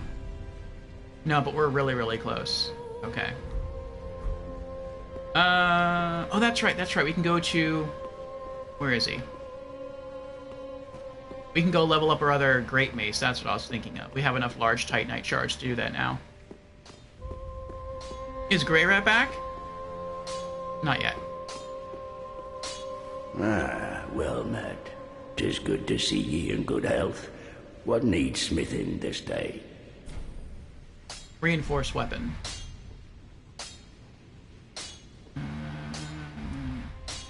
Yeah. Half a dozen large Titanite shards. Alright, Great Mace +6. We're getting there. I just need the coal in order to infuse this Great Mace with the lightning gem that I have. And I'll have my lightning hammer.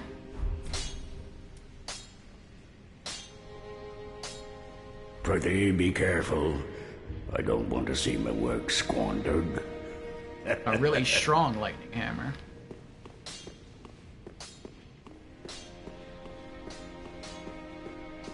Alright. Was there anything else?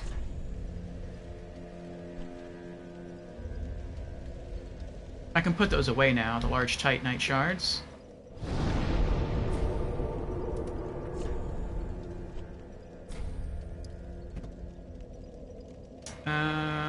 I need 4 more Titanite scales and 1 more Titanite chunk to upgrade something. There is something in the catacombs we haven't done. Actually, there's 2 things in the catacombs we haven't done. We haven't found the other knight mini quest person or side quest person. The person of the friend who we killed.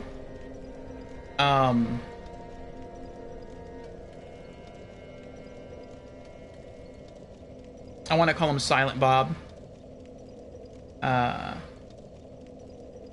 And we need to go across the lava to get those items, but I'm not going to try to go across the lava to get those items till late new game. Very, very late new game. If I find a way to, like, significantly increase my fire resist, then I'll go back.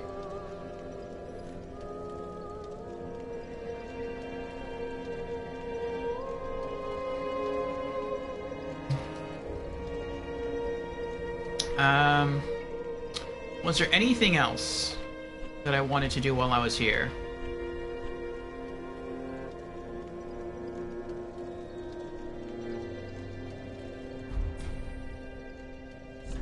Wait, what do the milk rings do again?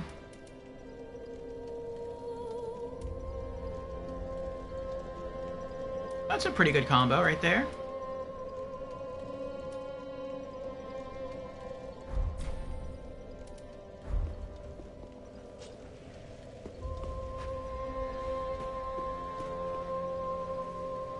Okay, okay. Yes, Horse, thank you. So I don't know where Horse's friend went. We went back to where Horse's friend was found originally, and there was just a blue...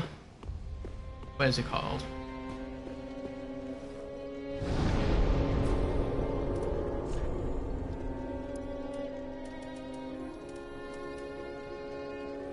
Oh, we don't own any. I thought we did.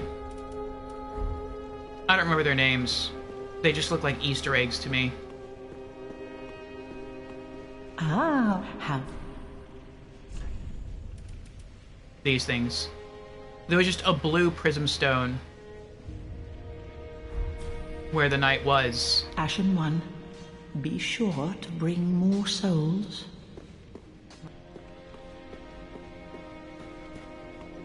How many souls we need to level up now? We need about 4,000 souls. That's 2 runs. Alright. Let's do 2 quick runs in Irithyll. Then we'll come back and level up. And then we'll think about what to do after that. Yes, Prism Stone.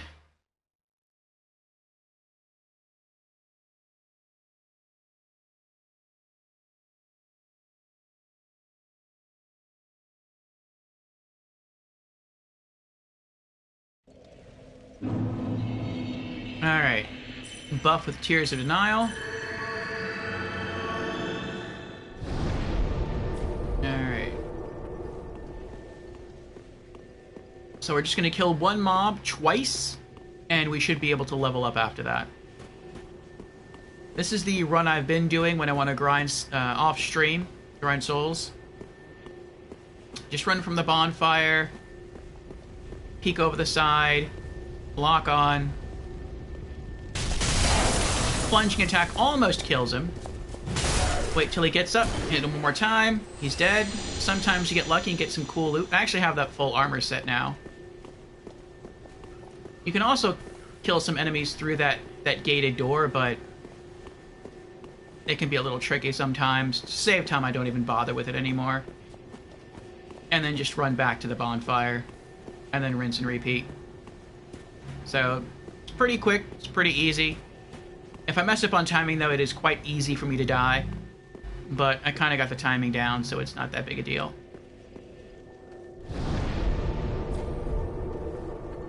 Alright, we're up to 3484. And each run, while wearing the covetous silver serpent ring, gets you 1,980 souls. So almost 2,000 souls per run, which isn't bad, considering how quick and easy this is. So I think this run should do it. If not, it's going to be the run after.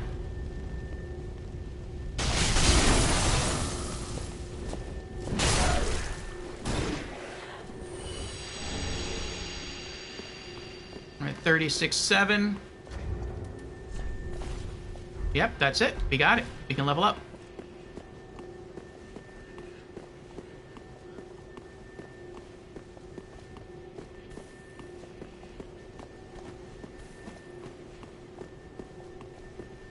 Something else I would like to try is to come back here to Irithyll, and I don't know if it's a single spawn only, like if it spawns once and it never respawns again, but I would like to try to kill that alligator thing that almost chomped us up on the way to Irithyll coming across the bridge.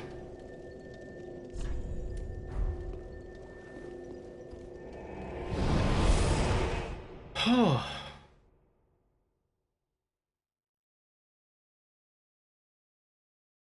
That's a cool hat.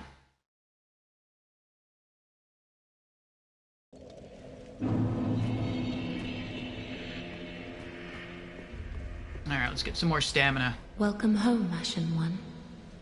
Speak thine heart's desire. Very well. Then touch the darkness within me. Take nourishment from these sovereignless souls. Endurance. Alright, what do we got here? Stamina +2. All our resists go up by 1. And fire, lightning... Actually, no.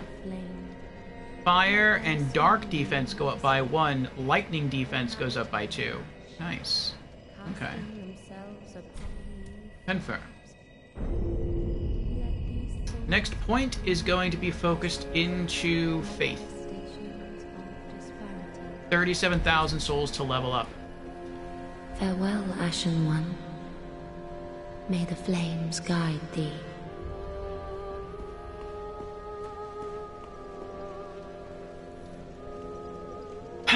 Okay. I feel like we did a pretty thorough exploration job of the catacombs. I don't know where that knight could be.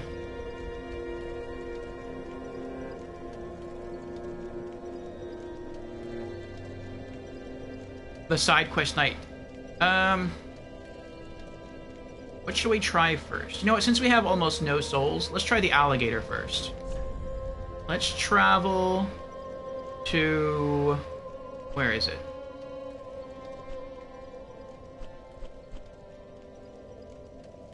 Etherthil of the Boreal Valley.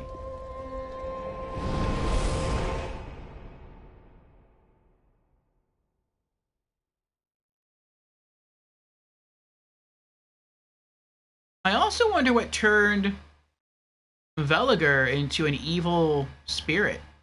That's it. The Gargoyle Flamehammer. That's what I'm trying to get. The Profaned Capital. Okay, so I guess once I get to the Profaned Capital, that's when I'll be able to find it. Okay. Oh, wait.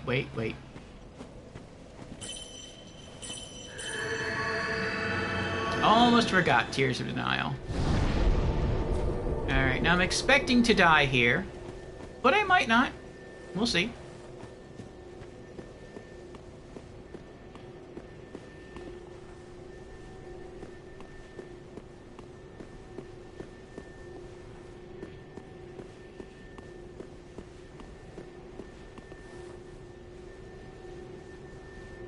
You don't remember where Horus is? Oh, Horus was the talkative one? I don't remember either of their names. I just remember there's one quiet guy and one chatty person, and that's about it. The chatty, friendly person and the quiet guy.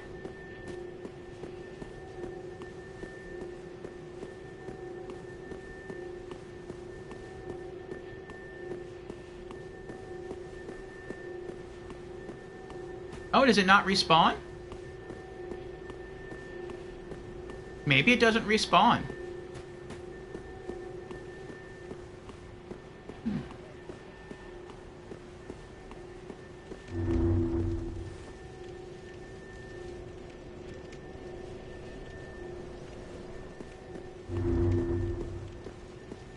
Nope, one-time kill. Well, I didn't kill it, though. The lizard, it's one time. I mean, I escaped from it. I ran through here. And it just, like, squawked for a while. It couldn't come through, and then it despawned.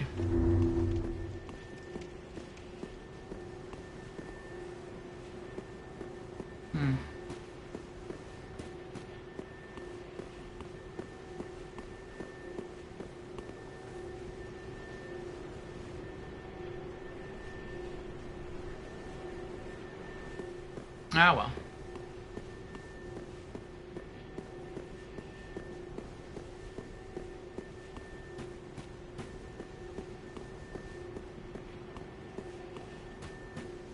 You thought it was a doggo lizard?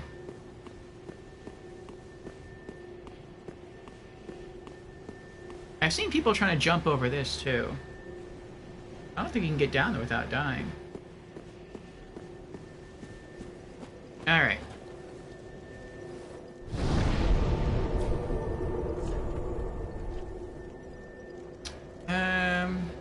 Catacombs, no.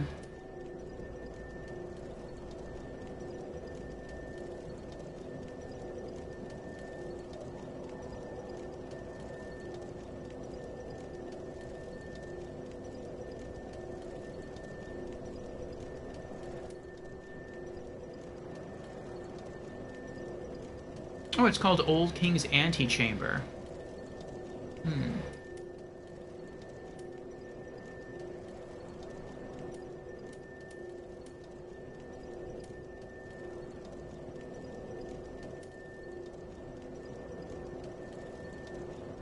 Nope.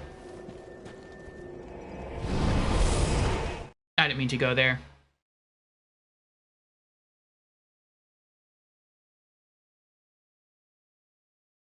I meant to go to the boss room, and then maybe backtrack a little from there.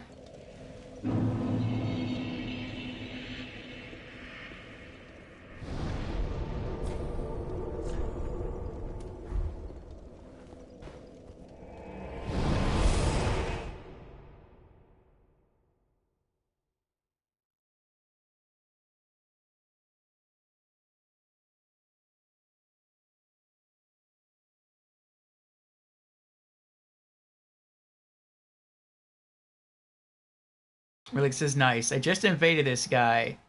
We fight. He's not healing. At the very last minute, he heals, starts pointing down and throwing poop. Nice, very nice. And then us invaders are the toxic ones. You may find the reason why Veliger turned from the Drang Knight item descriptions. Oh, okay. I do have those. I have some of them anyway.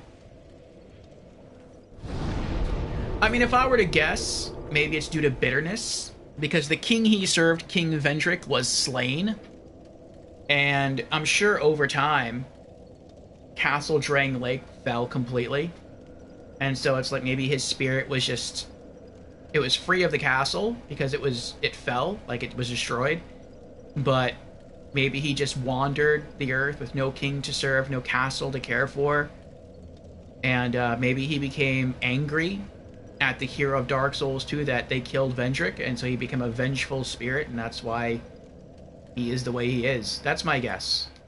But let's see if the Drang equipment gives us any clues.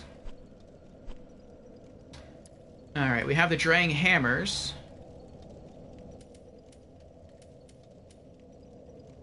Somewhere. Oh, they are. Paired hammers of the Drang Knights. Descendants from a land known for the legend of the linking of the fire.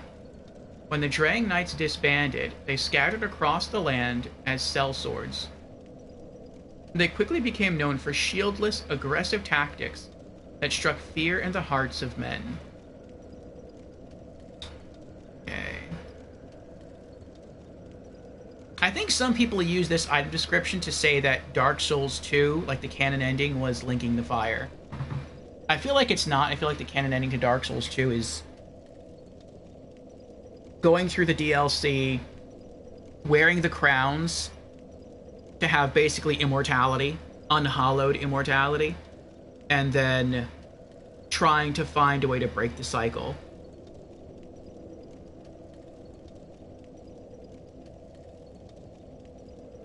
And leaving the throne for someone, open for someone else.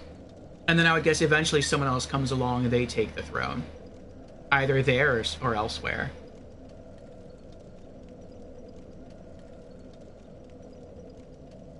And why I think that's possible,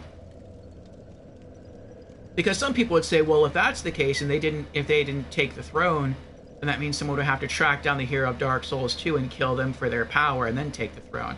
I don't think that's the case. The reason I don't think that's the case is because Vendrick was supposed to take the throne. But Vendrick in Dark Souls 2 is an optional boss. You don't have to kill him to take the throne. So that means we didn't need his power, even though he was powerful enough at one point to take the throne. So that means if the hero of Dark Souls 2 chooses not to take it and he wanders off, someone else will rise up and through other means gain power, and then they'd be able to take the throne.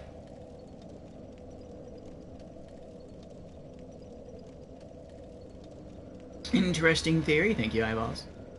Do you have the armor set? I do. I do. I believe I picked up the armor set when I was trying to roll around the giants in the Cathedral of the Deep. Alright.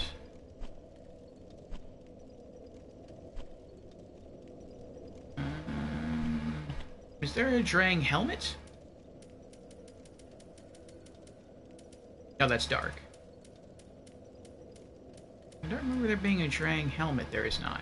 I know there's armor. The Drang stuff looks like the Llewellyn stuff from Dark Souls 2. Drang armor. Armor of the Drang Knights. Proclaimed descendants from the land known for the legend of the linking of the fire. Fine protection that is both light and strong, having been reinforced with rare guise steel. The Drang Knights were once feared sellswords until treason meant descending into the abyss, and they were separated forever. Until treason meant descending into the abyss.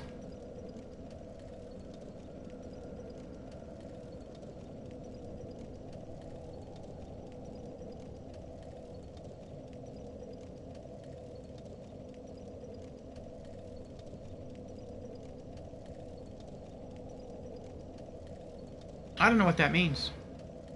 Until treason meant descending into the abyss. Does that mean that if they were brought up on charges of treason, they would be sent to the abyss? Or does that mean that they chose to go into the abyss and that was a treasonous act? I don't know.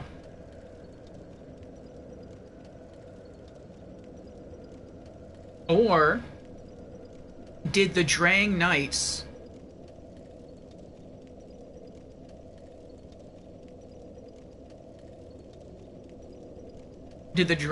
go from being Knights of the Kingdom to sellswords, and then they went from being sellswords to the Abyss Watchers?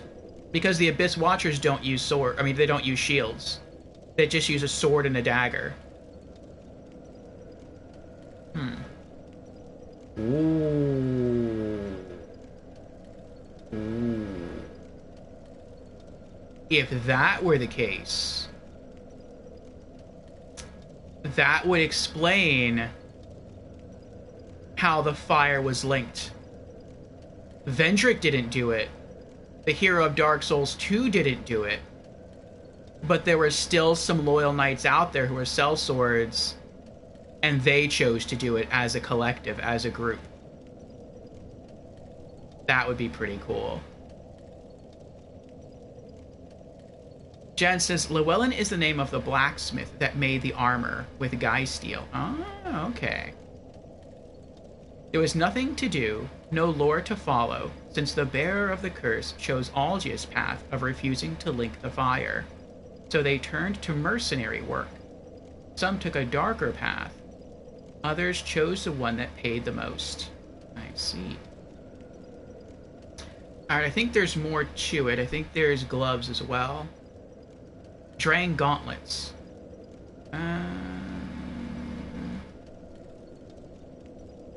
It's the same description, though.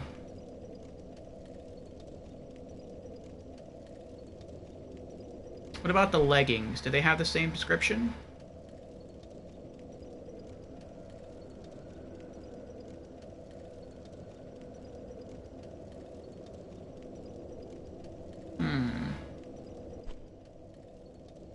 Well, now I'm curious. What is the Oh, I'm not. I thought I was in the... Oh, a Dark Wraith. I thought I was in the, Firelink Shrine. Well, now I'm curious. Now I want to go back to Firelink. I know that the Firelink Maiden sells the armor of the Abyss Watchers.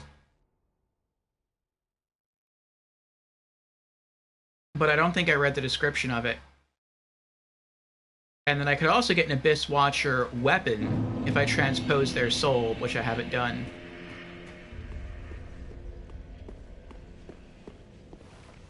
Oh, how many...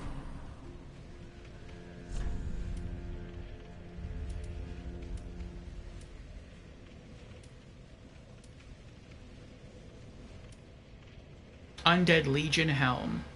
Attire of the Abyss Watchers, the Undead Legion of Faron. I would guess Faron is a different place from Drang. Unless the knights were just called Drang Knights. Oh, Drang Knights! They were called Drang Knights because they were from Drang Lake. That makes sense. Okay, originally. But maybe they became the Undead Legion of Faron. These undead warriors vowed to partake of wolf blood. They acted in the dark, seeking out any sign of the abyss, fighting a constant war with its abominations.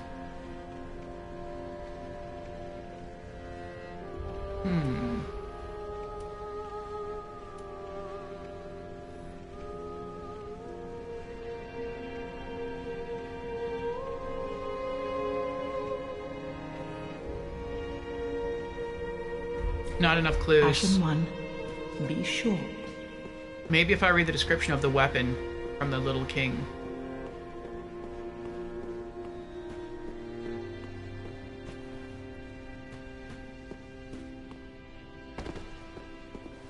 Aha, thou art so.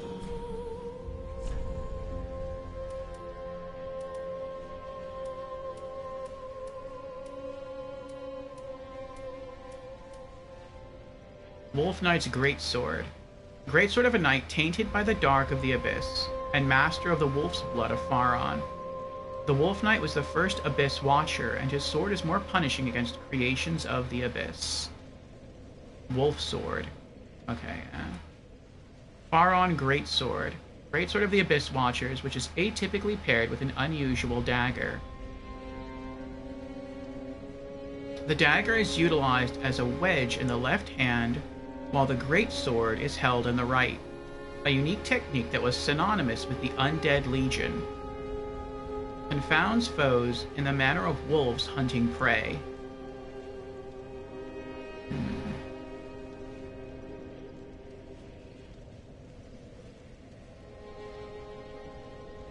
No, that doesn't really have any direct links, I would say. Like, you would have to draw your own conclusions. The only link you can kind of say with this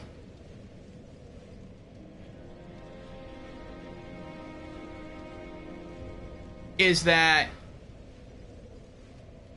back in Dark Souls 2, Veliger didn't use hammers.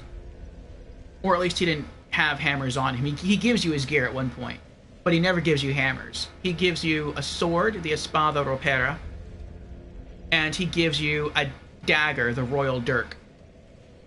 So he had a sword and a knife on him. That was his gear. And here the Faron Knights use a sword and a knife. So, I mean, that's a link, but I would say that's kind of a loose link.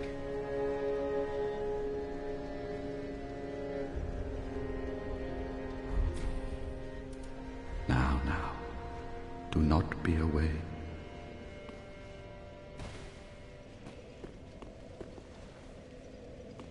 All right.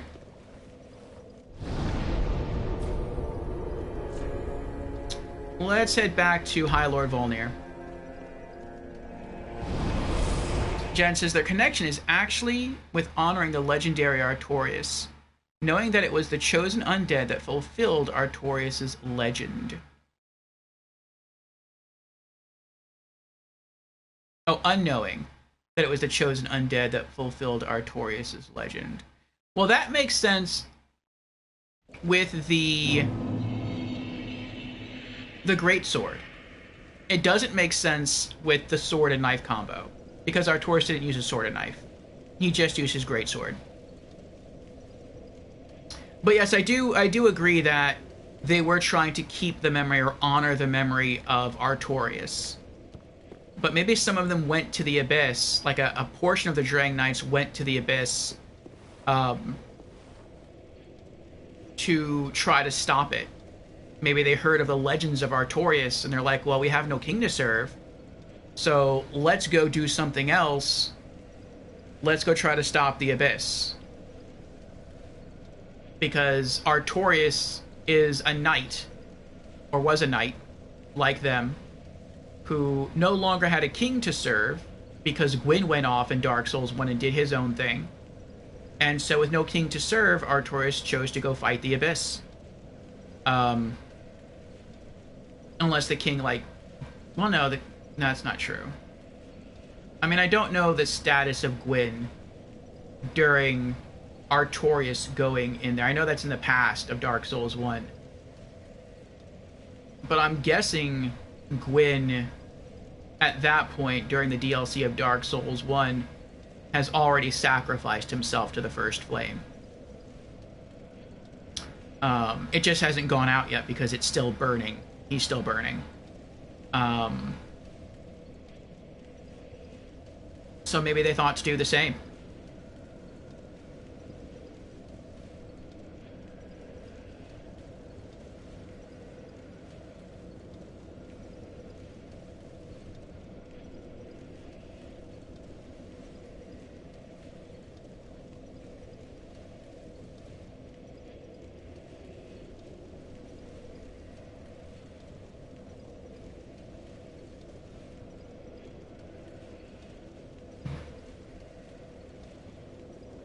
Okay.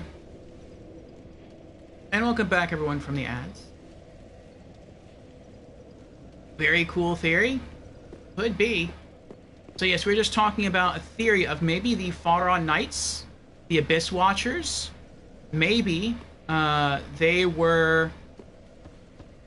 Yes, they were honoring the legend of Artorias, but maybe they were a portion of the Drang Knights who chose to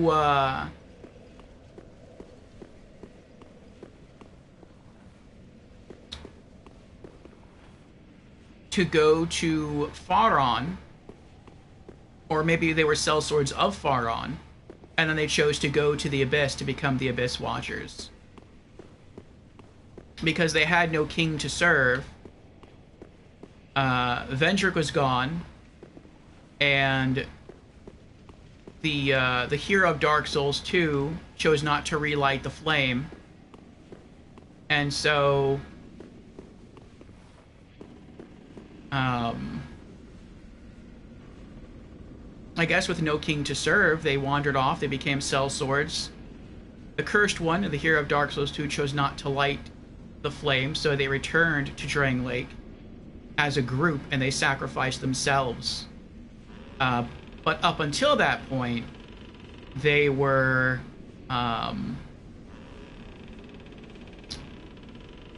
sellswords. And I think that's kind of similar to what happened to Artorias in Dark Souls 1. Artorias used to be a Knight of Gwyn. And then Gwyn sacrificed himself to go light the bonfire to rekindle the first flame. And then Artorias had no purpose. He had no king left to serve. And so he chose to create a new purpose for himself, which is going to fight the Abyss. And so maybe the Drang Knights kind of followed in the footsteps of Artorias. So that could be it. And that would also explain how that land, the land of Faron, was famous or legendary for linking the first flame. Because it was the Abyss Watchers to do it.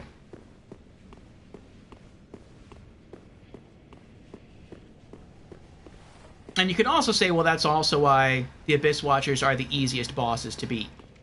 That's why you fight them first, because they've perhaps been dead the longest. Which would make sense if they are the ones to kindle the fire from Dark Souls 2, and then the other lords came along later. So they've been dead, I guess, less time, so maybe they still have more of their old strength left. Alright, so if we go the other way, we head up into Irithyll, so let's backtrack a bit.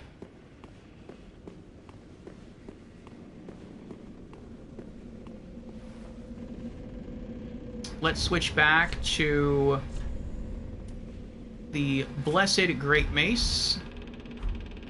And... oh yeah, that's right, okay. We're gonna try to see if we can find the Night Guy.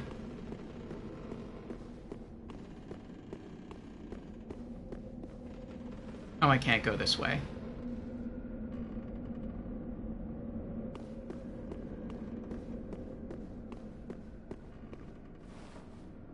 Is he down there? Probably not. Oh, I can't even look over the edge.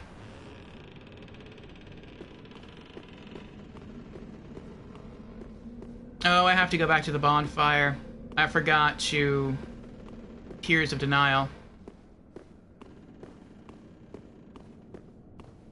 I think I'll just start calling it Todd. I forgot to Todd.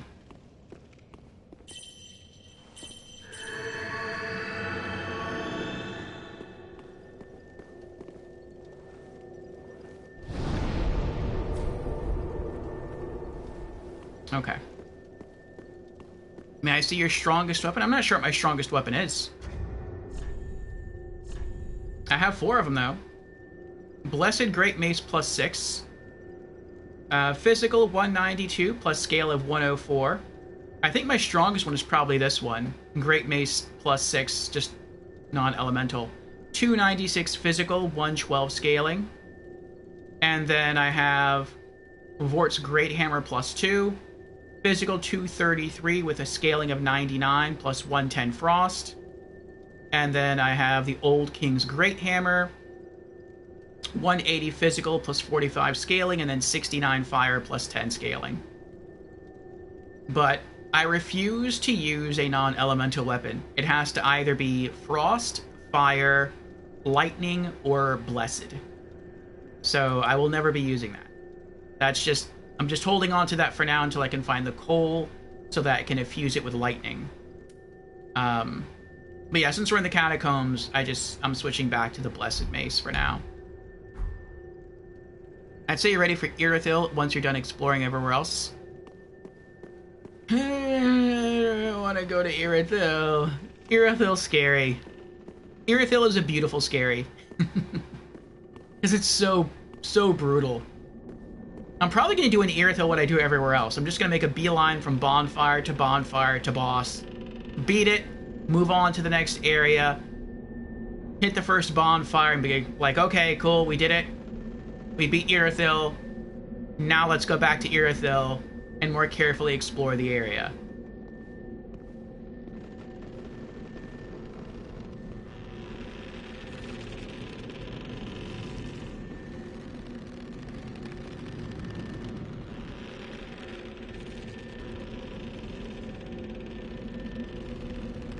The buff on his sword, the red buff, reminds me of the buff on the Sword of Suralon when he stabs you. The damage buff.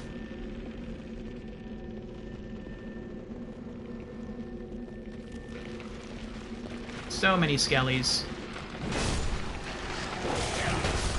So many skellies! What the heck?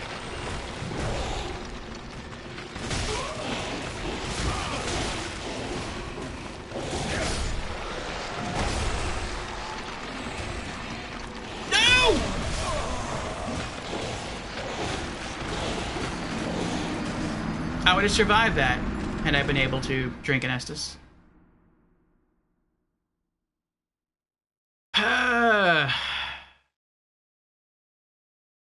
Honestly, think exploring first is more wise? Okay. The boss isn't going anywhere, but if you can get even stronger in the area before him, you're even better prepared. True, true. And welcome in, Ratika. How are you doing?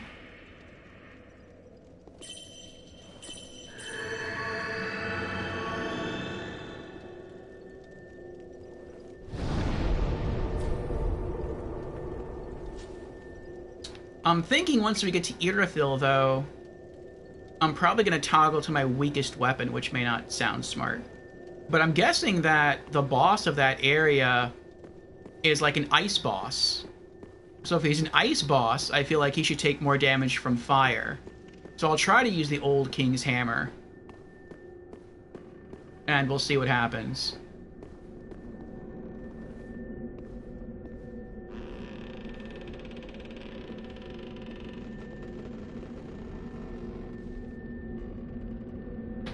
Oh, what do we got going on here?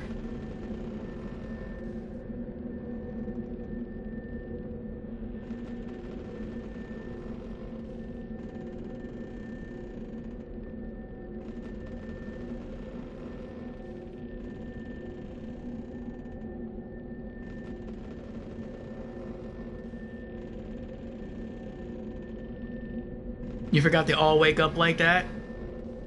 That's crazy, yeah. And Creepy is here. Hello, Creepy. Welcome on in. Creepy says, gonna come in, drop my wallet, and leave. Well, thank you for resubscribing, Creepy. I appreciate that. Retika says, I'm fine. Just spent 45 euros on Counter-Strike cases.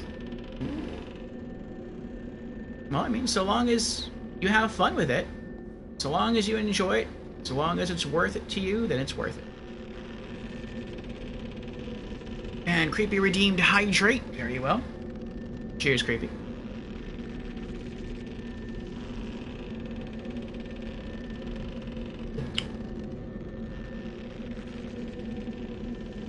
That's why the bridge can be broken. Oh.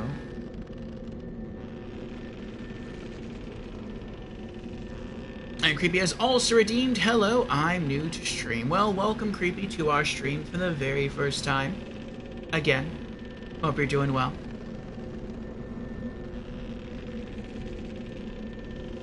And Creepy's on a 3-stream streak. Oh, thank you, Creepy, for the consistent viewership as well.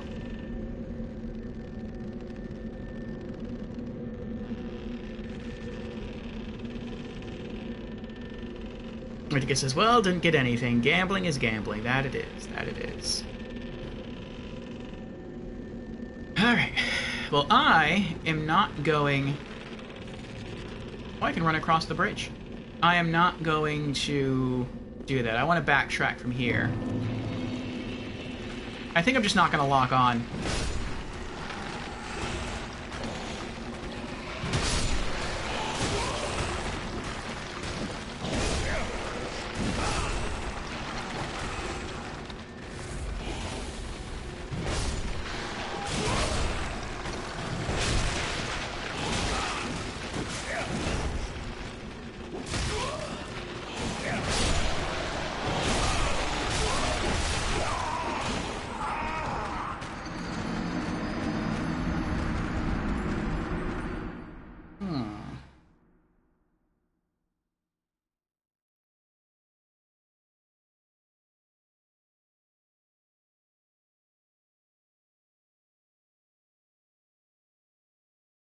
Maybe I should just run into the middle of them.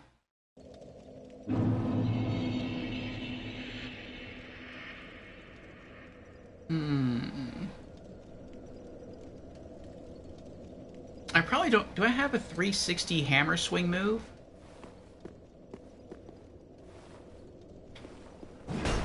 No. No. Better, but no. No. That's probably the best one I have, though. That's like the most horizontal swing that I have. I mean, that kind of works.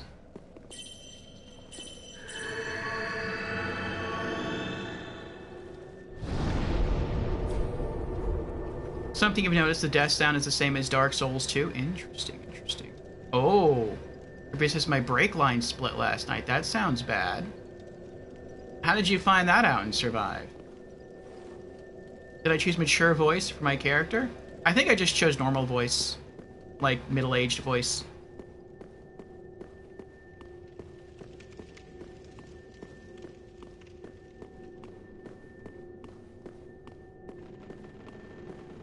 I would kind of be okay breaking this and watching them all die. I think that would be fun. But if I do that, then I can't get back over there. I'm stuck on this side.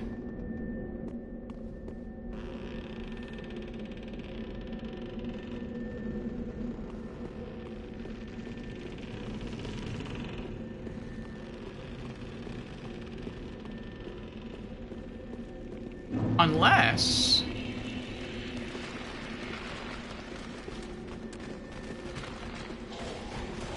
Uh-oh.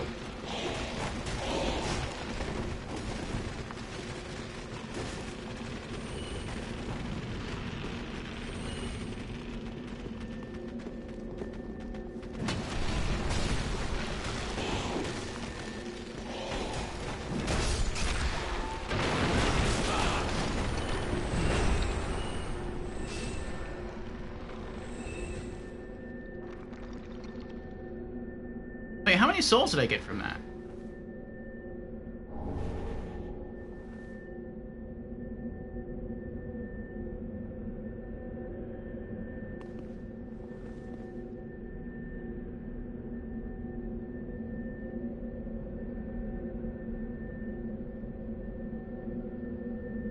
Oh, mature voice shares one of Dark Souls 2's death screams? That's cool. Yeah, I think I chose mature.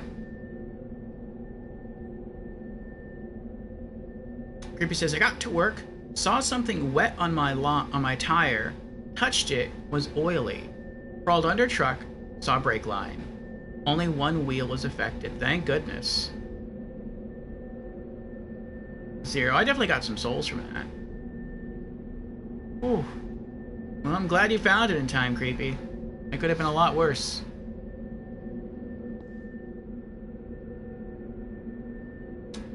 .00, you're making numbers, okay.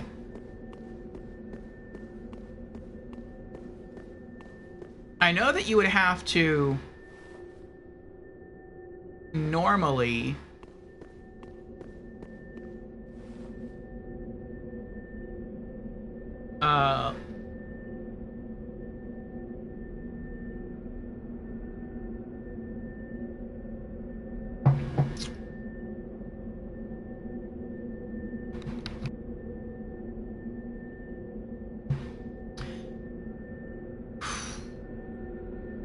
I know that normally you'd have to leave an area to make broken stuff respawn.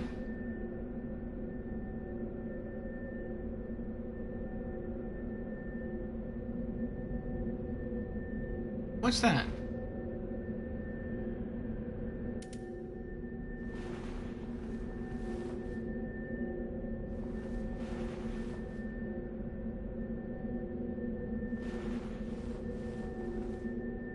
Oh my goodness.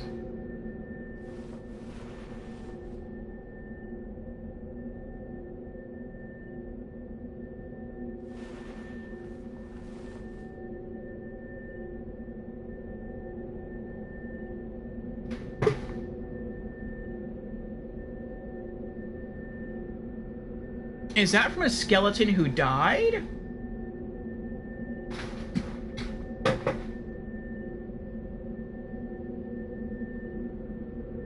There was an item like that before against the rocks. Back when we... And once we collected it, Horus attacked us. I don't remember what that item was, though. And it's way off to the side. It's not directly where the bridge was. At least I don't think it was. Where's the bridge at? The bridge is there. No, it shouldn't be over there. I mean, that could be an error. It could be a glitch. Like, maybe that item shouldn't be there. But there were also items on those two corpses, and I could see those. So if I could see those, why didn't the image for those respawn along with that? I don't know. Maybe our knight friend is down there. Maybe you have to kill the knight that's here, leave, and go back. I'm gonna try to get back down there.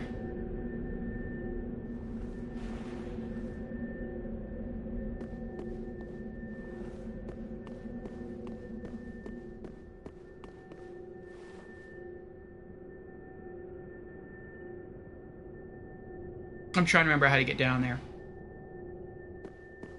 We could just climb down the ladder, but I know there has to be a faster way. I know there's bonfires that we have set up.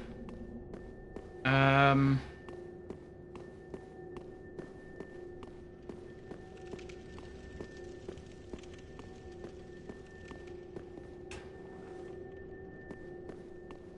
I'm gonna try something else real quick. Okay. Has the bridge been reformed? Or is it still broken? It should still be broken if it obeys the rules of other Souls games. Which is you have to leave the area in order for broken things to mend or die. Okay, it's still broken. Alright, but if we use Homeward, even though we're not leaving the area, since you're going into a loading screen, the bridge should reform.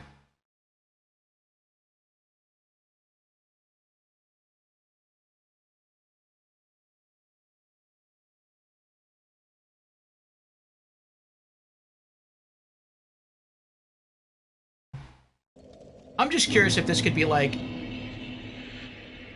an actual farm spot. 51. 31.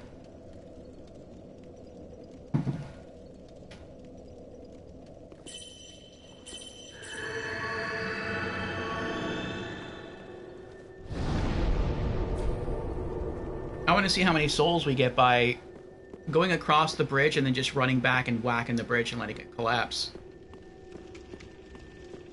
The best run I know of is Irithyll with 1980 souls. But if you can drop a whole bunch of skellies down there and they all die, well, that's something different. Also, we can also look down here. Let me go back this way. Is that item still there, or did it despawn? If it despawned, that large twinkly item we saw, that means that it was from the skeletons falling. Oh, I'm not seeing it. But maybe I'm looking at it from the wrong angle? Where was I before? I think before I was like right here. Oh, maybe not. I don't see it down there anymore. Maybe it was an item that a skeleton dropped. Maybe they dropped and it just rolled over there. I guess that's what happened.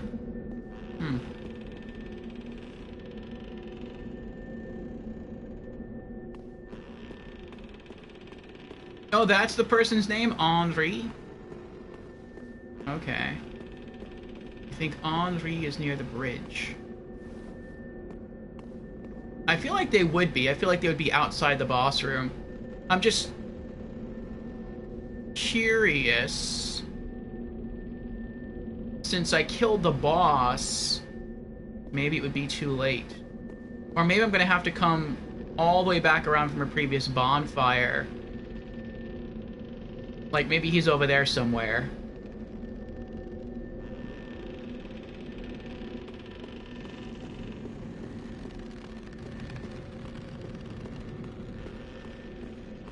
I'll try coming over here and then breaking the bridge and seeing what happens. Then climbing down a little bit.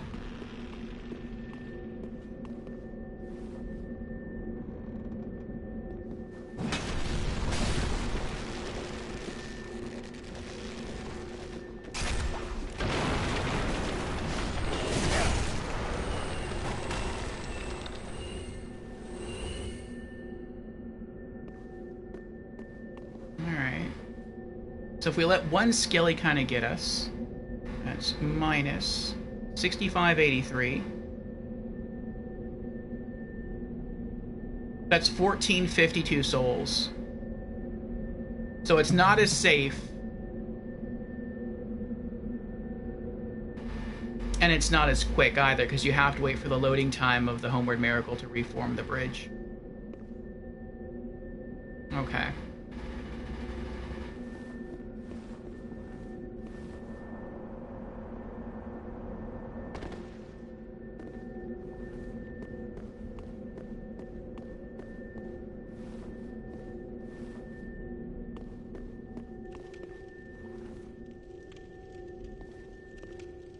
Henri,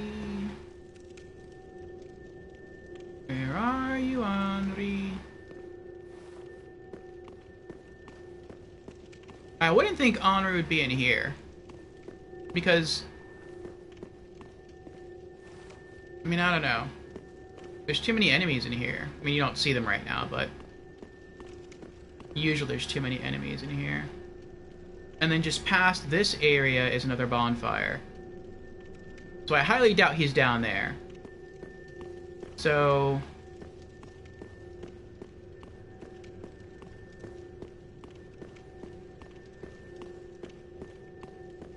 I guess let's go to the bonfire that's down there. We'll take a shortcut though. Oh, that's cool. This I liked. The skeletons that we're going to come across the bridge, stand over there with that red sworded skeleton and just glare at you menacingly.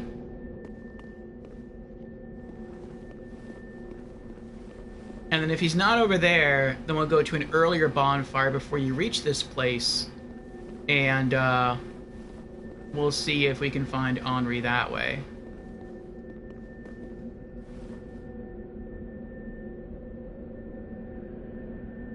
Wait, I can't just fall down there, can I?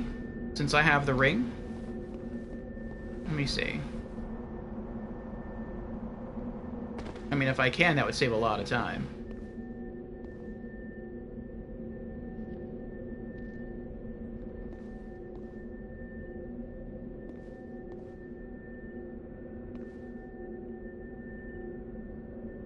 No, I don't think I can.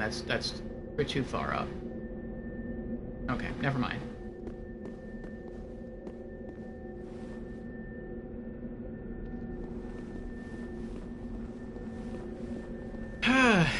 Definitely not below the bridge. Okay.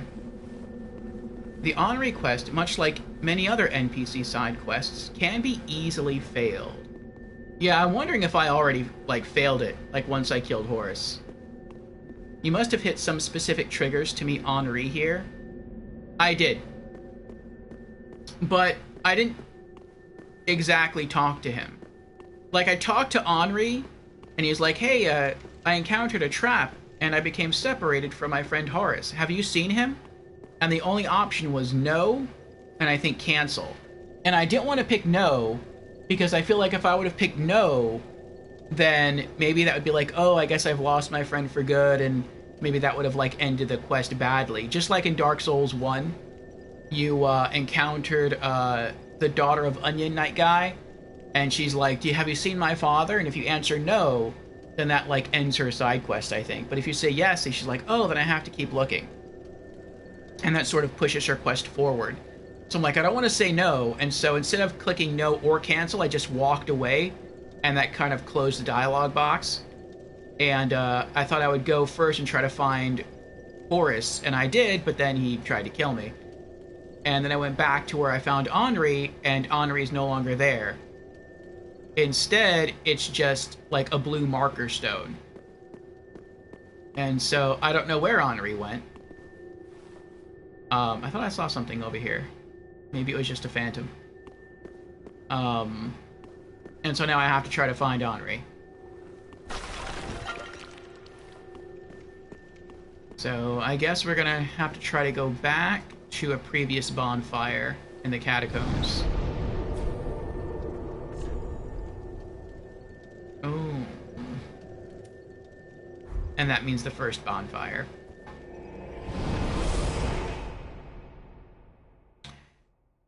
Okay.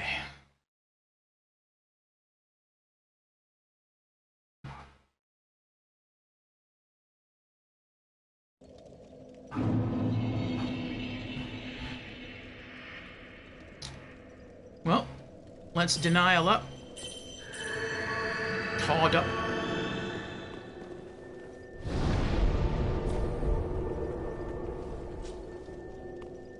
Okay.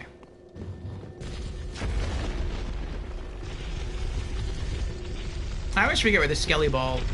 Okay, there it is. Where it comes from. Actually, let me peek through here. I mean, there's an enemy right there, so I highly doubt Henri is on this side of the bars, but I mean, he could be. But he isn't. Okay. I hope he's not like... Well, no. I was gonna say, I hope he's not like where we first found him, but I heard... Yeah, he's not there. Could this be a dark spirit? Oh, do you get invaded here? If you're in Embered form? That would stink. That would so stink. You make your way all the way to the bonfire and you're like, yes, a bonfire! And then like a phantom spawns right in front of it and attacks you. And possibly kills you. That would be so... That would be so disheartening.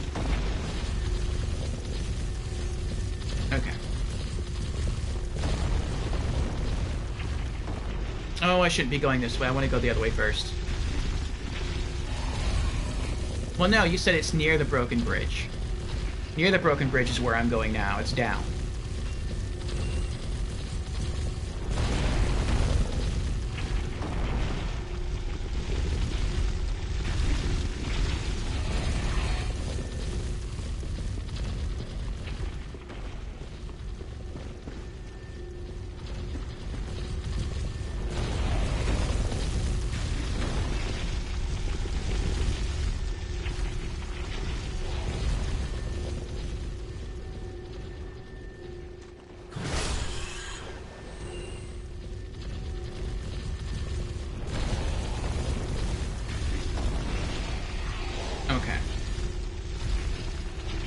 So maybe... I feel like you wouldn't be... I mean, typically when you find NPCs, they're not next to enemies, though.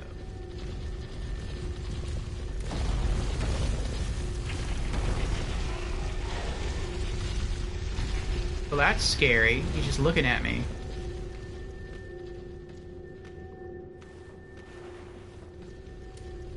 Typically when you find enemies... Or not enemies, I'm sorry. NPCs, they're in safe places.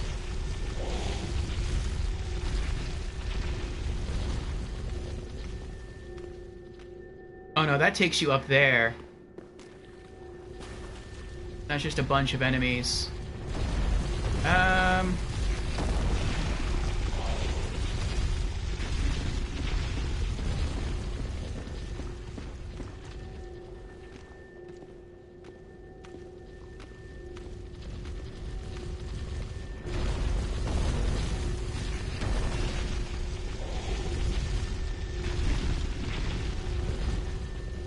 I feel like this is the way to the bridge.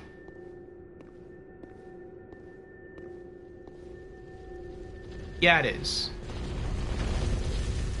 Now, I wonder, since I'm coming from this way, if all the skellies are going to reform.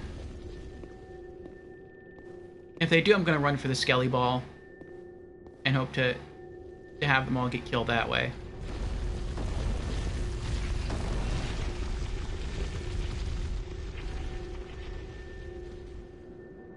Like, he could be around here. That would make sense.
I think the only thing down here before was a crystal lizard, and we killed it.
Ah, it's Henri!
I don't know how to get up there.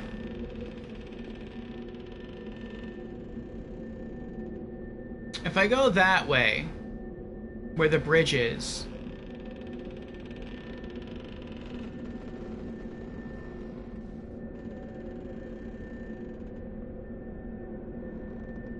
Well, one, all the skeletons are going to come alive and kill me. But I don't think you can go that way. I think the stalagmites block you from going up there. If that piece right there is even connected to the piece down here.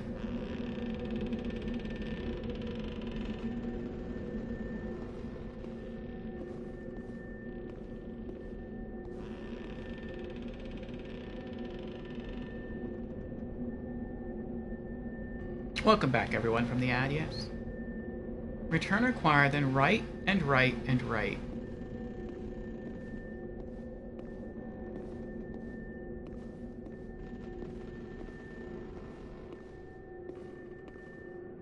Thank you for just giving clues and not, like, saying exactly what to do. Because I'm still not sure what even that means. Like, return, then right, right, right. Does that mean return to the bonfire I came from? Does that mean return over here? Does that mean return to the bonfire the boss room is? We got the boss room. If I go out of the boss room and take 3 rights, that would be like a... That would potentially put me over there. Maybe that's what you mean.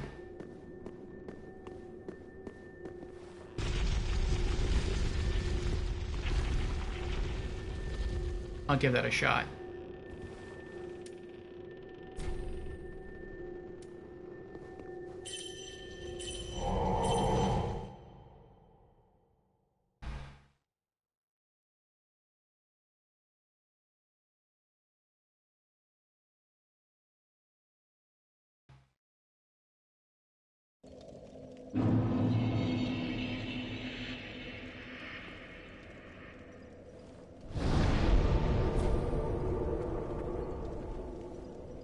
Wait.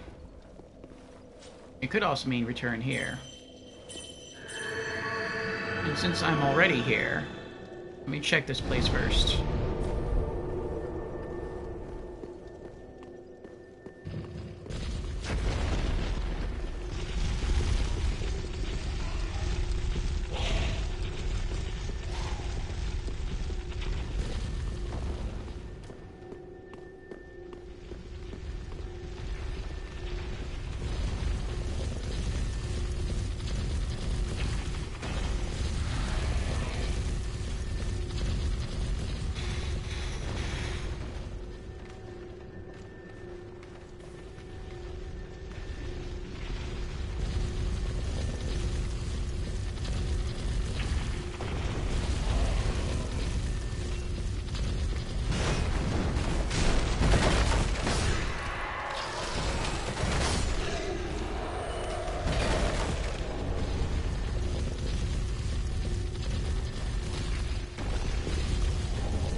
That's where the Skelly boys are. The skeleton wheel guys.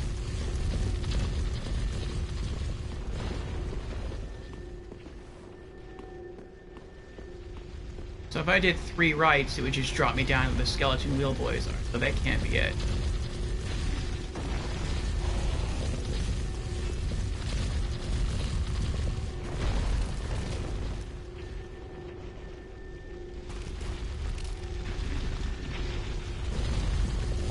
Okay.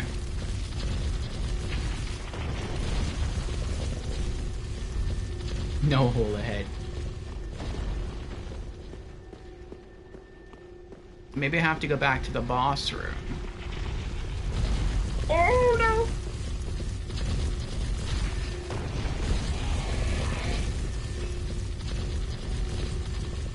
So is that a path? This is not a path.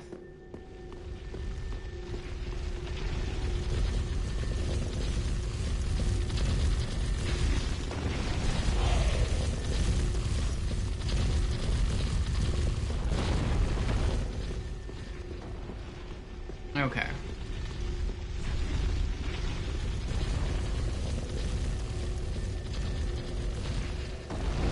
Let's try going back to boss room.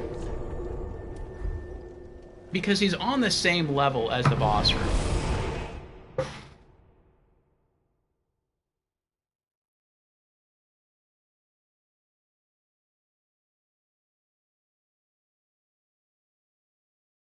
Okay, okay.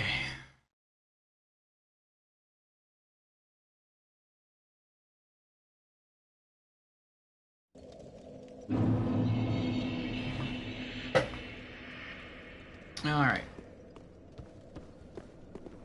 I wish I could pick up the cup. The cup looks cool.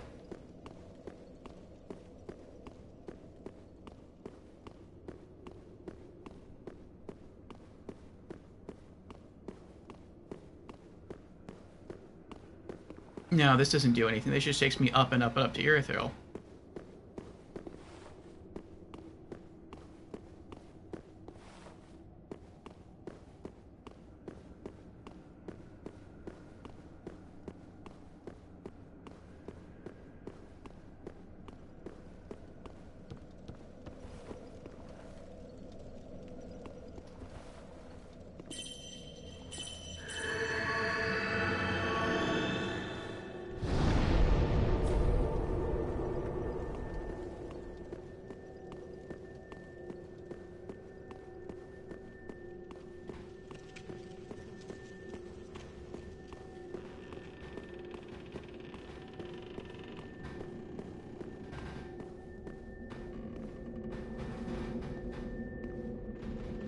Okay, so he is right there.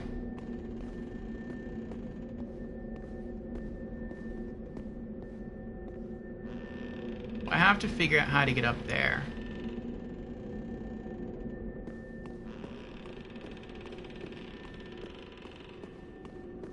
Now, if I were on that side, maybe if I could navigate the stalagmites, maybe I could get up there. I can't get up there from this way. Unless something around here is illusory. Which I don't think it is.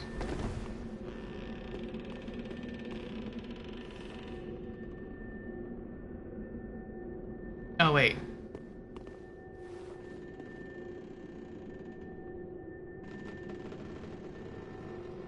There's no path if I break the bridge, is there? Like, go down there and then go that way? I don't think so.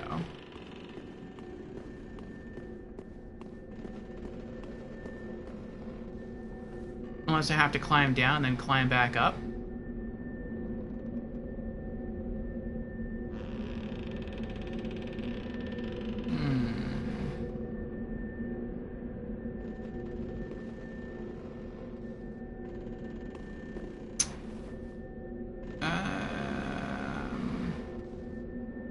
Okay. Well, they don't stand up and start coming after me until I've fully crossed the bridge. So maybe I can cross the bridge just to get a look at the other side. Alright. Okay, so I tried running that way before, and the stalagmites stopped me.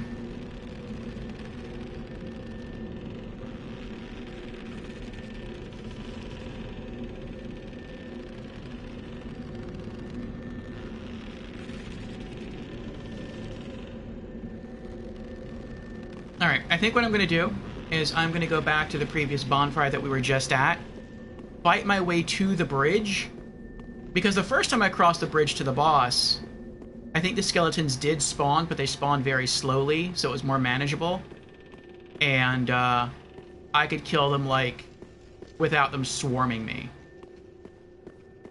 So we'll do that, and then we'll go explore over there on the other side of the bridge.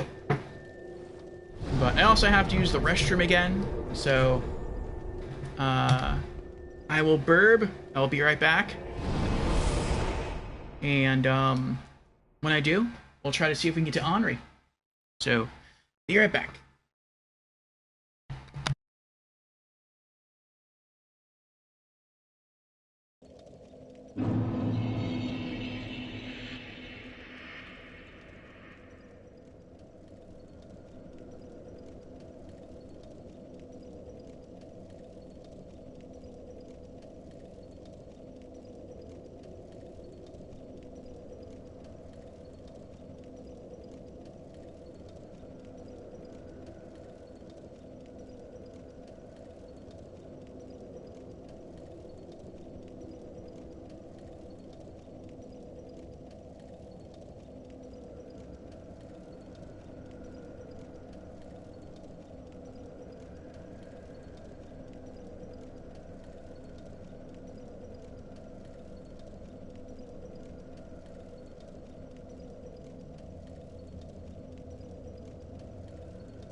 Okay.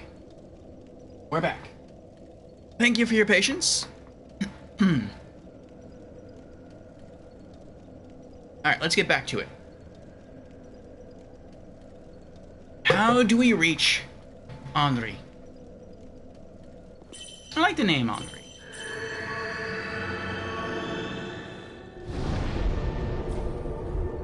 Alright, let's get back to the bridge.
No.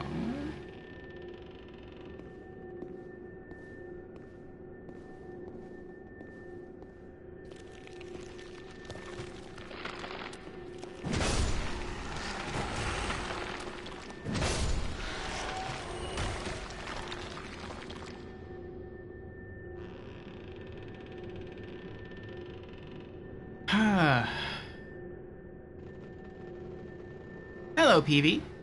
How are you doing? Welcome to the stream.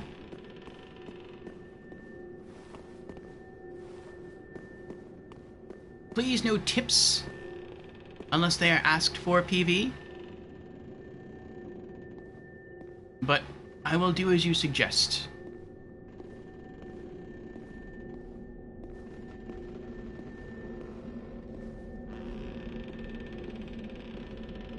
Oh, I see a path. I think I came this way the very first time I entered this area, because I didn't want to take the bridge. I felt like that was death. And I think I found the way through this and then dropped down on the other side. But back then, Henri wasn't up here.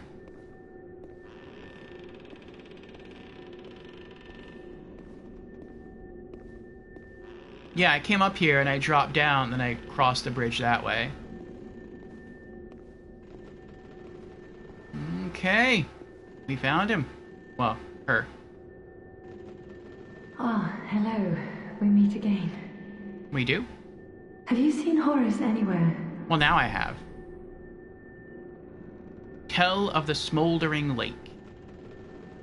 Yes. Goodness me. To think there'd be a lake so deep within these catacombs. What relief. I knew that Horace was alive and wouldn't stray far. Well... Thank you. We are both in your debt.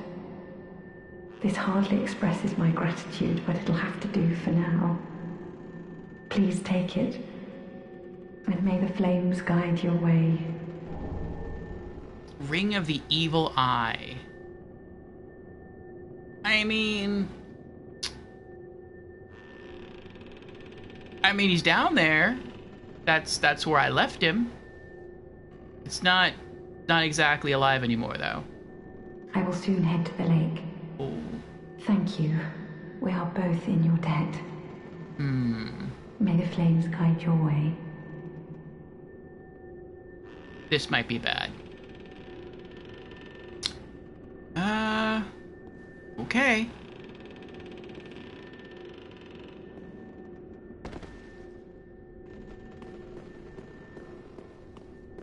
Well, I guess now let's use the bonfire and return to Smoldering Lake.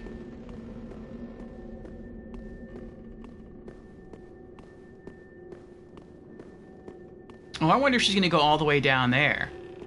Where we killed Horus. Oh, no. Well, no, we have to encounter Horus first, I guess. Or maybe not. Maybe we just had to use a bonfire and that would have caused her to go away. Maybe we were supposed to see her. Say we hadn't seen Horus. Use a bonfire, and as soon as we use a bonfire, she despawns, then she spawns up here. Then we speak to her. We tell her that we discovered Smoldering Lake, and then maybe if she's down there at the same time Horus is down there, Horus won't attack us? I don't know.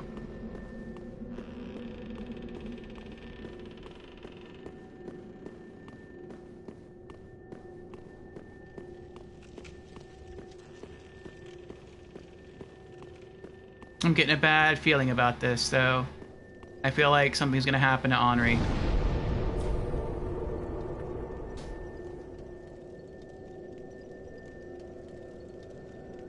Hurrah for friend.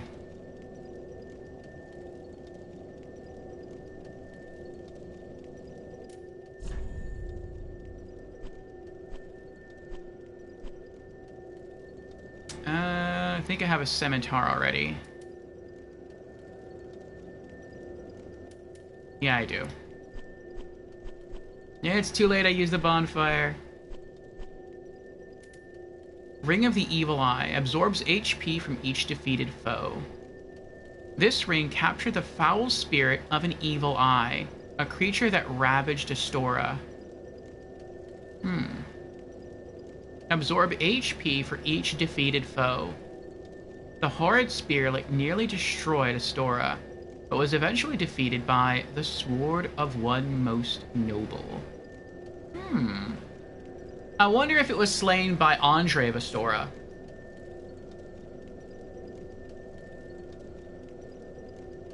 Maybe that's why he was chosen, or rather he chose, I'm not sure which one it was, to go on the pilgrimage to the Undead Asylum.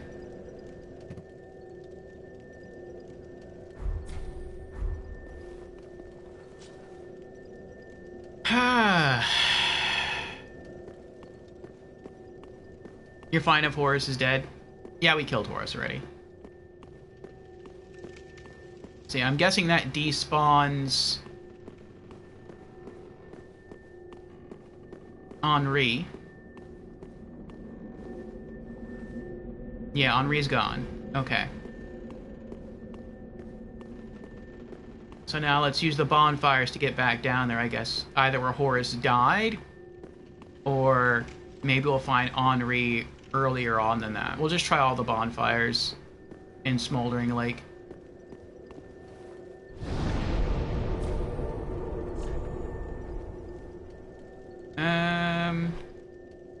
Okay. Abandoned tomb. Henri. Where's the Henri?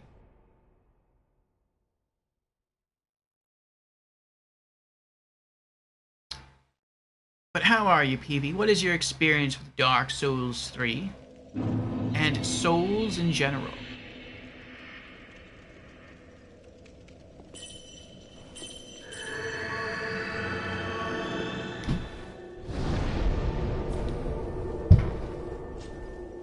Okay.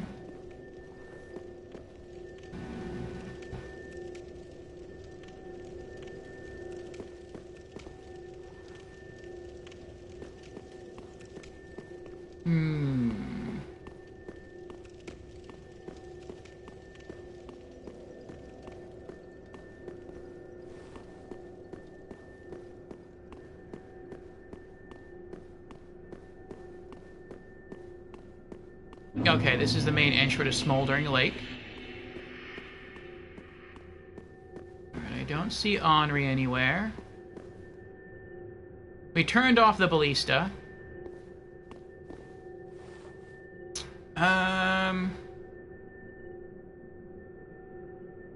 I guess we could... I feel like if Henri is anywhere, she's in the area where we fought Horus. But I could be wrong. So I'll just poke my nose in through the boss door area. And if she isn't there, then I guess we'll head up there. Oh no, isn't... We can go all the way over there and through another path, can't we? I think we can. I think we did that before. That's how we got to where Horus was.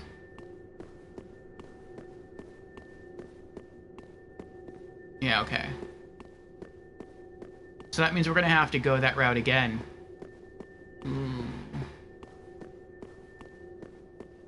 I mean, I guess it's not going to be that bad running back there, even though I don't entirely remember where it is.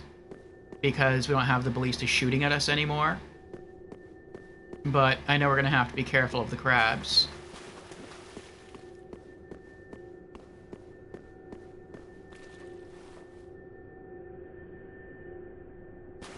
You're a newbie? I am a newbie too. This is my first playthrough of Dark Souls 3. I am a bit experienced with... Oh, you like to invade him, Relix? While, I do have experience with the Souls series, though. We are trying to beat and platinum, or collect all of the achievements in every Souls game. So, we've done that so far with the 2009 original release of Demon Souls, then Dark Souls Remastered, and we did that with Dark Souls 2, Scholar of the First Sin. I want to say maybe like 2 weeks ago now, maybe 3 weeks ago. So here we are, Dark Souls 3, first playthrough, and I do the first playthrough as blind as possible. I will accept hints and tips every once in a while, if I ask. But no story spoilers, no boss strats, and no enemy strats. Oh, there's a crab. Oh, I think this is the path. I also solo the first playthrough. But after the first playthrough, as of Dark Souls 2, and at some points even with Dark Souls 1, I allow co-op.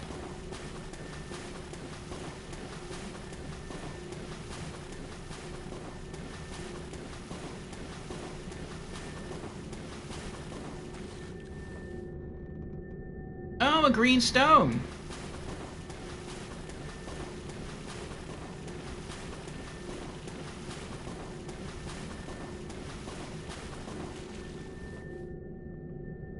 Uh-oh. This... I'm guessing this means that she knows that Horus died. Because when we killed Horus, we got that shield. I think that's the Llewellyn shield? And I guess that's his broken weapon there, his broken halberd. So she made like a little monument for him.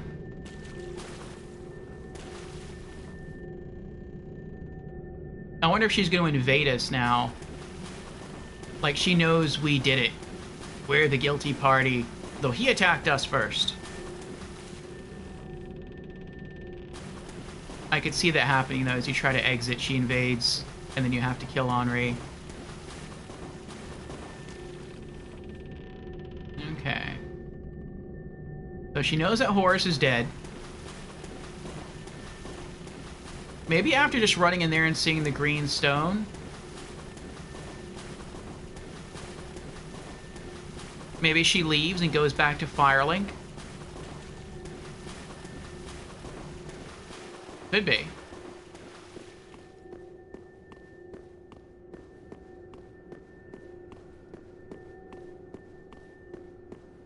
Oh no, she's not all the way up top. No, she wouldn't be. I was gonna say, she's not all the way up top where the ballista is that we had to turn off, is she? That would be horrible.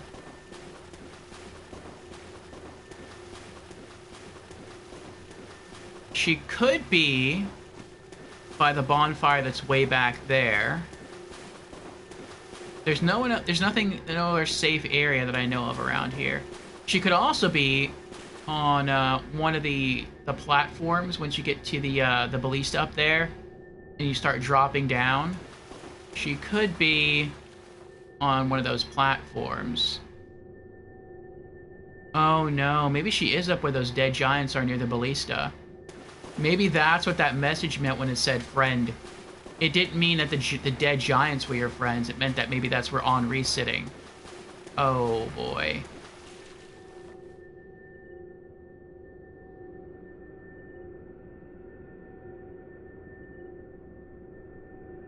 Oh. I see, I see. Really says he's not a newbie at all. His name should give it up.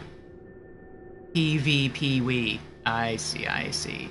He's a PvP lover and does PvP streams like me. Ah, okay.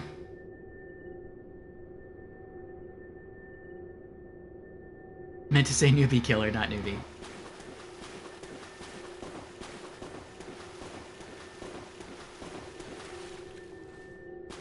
Alright, well I guess I'm gonna go back to the earlier bonfire here. Near the boss area.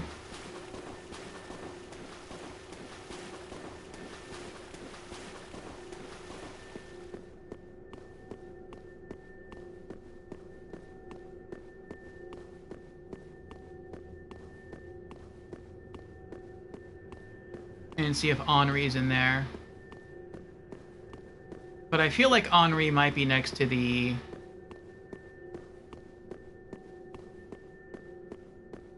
ballista.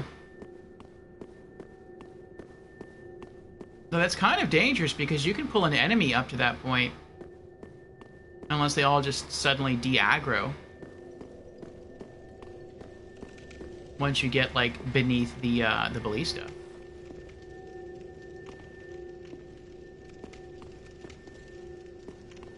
Poke my nose down here a little bit further.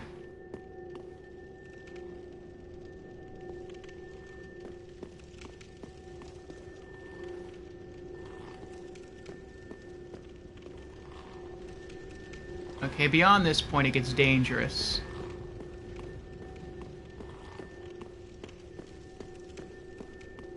I guess that's the solution. I'm gonna have to get back to the ballista. Dude.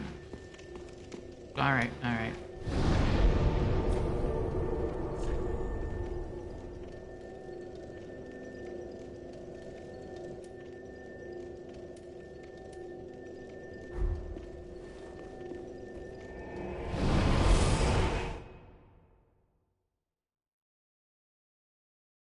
Ooh, Sage's Crystal Staff. That looks pretty.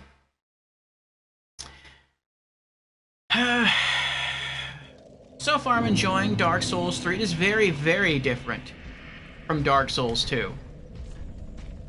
And I'm trying to go for a Cleric build. I'm role-playing a Cleric build. That's why I have the armor that I do. And I'm only trying to use hammers. At first, I was just going to use maces my first playthrough, and then upgrade to great hammers for my second playthrough. I only want to use blunt weaponry. Like a very stereotypical cleric who will not use any blades of any kind. But while I did defeat the first few bosses with a standard mace, I found that I was having a hard time with range. And so I upgraded to great hammers. And so we're rocking Vorts here. I also only want to use Frost, Lightning, Fire, and Divine. At first I just want to use Frost, Fire, and Lightning because I didn't know that Divine was in this game. Divine was an element in Dark Souls 1, but it doesn't exist in Dark Souls 2, so I thought they just did away with it in the Soul series. I thought it was replaced by Dark. But no, Blessed Weapons are in this game, so I'm like, well, if they exist, I might as well use that element too. Oh boy. Made a mistake.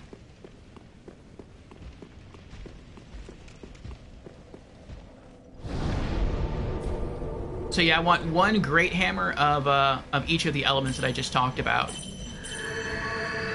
So we've got our Frost Hammer. I saw in loading screens that there is a Gargoyle Great Hammer that you can get someplace that I don't think we've been yet. But until then, We did beat the old Demon King, and so we are holding on to the old King's Great Hammer till we can find the Gargoyle Great Hammer to replace it. I went to the Cathedral of the Deep and farmed a Great Mace, and I found a Blessed Gem there, so now I have our Blessed Great Hammer. And I have this one as well. I already have a Lightning Gem. I just need to find the coal in order to infuse it with lightning. And then we'll have all of our wanted weapons.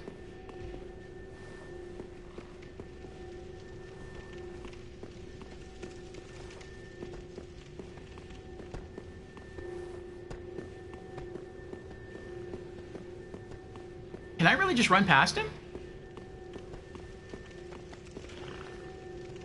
I guess so. Okay.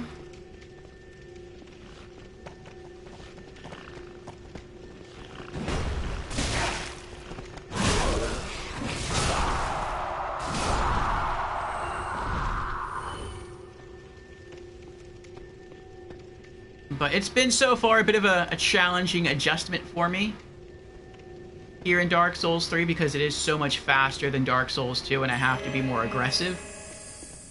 But I think I'm improving. I think I'm getting there.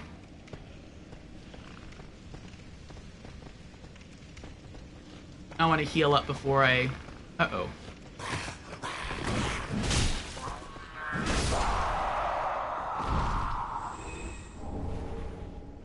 I was going to say before I continue.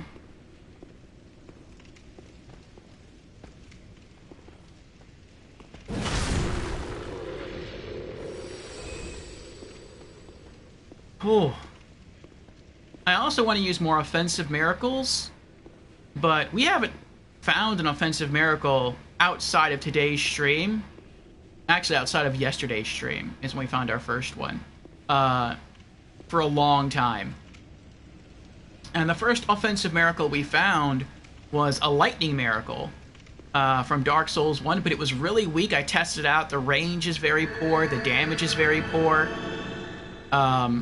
So I thought, you know what, let's not even bother using it. I did just happen across another one. It looks like another lightning miracle, and we got it from killing the rock worm that's here. Let's do another chime. But I don't have the stats to use it. I need 35 faith, and I have like 20. So once I'm able to level up again, I will put another point into faith, but then we're just going to be, you know, at 21, so we're still going to be pretty far away. Okay, that leads to the Black Knight. I'm not going to go that way. Alright. We're going to try to stealthily do this again here. Wait for him to pass. Good. Run up, and then run through the hallway on the left. Nice. Oh, he saw me.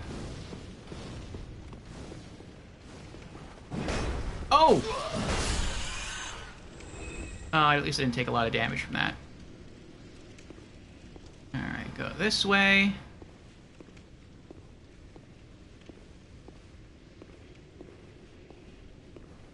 I think I can ignore these rats. Nope. No, I can't.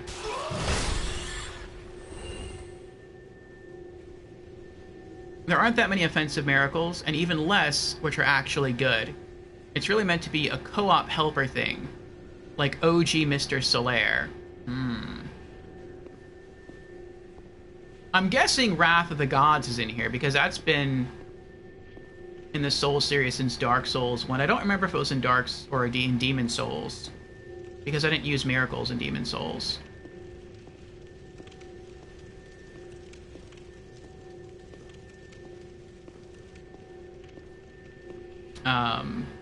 But I mean, that would be a decent one to have. If I can...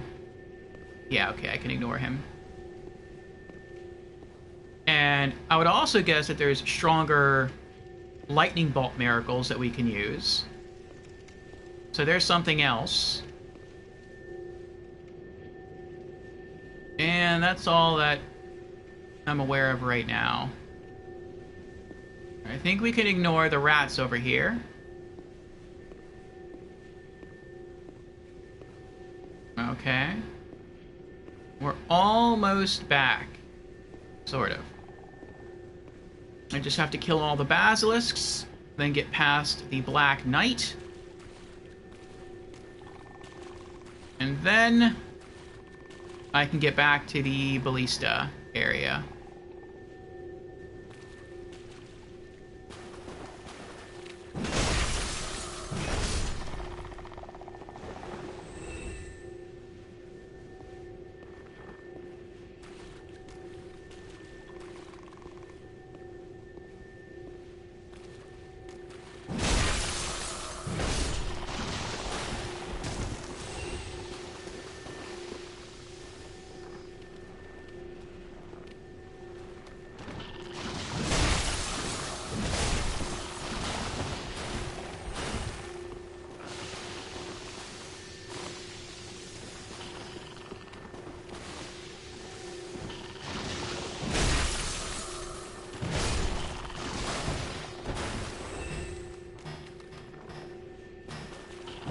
Uh-oh.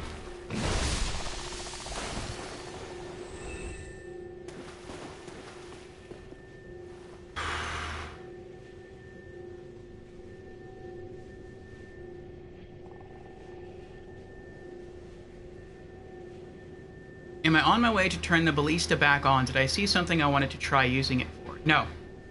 I'm on my way back to the ballista area because I thought maybe that's where Henri is. Henri went somewhere, and I'm guessing Henri either went to the ballista area or Henri went back to Firelink, and I'm not sure which. So since... Oh, I see you.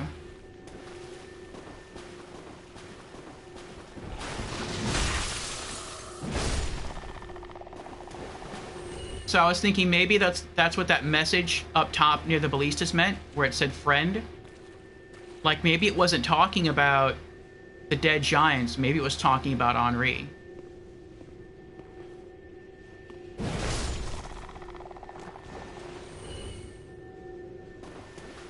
Though I guess it would have been like faster and easier just to head back to Firelink to check. Welcome back from the ads, everyone. Welcome back. Yeah. Okay. We've been down there. Now we just have to worry about getting past the Black Knight. Now I kind of wish I went back to Firelink first. Ah, well. Maybe this time I'll try to kill him.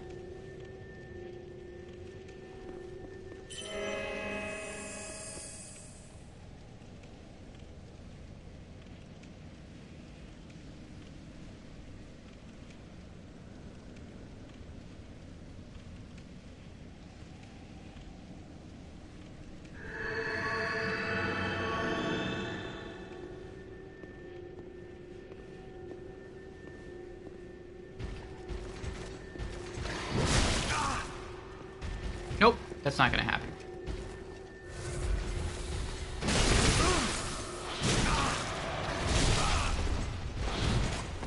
Nope, that's not gonna happen. I'm dead. Oh, I'm alive? For now. Tears of Denial saved me.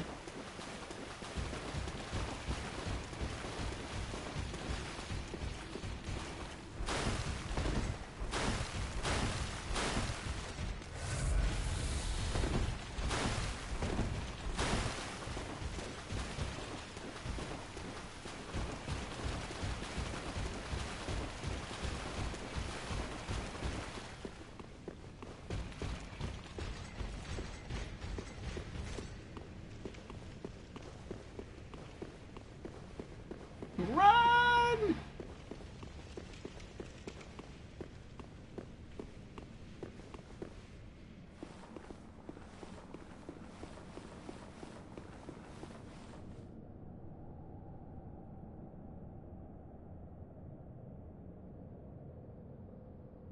I wonder what happens to him.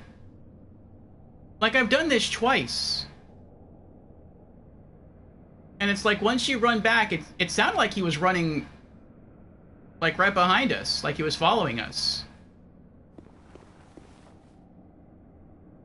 But once we started running back across the bridge, the sound of the footsteps ceased.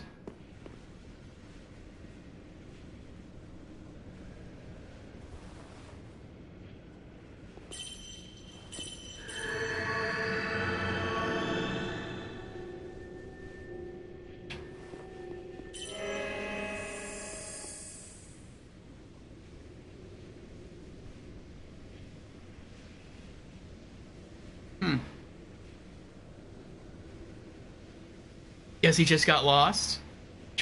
I don't know. That's weird. You tired out the Black Knight. He needs to catch his breath, not enough cardio. I guess.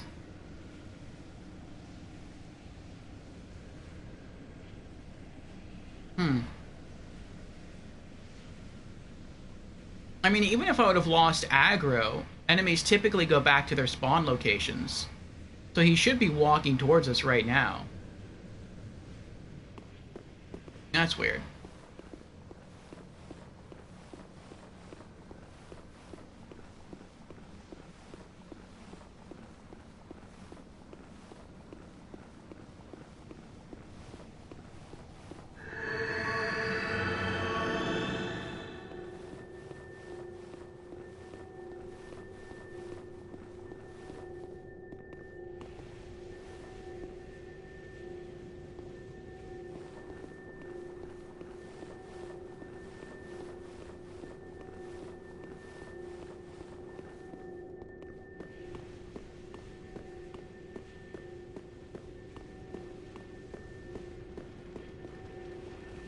Alright, we're back.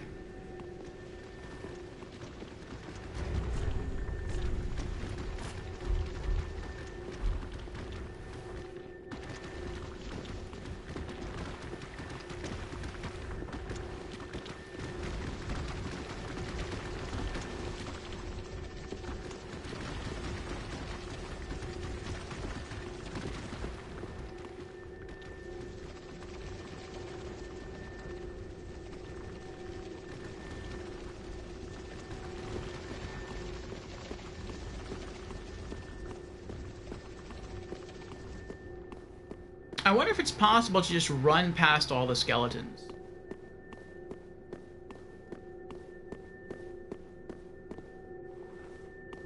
I really don't want to fight anyone. Again.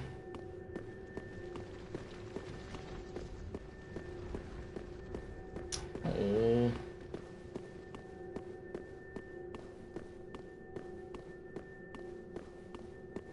At least we're coming back here with a stronger mace. Wait, are we coming back? No, actually, no, we're not. No, we're not. We upgraded the other mace.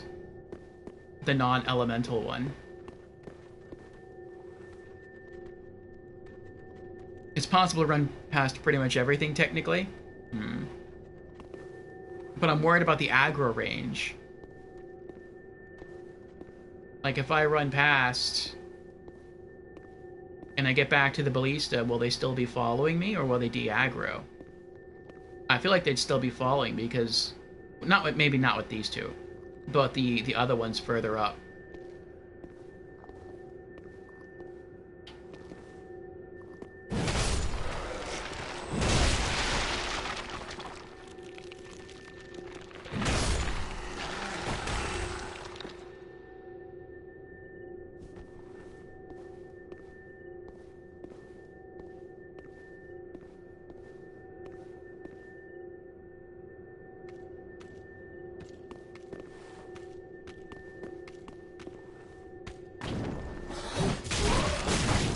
Oh my goodness.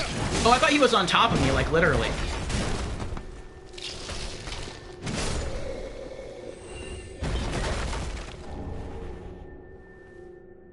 Oh my goodness.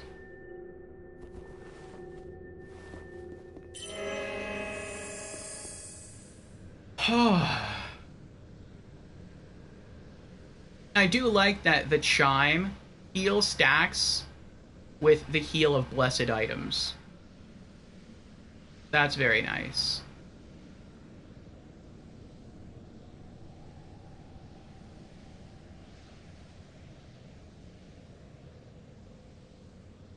I wonder if you could find blessed armor.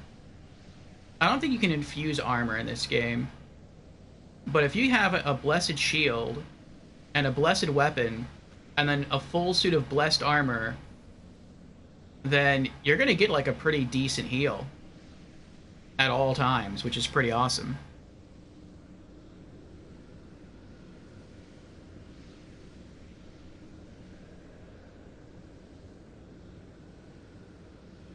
There's no regen attire.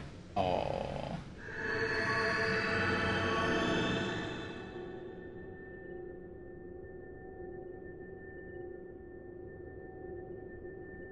And Jans has redeemed Hydrate. Very well. Cheers, Jans.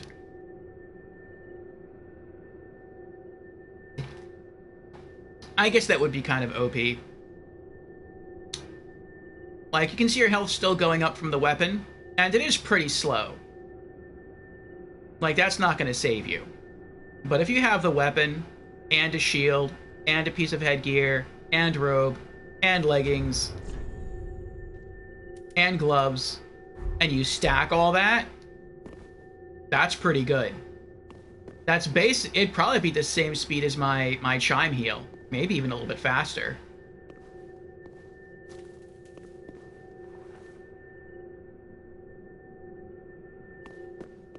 You know what? I don't trust it.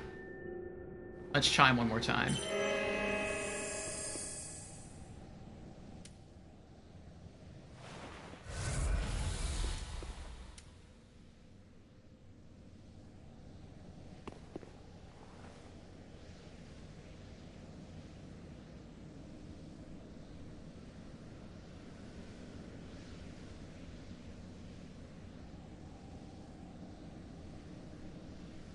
Relix redeemed, fail redeem.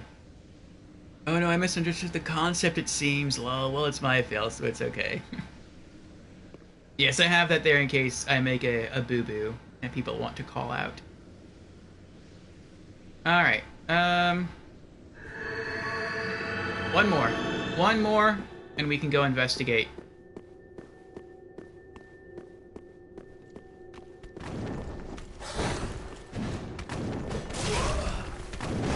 Oh my... Finally!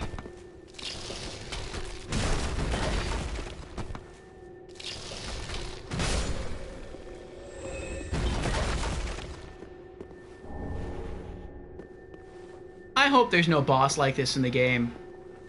Like, the Abyss Watcher was kind of similar, but he wasn't nearly this bad. As far as being able to, like, dodge your attacks.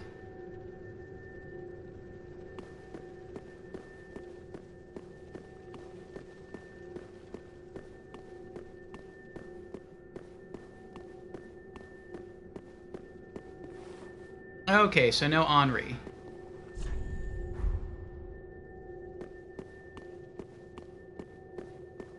Is he down here?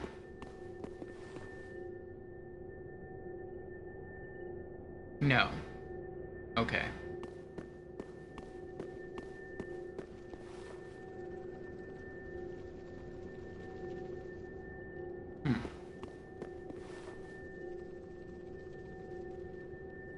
Great Shotel skeleton of the profaned capital. I can imagine it now.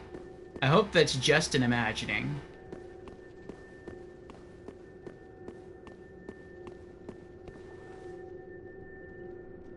Alright, well, I don't see Henri anywhere.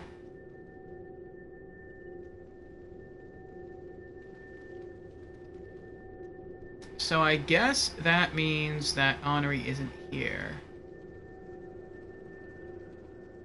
Henri could be down there, in that room you fall into, through the hole. I mean, I guess we could try that. Other than that, I'm guessing Henri's back at Firelink. I wish there was some shortcut to this, so we didn't have to keep running all the way back up here. Like, a bonfire would be nice. Maybe a ladder that you could kick down, or a series of ladders that you could kick down. Like, maybe kick a ladder down from here to that first step, and then kick another ladder down from that first step to the next step. Yeah, you'd have to run all the way over here and then climb the ladders, but that's a lot safer than having to fight all the enemies leading up to this point.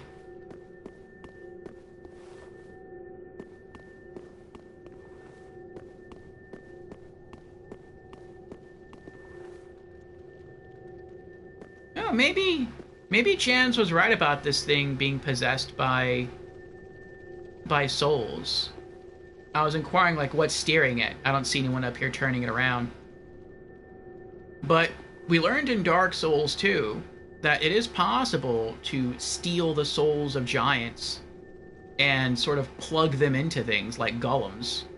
So maybe that kind of technology was used here to power the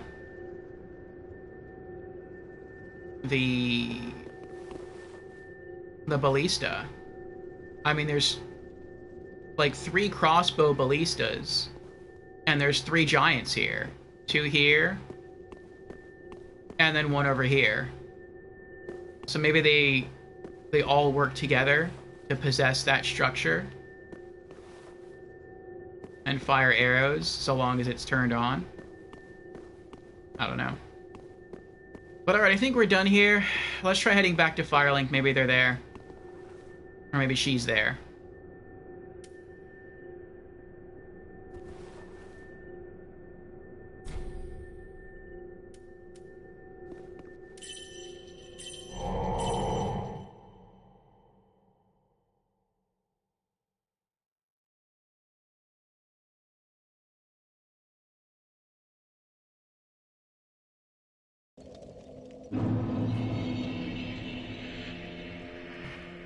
Alright. I don't see her on the stairs. And I don't see... I also don't see Crestfallen anywhere. I think we have sellable stuff, right? Let's see. Sell... Scimitar.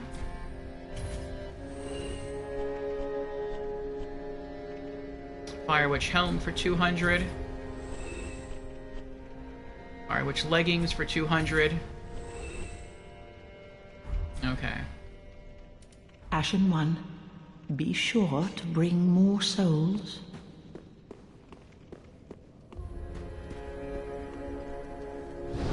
Put some stuff away.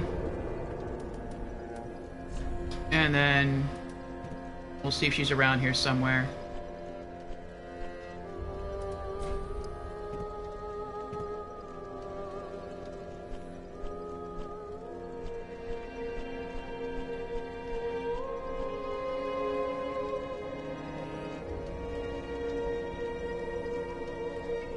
I guess I can put that away now, because I think we're done with Smoldering Lake.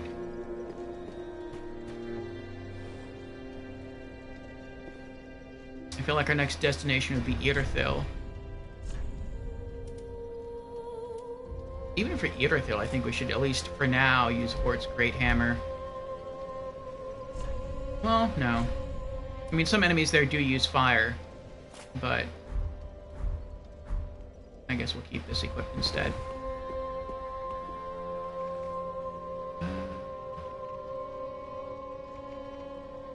To the church, an old friend may be found.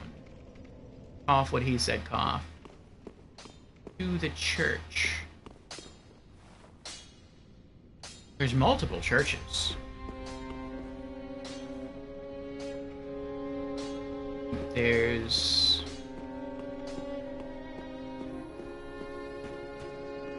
what is it called? Wait, what? You can use the Firelink sword like a weapon?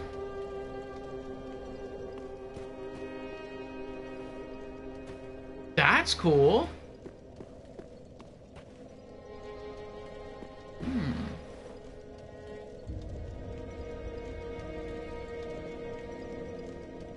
I wonder what its special effect is. Is it like a permanent return, like a permanent homeward bone? That's its weapon skill? That could be really awesome and really bad at the same time. Really awesome because you would never need any homeward bones ever. Really bad because you could be like fighting a boss and two-handing the weapon, and you mean to like finish off the boss with a powerful two-handed attack, and you press the wrong button, you accidentally warp home. I can see that would cause someone to rage pretty badly. Okay, so the church. It could be Cathedral of the Deep. I hope it's not Cathedral of the Deep. It could be...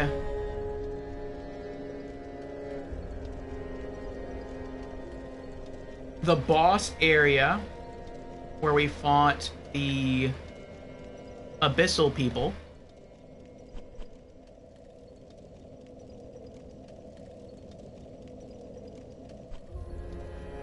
The Abyss Watchers. They were in a hall. It kind of looked churchy. It could be in the church in Irithyll, the Church of Yorshka. I guess let's try the Church of Yorshka. We have a bonfire in there anyway.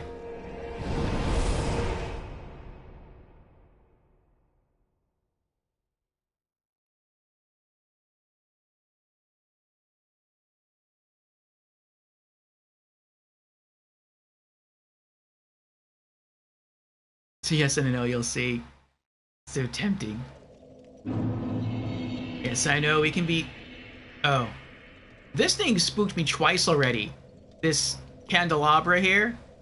Like, I spin the camera, and my eyes are focused on the floor, and it looks like a pair of thin skeletal legs, and then I look up and it's like, oh, it's just the candelabra.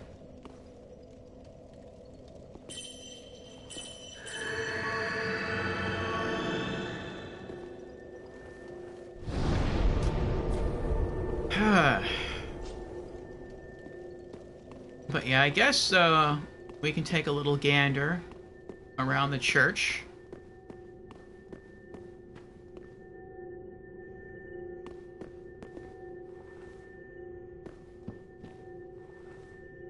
I know there's enemies out there. Okay, that's not illusory.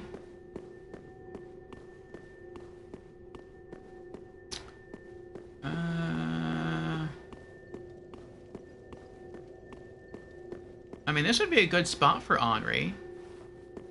There's a bonfire here. Bonfire. Oh!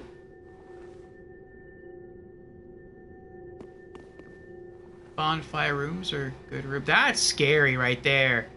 She was standing right behind me when we spawned in using the bonfire. That is creepy.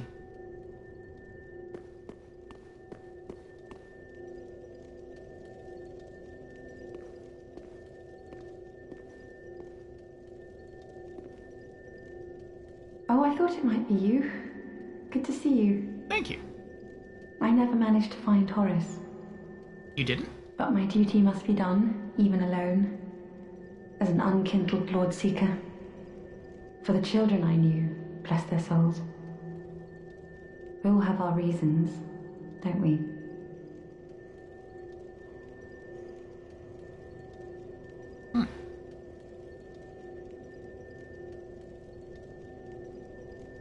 So I guess once we killed Horace, I guess his body evaporated and she wasn't able to find it, just his shield and his weapon. Huh. Ah, you are brave indeed, to face your duty alone. I am.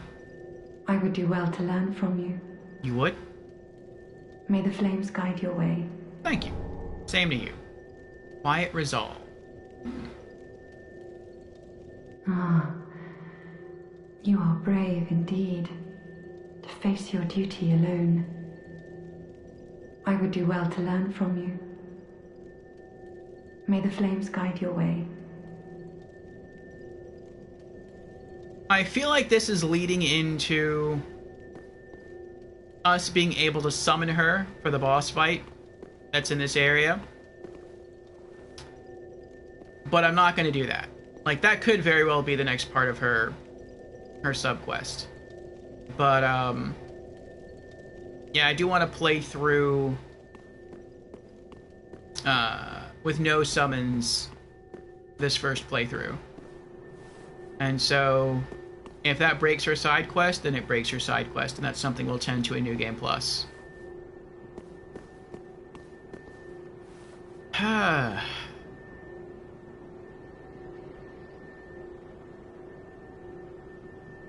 A somewhat pivotal moment.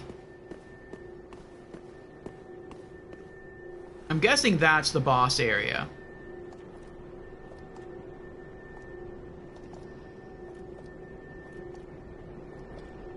But I'm not even sure how to get there. I wonder how many hits I need with this fire hammer to kill that guy down there. Let's see. With the ice hammer, I just need 2. How many do I need with the fire hammer?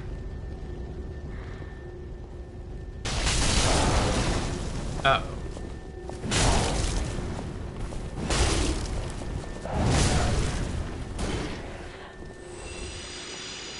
A plunging attack plus, what was that? 3 or 4 extra hits? I mean, maybe he had fire resist? He was using a fire weapon.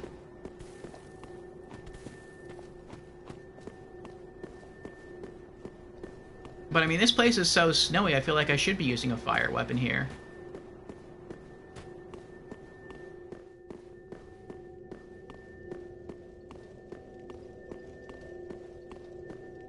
Oh, Henri's gone.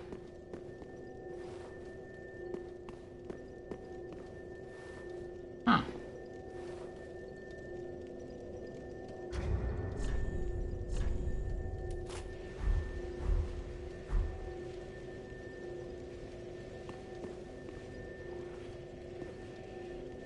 Well.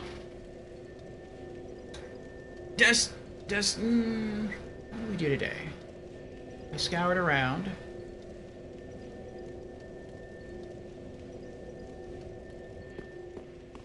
Let's go have another look that way.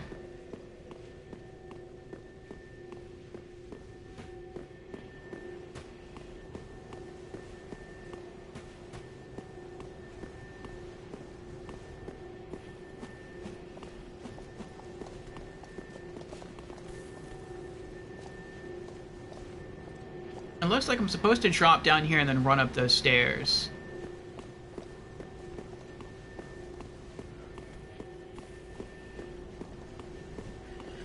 Nope.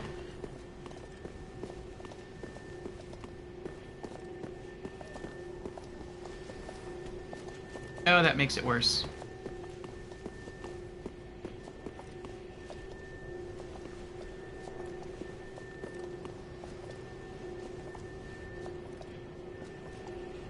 Alright, so they're walking back and forth.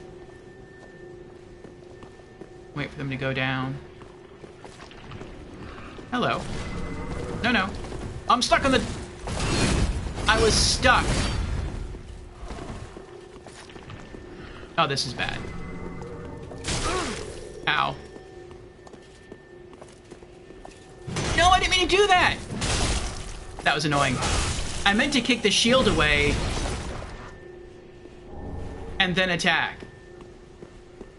That's annoying.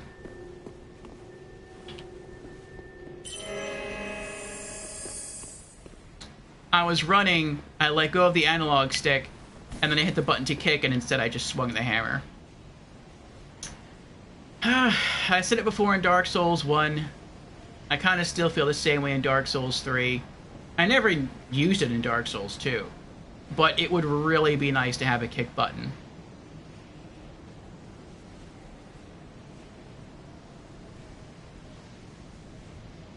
In fact, if I had a macro controller, like, I would macro the key bindings to just press a button to do a kick.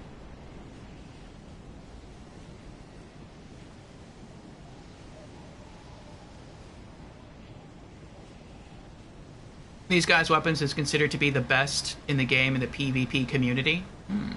Like, in the context of PvP specifically, I mean. Okay. The guy that I just killed? The knight guy?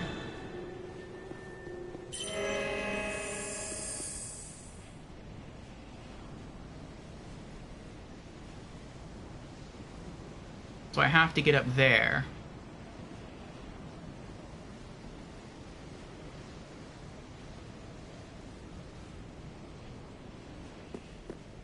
Alright, so there's no reason to come this way. I have to go down. And then this way.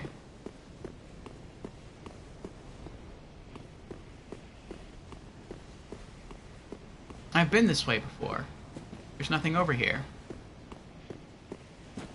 I'm not sure if I've ever been that way.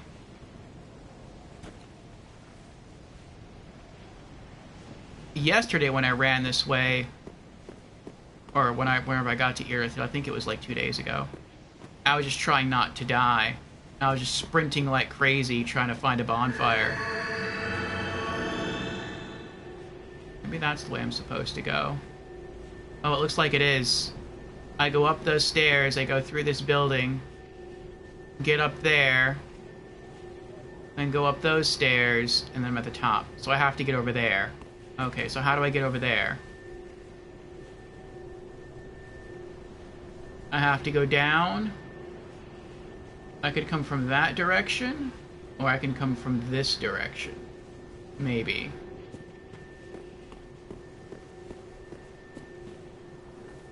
I'm pretty sure if I can jump over this, even with the fall ring, I'd probably die.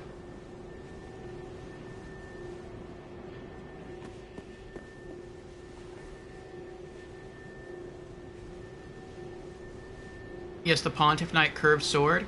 Ah. You love my approach. Keep surprising you. What is surprising about it? Oh, that's a cool image. The towers go up into the clouds.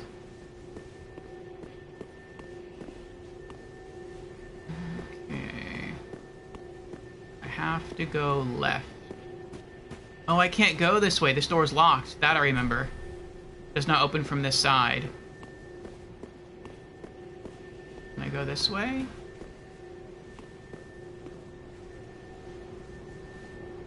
Okay. Alright.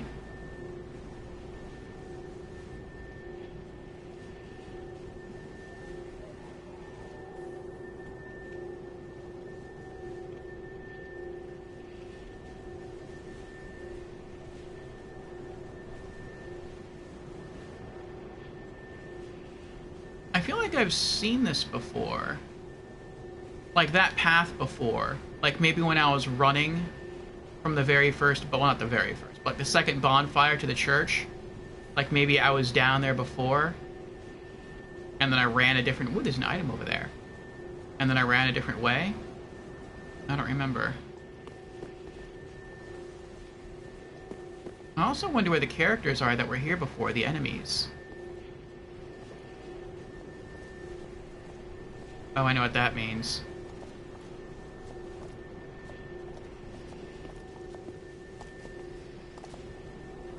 Oh. They're so strong.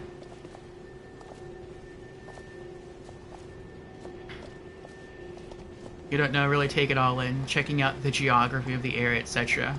Figuring things out with careful examination, etc. Awesome to watch. Well, thank you, Relix. I appreciate that. 3 of them?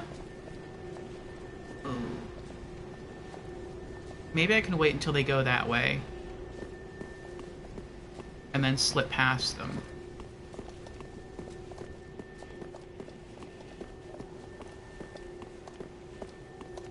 Oh, you're joking. So many? This is kind of mean. This is kind of mean. Can I hide? There's another one. There's another one. This is not good. Not good. Not good. I think I'm just gonna try to run past everyone. Excuse me. Oh, I'm stuck! Oh, there's no going this way. Maybe I have to go this way? Can I go...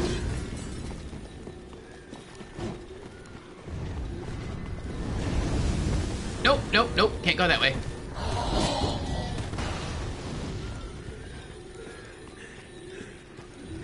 Oh, this is bad.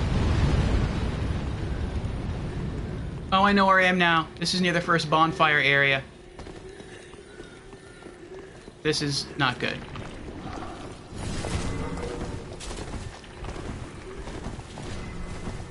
I'm gonna die, but I'll be able to recover my souls. Unless they all just suddenly de-aggro, which that would be fine.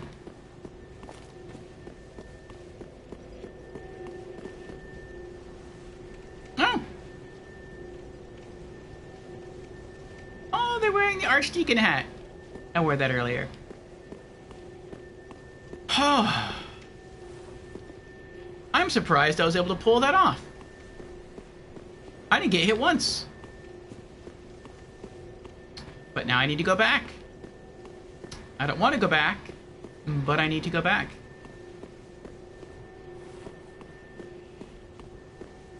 Alright. Can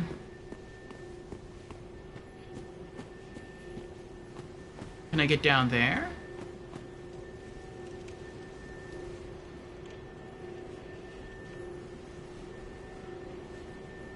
Oh.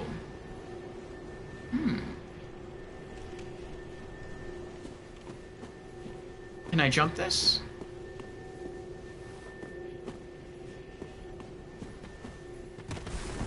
I cannot jump this. Ooh, crystal lizard. Very nice.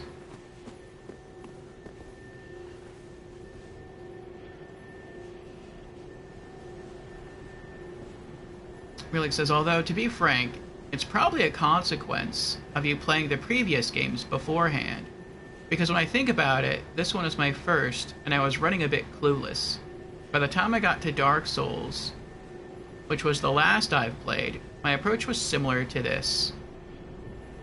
Oh, when you got to Dark Souls 2, I see. Your approach was similar to this.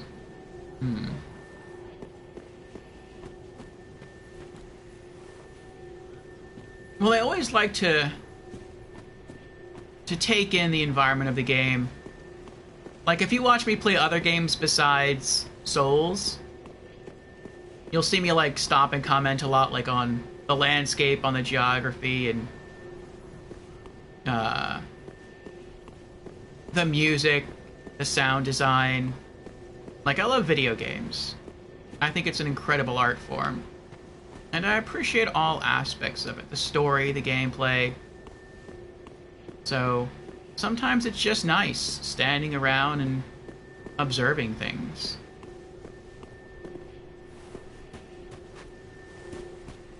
Alright.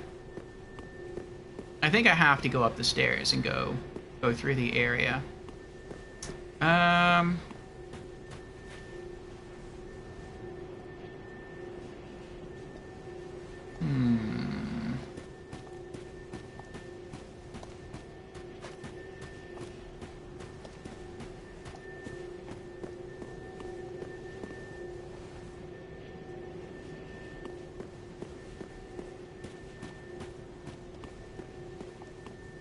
I probably am going to lose my souls.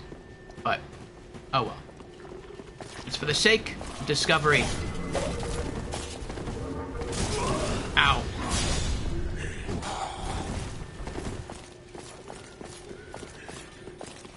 Alright, nothing here. Ooh, item. Budding green blossom.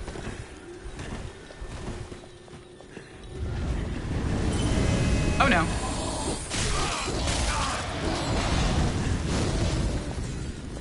Oh, I'm dead. I thought he was gonna throw me over the edge. I'd be like, that's one way to get a shortcut.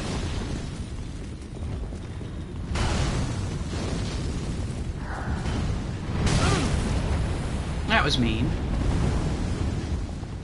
Alright, so don't go to the left, because that leads to the church. Go right. Ah! But I want the item! Not that way. Well, I can't go that way either, though. Maybe I go this way? Wait, does this lead to the bonfire in the church? It does lead to the bonfire in the church. Are they still following me? No.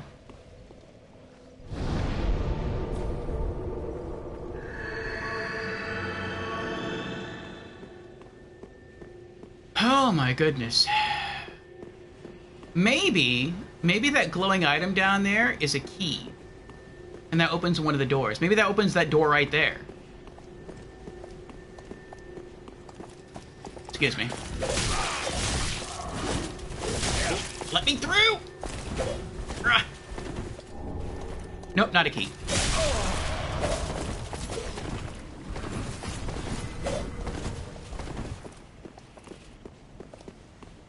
Tears of Denial saved me.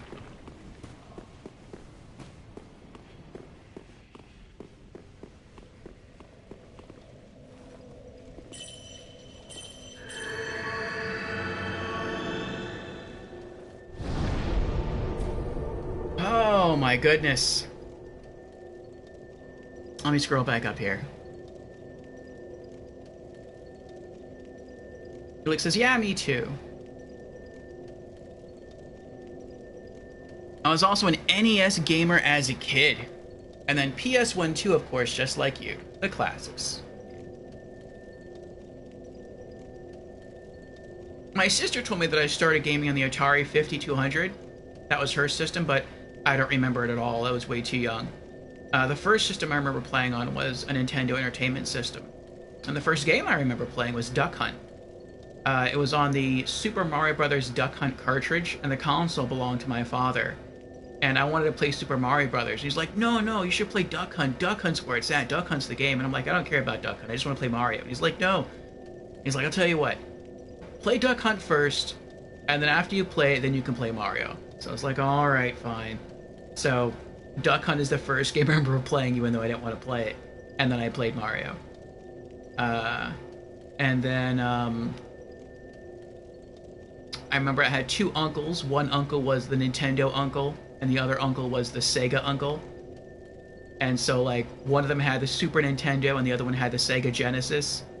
And it's like, well, which way do you want to go? And I got to make the choice. And ultimately, I chose Sega. And I think the deciding factor for that was Mortal Kombat. Because Mortal Kombat on Sega wasn't censored. On Super Nintendo, it was. It's like, oh, I want the grown-up console. I want the one that has the gore. So I went that way. And then from there I got the Sega CD add-on. And then, like, little by little, I was trying to save my allowance money for the Sega 32X. And then I realized that I went to Toys R Us one day, back when Toys R Us was a thing. And they had the Sega Saturn on display. And I was like, what's the Sega Saturn? Is this a new Sega console? But I was saving up for the 32X. Well, now what am I supposed to do? Oh, wait, I was here before. I feel like I was here before. I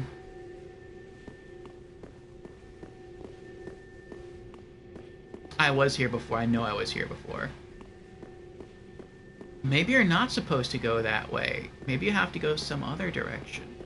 I think I went down here, and then I went around, and I found my place in, like, a dungeon-type area, and I was like, no, I'm not going to go here yet. But I bet you are supposed to go there. And that somehow brings you all the way around to where I was earlier. Then some of the doors only unlock from the other side, not needing a key. That's how you unlock them, to create a shortcut back here. I get it now. I get it. But yeah, I went from Sega CD. I wasn't sure which way to go. I was wandering through the toy aisle, and a game caught my eye called Myst. And I remembered Myst. My father had a computer. His very first computer came with a lot of bundled software, and one of the pieces of software that came with it was called Myst. And I could install the game on his computer and play it, but I basically couldn't go anywhere other than the hub world. So if you haven't played Myst, it's like a connection of islands. There's like the main island, and then there's like 5 other islands around it. Sort of. And the computer had just enough memory so that I could tour the hub island and do anything on there I wanted to do. But anytime I tried to leave and go to another island, the computer would basically blue screen. It would say, VRAM error, cannot load. And so I always wanted to play that game because it was very intriguing to me. It had great graphics for the time. It had a really interesting story. It had full motion video, like real people were on there, like video recordings of real people, and that made my mouth drop because I was coming from like 32-bit 2D polygonal pixel characters to like real life people, and that just blew me away. Which, I mean, I also saw some of that in the Sega CD era, a lot of that in the Sega CD era. But the fact that it was on Myst was really, really cool. And I could never play the rest of the game on his PC. And then I saw it for the PlayStation, and I was like, that's it. That's what I'm going to do. I'm not going to keep saving for the Sega 32X. I'm not going to get a Sega Saturn. I'm going to get a PlayStation. Now, it wasn't until many years later, in fact, generations later, that I learned that Myst was also on the Sega Saturn. Had I seen it for the Sega Saturn, I probably would have got the Sega Saturn. But yeah, I got a PlayStation to play Myst. And beat it, played it, loved it. And then from there, it was just a natural progression. PlayStation 2, 3, 4, and here I am. So I decided not to get the 5 because I really want something that has more backwards compatibility. And 5 is only backwards compatible with PS4, and I already have a ton of games that I still need to play. So I figured I'd just start skipping generations for PlayStation, so I will be getting a PlayStation 6. I also have an Xbox One. It's kind of like my first Xbox system, so now I can access backwards compatible stuff for 360 and Xbox Original. And I have a Steam Deck, so now I can start getting into some PC stuff. So yeah, pretty happy with my progression of consoles. Eventually I'd like to, like I said, not alternate, but get every other generation of PlayStation console and get every other generation of Steam Deck. To get more into PC gaming and keep up with PlayStation gaming. And maybe every few generations we'll get a new Xbox. So we'll see. Ritika says, Crash Bandicoot 2 on PlayStation 1 was so good. It looked good. I've only ever played the original Crash Bandicoot, which was too hard for me. I beat the first boss and it took me forever. And then I was like, you know what? I'm done. I'm finished. I don't want to play anymore. Ritika says, of course we can't forget Metal Gear Solid 1.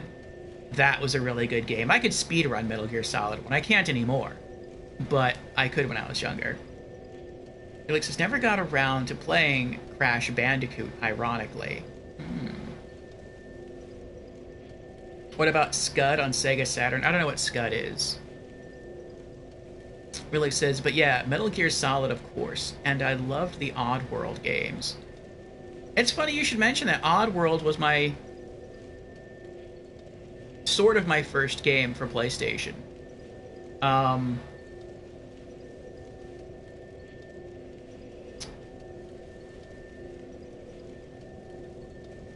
I remember that once I decided to go PlayStation, my parents said that I could keep my allowance money. And that, because Christmas was like coming up, and they would just get me a system, and it could either be the N64 or the PlayStation, because those were the two that I was really looking at as well. Because after I decided on PlayStation, I then saw Super Mario 64, and that blew me away as well.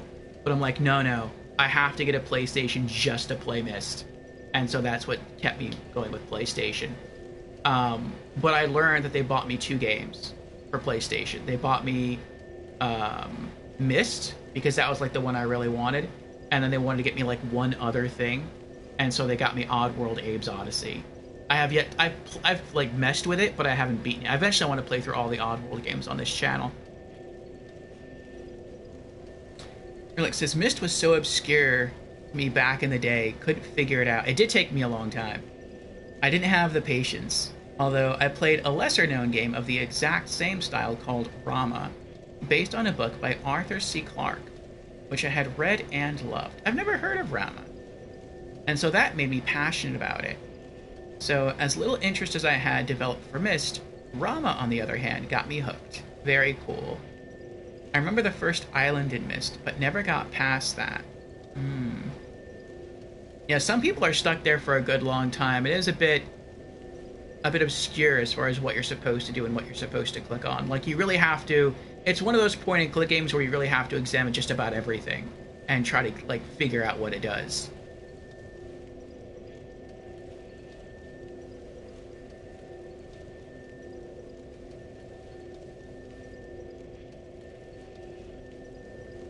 Alright, let me see here. Okay. Well, we've been going now for 6.5 hours, and I think I'll try to look up Rama as well. Maybe I could pick it up on Steam Deck. Let me write that down. I might forget the title here. R-A-M-M-A.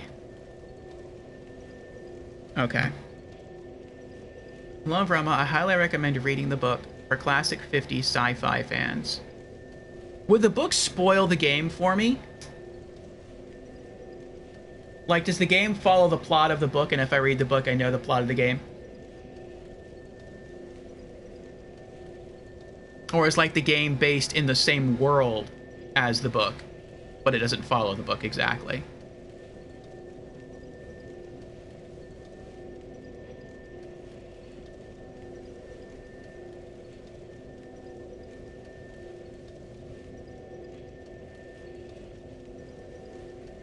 But yeah. I think we're going to go ahead and we're going to call a stream here. We'll be back tomorrow. And I guess tomorrow we're going to try and finish exploring Irithyll and see if we can get our way to the next boss. This is the first Dark Souls 3 stream, specifically, where we are calling it without having beaten a boss. We did more exploration, though. I would consider that huge ballista a boss, because that was pretty rough to get to. It was cool exploring the new area, or exploring the rest of the area, I should say, the rest of Smoldering Lake, and progressing Henri's side quest.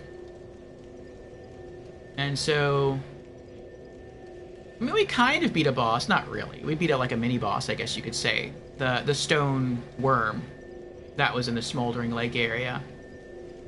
So, that's something. And yes, we made more progress. Now, it seems the only location for us to go through now is Irithyll. Alex says, if I recall correctly, it's based on, like, the story characters and such are the same, but the visuals and the puzzles add on to it and make the game worth playing on top of having read the book, in my opinion. Okay. I'm not sure what impact would playing the game without reading the book have. Mind you, that was like 25 years ago. Can't really remember the details. Understand. Ratika says, thanks for the stream. Keep doing what you do. Thank you, Ratika. I appreciate it. See you tomorrow. See you tomorrow. Yep. We'll be back tomorrow for... Ooh. Oh! I thought it was either on or off with the blood. You can do mild. That's interesting. But yes, we will be back tomorrow with more Dark Souls 3, and we will try to get through the rest of Irithyll and see if we can take down its boss. So, yes, see you tomorrow. Thanks for another super wholesome stream. You are welcome, Relix. Good to have you here. See you tomorrow. Hope I don't miss. Ditto, Relix. Ditto. And thank you everyone else for being here. Thank you to Ratika and Relix and Fusion and Markysor and earlier Lady Nilafar and Lorelei and Peewee, I guess PvPe or PvPeewee, and to Creepy and to Jans and to Secristo and to Boris, and also to the lurkers. I hope you had fun, and I hope to see you tomorrow for more Dark Souls 3. We're going to set up a raid to Lady Nilafar, who was here earlier. It looks like she is... Oh, she made it! She is, again, fighting the Blue Flame Smelter Demon with a mace in DLC 2 of Dark Souls 2. So let's set that up. And if y'all want to head on over there with me, you are more than welcome to. I love Dark Souls 2, and Lady Nilafar is a cool person, so yes, that is where I will be for the rest of the evening. And hope she's able to take it down. I also wonder what other bosses she's done in DLC 2. I think many people bypass Blue Flame Smelter Demon initially because it's such a hard boss run, and they take out Fume Knight, and then they eventually go back. So I wonder if Blue Flame is her last, her first, or maybe her second boss of DLC too. But we'll find out when we get there, because I will ask.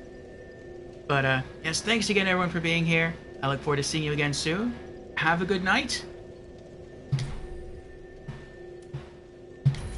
And may the flames guide you.